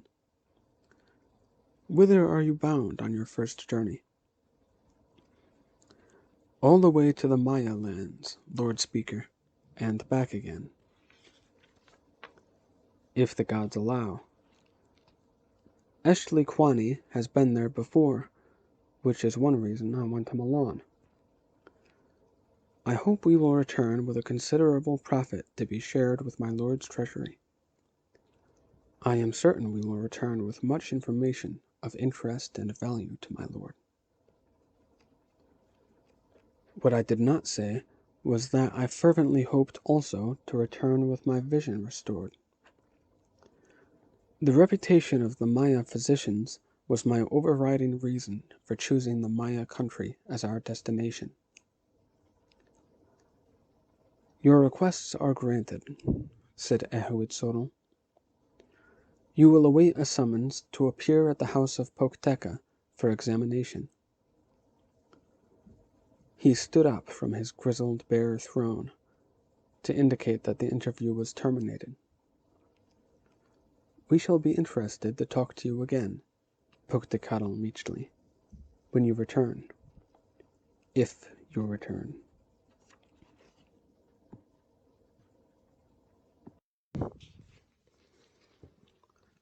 I went upstairs again, to my apartment, to find Cozcatl awake, sitting up in the bed, hands over his face, crying as if his life were finished. Well, A good part of it was. But when I entered, and he looked up and saw me, his face showed first bewildered shock, then delighted recognition, then a radiant smile beaming through his tears. "I thought you were dead," he wailed, scrambling out from the quilts and hobbling painfully toward me. "Get back in that bed," I commanded, scooping him up and carrying him there, while he insisted on telling me. "Someone seized me from behind, before I could flee or cry out. When I awoke later, and the doctor said you had not returned to the palace, I supposed you must be dead. I thought I had been wounded, only so I could not warn you. And then, when I awoke in your bed a little while ago, and you still were not here, I knew you must—" "Hush, boy," I said, as I tucked him back under the quilt. "But I failed you, master," he whimpered. "I let your enemy get past me." "No, you did not. Chimali was satisfied to injure you instead of me this time. I owe you much, and I will see that the debt is paid. This I promise. When the time comes that I again have Chimali in my power, you will decide the fitting punishment for him." "Now," I said uncomfortably, "are you aware in what manner he wounded you?" "Yes," said the boy, biting his lip to stop its quivering. "When it happened, I knew only that I was in frightful pain, and I fainted. The good doctor let me stay in my faint while he did what he could. But then he held something of a piercing smell under my nose, and I woke up sneezing, and I saw where he had sewn me together." "I am sorry," I said. It was all I could think to say. Cozcatl ran a hand down the quilt, cautiously feeling himself, and he asked shyly, "Does this mean I am a girl now, master?" "What a ridiculous idea," I said. "Of course not." "I must be," he said, sniffing. "I have seen between the legs of only one female undressed, the lady who was late our mistress in Texcoco. When I saw myself, down there, before the doctor put on the bandage, it looked just the way her private parts looked." "You are not a girl," I said firmly. "You are far less so than the scoundrel Chimali, who knifes from behind, in the way only a woman would fight. Why, there have been many warriors who have suffered that same wound in combat, Cozcatl, and they have gone on being warriors of manly strength and ferocity. Some have become more mighty and famous heroes afterward than they were before." He persisted. "Then why did the doctor, and why do you, master, look so long-faced about it?" "Well," I said, "it does mean that you will never father any children." "Oh?" he said, and, to my surprise, seemed to brighten. "That is no great matter. I have never liked being a child myself. I hardly care to make any others. But does it also mean that I can never be a husband?" "No, not necessarily," I said hesitantly. "You will just have to seek the proper sort of wife, an understanding woman, one who will accept what kind of husbandly pleasure you can give. And you did give pleasure to that unmentionable lady in Texcoco, did you not?" "She said I did." He began to smile again. Thank you for reassuring me, master. Since I am a slave, and therefore cannot own a slave, I would like to have a wife some day. From this moment, Cozcatl, you are not a slave, and I am no longer your master. The smile went, and alarm came into his face. What has happened? Nothing, except that now you are my friend, and I am yours, he said, his voice tremulous. But a slave without a master is a poor thing, master. A rootless and a helpless thing. I said, not when he has a friend whose life and fortunes he shares. I do have some small fortune now, Cozcatl. You have seen it, and I have plans for increasing it as soon as you are fit to travel. We are going south into the alien lands as Pocteca. What do you think of that? We will prosper together, and you will never be poor or rootless or helpless. I have just come from asking the revered speaker's sanction of the enterprise. I have also asked him for the official paper which says that Cozcatl is no longer my slave, but my partner and friend. Again there were cheers and a smile on his face at the same time. He laid one of his small hands on my arm, the first time he had ever touched me without command or permission, and he said, friends do not need papers to tell them they are friends.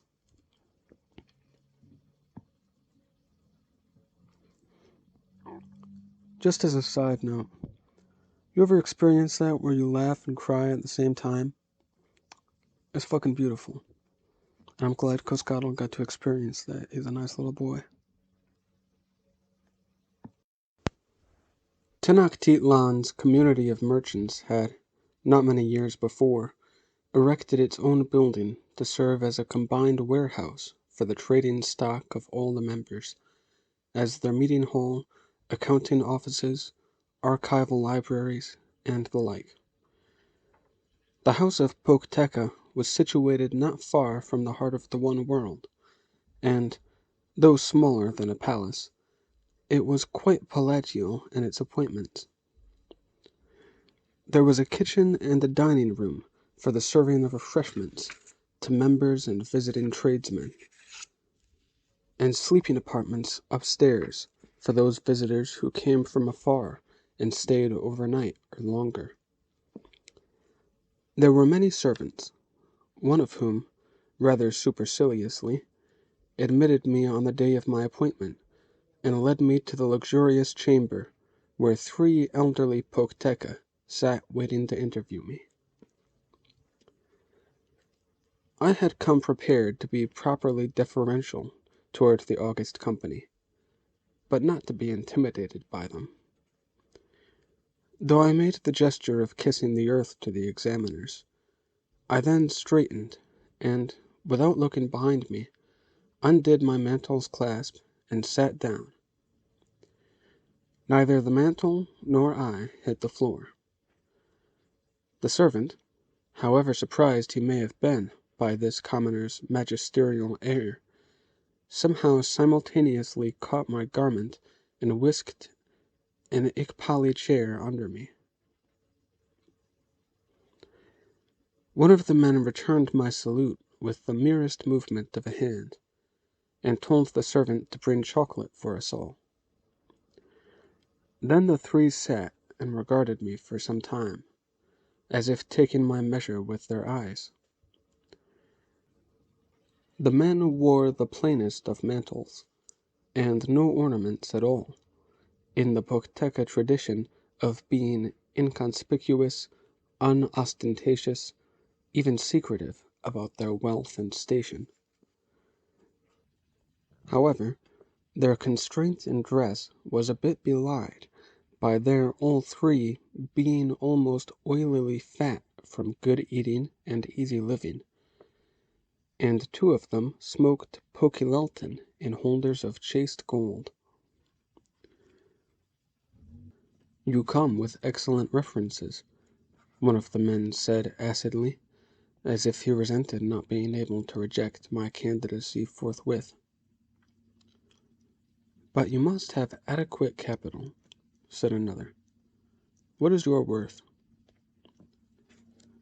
I handed over the list I had made of the various goods and currencies I possessed.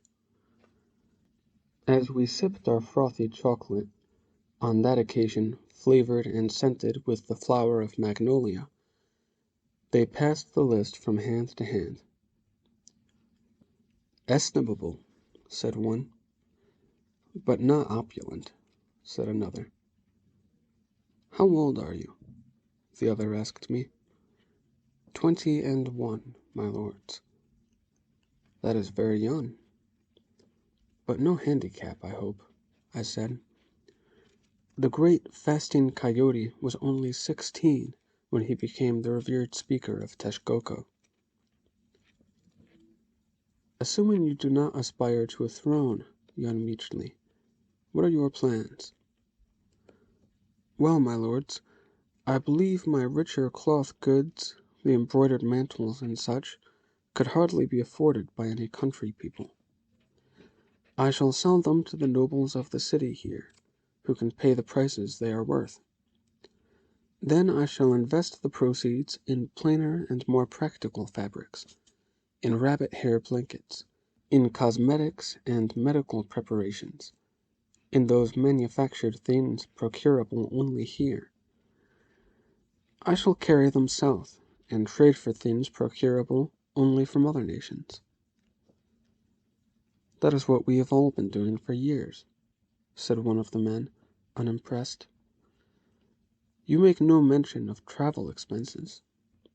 For example, a part of your investment must go to hire a train of tamamime." "I do not intend to hire porters," I said. "Indeed? You have a sufficient company to do all the hauling and the toiling yourselves. That is a foolish economy, young man. A hired tamamai is paid a set daily wage. With companions you must share out your profits." I said, "There will be only 2 others besides myself sharing in the venture." "3 men," the elder said scoffingly. He tapped my list. "With just the obsidian to carry, you and your 2 friends will collapse before you get across the southern causeway." I patiently explained, "I do not intend to do any carrying or to hire any porters, because I will buy slaves for that work." All 3 men shook their heads pityingly. "For the price of 1 husky slave you could afford a whole troop of tamamime." "And then," I pointed out, "have to keep them fed and shod and clothed, all the way south and back." "But your slaves will go empty-bellied and barefooted? Really, young man?" "As I dispose of the goods carried by the slaves, I will sell off the slaves. They should command a good price on those lands, from which we have captured or conscripted so many of the native workers." The elders looked slightly surprised, as if that was an idea new to them. But one said, "And there you are, deep in the southern wilds, with no porters or slaves to carry home your acquisitions." I said, "I plan to trade only for those goods that are of great worth and little bulk or weight. I will not, as so many Pochteca do, seek jadestone or tortoise shell or heavy animal skins. Other traders buy everything offered them, simply because they have the porters to pay and feed, and they might as well load them down. I will barter for nothing but items like the red dyes and the rarest feathers. It may require more circuitous traveling and more time to find such specialized things. But even I alone can carry home a bag full of the precious dye, or a compacted bale of Quetzalcoatl plumes. And that one bundle would repay my entire investment 1,000-fold. The three men looked at me with a new, if perhaps grudging, respect. One of them conceded, "You have given this enterprise some thought." I said, "Well, I am young. I have the strength for an arduous journey, and I have plenty of time." One of the men laughed wryly. "You think, then, that we have always been old and obese and sedentary?" He pulled aside his mantle to show 4 puckered scars in the flesh of his right side. "The arrows of the Huichol, when I ventured into their mountains of the northwest, seeking to buy their Eye of God talismans." Another lifted his mantle from the floor to show that he had but 1 foot. "And now Yaka's snake in the Chiapa jungles. The venom kills before you can take 10 breaths. I had to amputate immediately, with my own macahuitl in my own hand."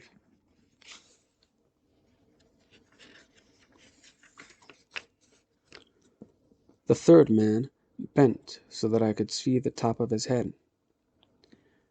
What I had taken for a full crop of white hair was really only a fringe around a dome that was a red and crinkled scar. I went into the northern desert, seeking the dream-giving peyote cactus buds.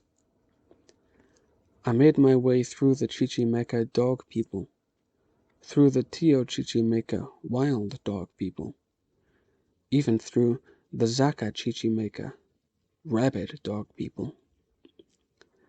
But at last I fell among the Yakai, and compared to those barbarians, all the dog people are as rabbits. I escaped with my life, but some Yakai savage is now wearing my scalp on a belt festooned with the hair of many other men. Chastened, I said, "My lords, I marvel at your adventures, and I am awed by your courage, and I only hope I can some day approach your stature as Pocteca of achievement.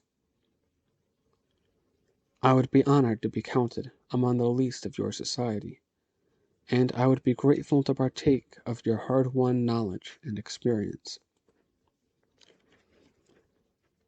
The three men exchanged another look. One of them murmured, "What say you?" and the other 2 nodded. The scalped old man said to me, "Your first trading journey will necessarily be the real test of your acceptability. For know this, not all novice Pocteca come back from even that first foray. We will do everything possible to help you prepare properly. The rest is up to you." I said, "Thank you, my lords. I will do whatever you suggest, and heed whatever you care to speak. If you disapprove of my intended plan—" "No, no," said one of them. "It has commendable originality and audacity. Let some of the merchandise carry the rest of the merchandise." "We would amend your plan only to this extent," said another. "You are right that your luxury goods would best be sold here in Tenochtitlan, but you should not waste the time necessary to sell them piece by piece." "No, do not waste time," said the third. "Through long experience and through counsel with the seers and sayers, we have determined that the most auspicious date to set out upon an expedition is the day 1 serpent. Today is 5 house, so let me see. A 1 serpent day is coming up on the calendar in just 23 days. It will be the only one serpent day in this year's dry season, which, believe me, is the only season for traveling south. The first man spoke again. Bring to us here your stock of those rich clothes and fabrics. We will calculate their worth and give you fair exchange in more suitable trade goods. We can dispose of the luxury items locally, and in our own good time. We will deduct only a small fraction on the exchange, as your initiatory contribution to our god, Cozcatl, and to the maintenance of the Society's facilities. Perhaps I hesitated for a moment. He raised his eyebrows and said, Young Meachley, do not distrust your colleagues. Unless each of us is scrupulously honest, none of us profits or even survives. Our philosophy is as simple as that. And know this, too. You are to deal equally honestly with even the most ignorant savages of the most backward lands. Because, wherever you travel, some other Cozcatl has gone before or will come after. Only if everyone trades fairly will the next be allowed into a community, or leave it alive.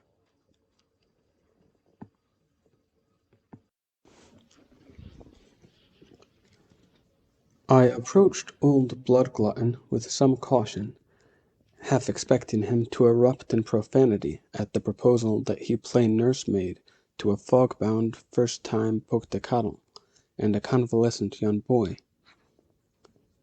But, to my surprise, he was more than enthusiastic. Me? Your only armed escort? You would trust your lives and fortune to this old bag of wind and bones? He blinked several times, snorted, and blew his nose into his hand. Why, how could I decline such a vote of confidence? I said, I would not propose it if I did not know you to be considerably more than wind and bones. Well, the war god knows I want no part of another farcical campaign like that one in Teshkala. And my alternative, is to teach again in a house of building strength. But to see those far lands again. He gazed off toward the southern horizon. By the war god's granite balls, yes. I thank you for the offer, and I accept with gladness. Young Fogg, he coughed. Master? Partner, I said. You and I and Cozcatl will share equally in whatever we bring back. And I hope you will call me Meachley. Then, Meachley, allow me to take you on the first task of preparation. Let me go to Aztec and do the buying of the slaves. I am an old hand at judging man-flesh, and I have known those dealers to pull some cheating tricks, like tamping melted beeswax under the skin of a scrawny chest. I exclaimed, whatever for?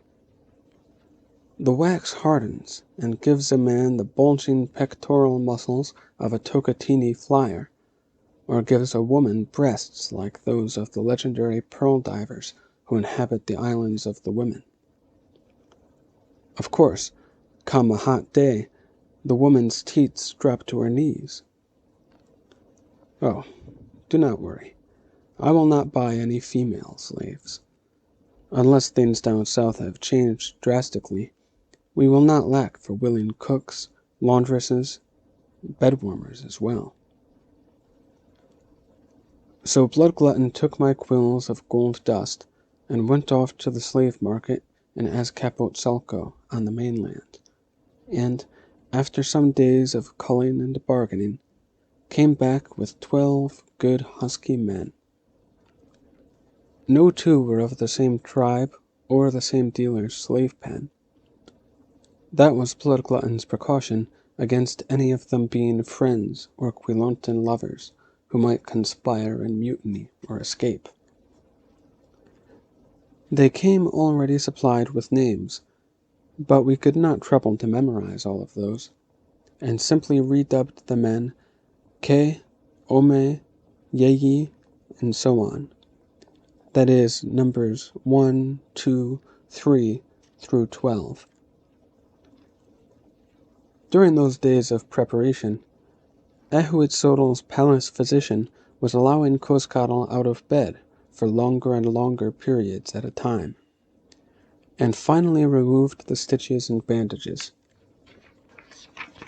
and prescribed exercises for him to perform.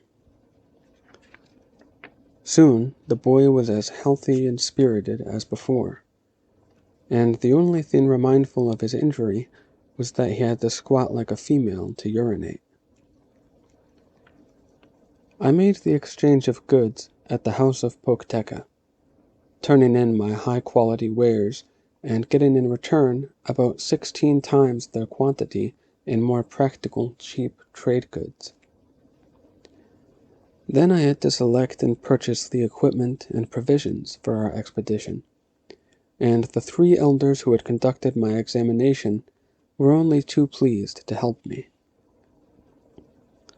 I suspect they enjoyed a sense of reliving old times, in arguing over the comparative strength of mogwai fiber versus hemp-rope tump-lines, in debating the respective advantages of deerskin water bags, which lose none of their contents, and clay water jars, which lose some to evaporation, but thereby keep the water cool, and acquainting me with the rather crude and imprecise maps they lent me, and in imparting all manner of old expert advice.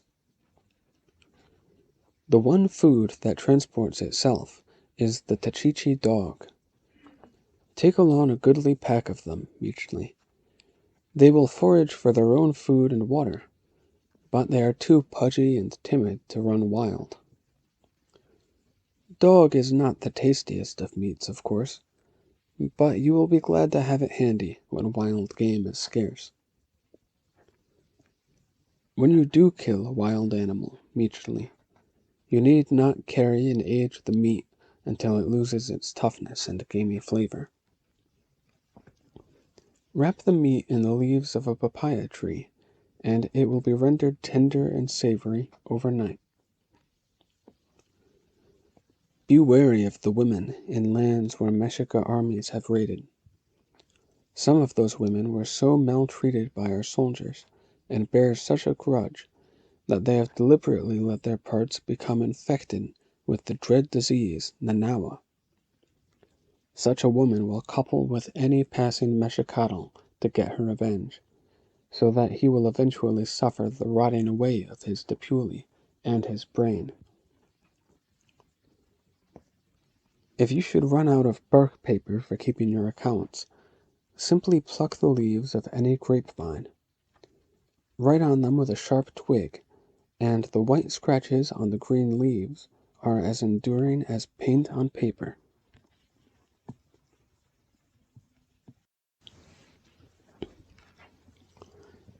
Very early in the morning of the day one serpent, we left Tenochtitlan, Cozcatl, Bloodglutton, and I, and our 12 slaves under their tump-lined burdens, and the pack of plump little dogs frisking about our feet. We set off along the causeway that leads southward across the lake. To our right, to the west, on the nearest point of the mainland, rose the Mount of Chapultepec. On its rock face, the first Moctezuma had caused his likeness to be carved in giant size, and every subsequent Yue Tlatoani had emulated his example. According to report, Ehuitzottl's immense portrait there was almost finished, but we could make out no detail of any of the sculptured reliefs, because the hill was not yet in daylight. The month was our Penquetzalitzi, when the sun rises late and well to the southeast, from directly behind the peak of Popocatépetl. When we first stepped onto the causeway, there was nothing to be seen in that direction but the usual morning fog glowing with the opal light of imminent dawn. But slowly the fog thinned, and gradually the massive but shapely volcano became discernible, as if it were moving forward from its eternal place and coming toward us. When the veil of mist all dissipated, the mountain was visible in its entirety. The snow-covered cone radiated a glorious halo from the sun behind it. Then, seemingly from the crater itself, Tonatiuh bounded upward, and the day came, the lake glittering, the lands all around washed with pale gold light and pale purple shadows. At the same instant, the incense-burning volcano exhaled a gout of blue smoke which rose and billowed into the form of a gigantic mushroom. It had to be a good omen for our journey. The sun blazing on Popocatépetl snowy crest, and making it gleam like white onyx encrusted with all the jewels of the world, while the mountain itself saluted with that lazily climbing smoke, saying, "You depart, my people, but I remain, as I always have and always will, a beacon to guide your safe return."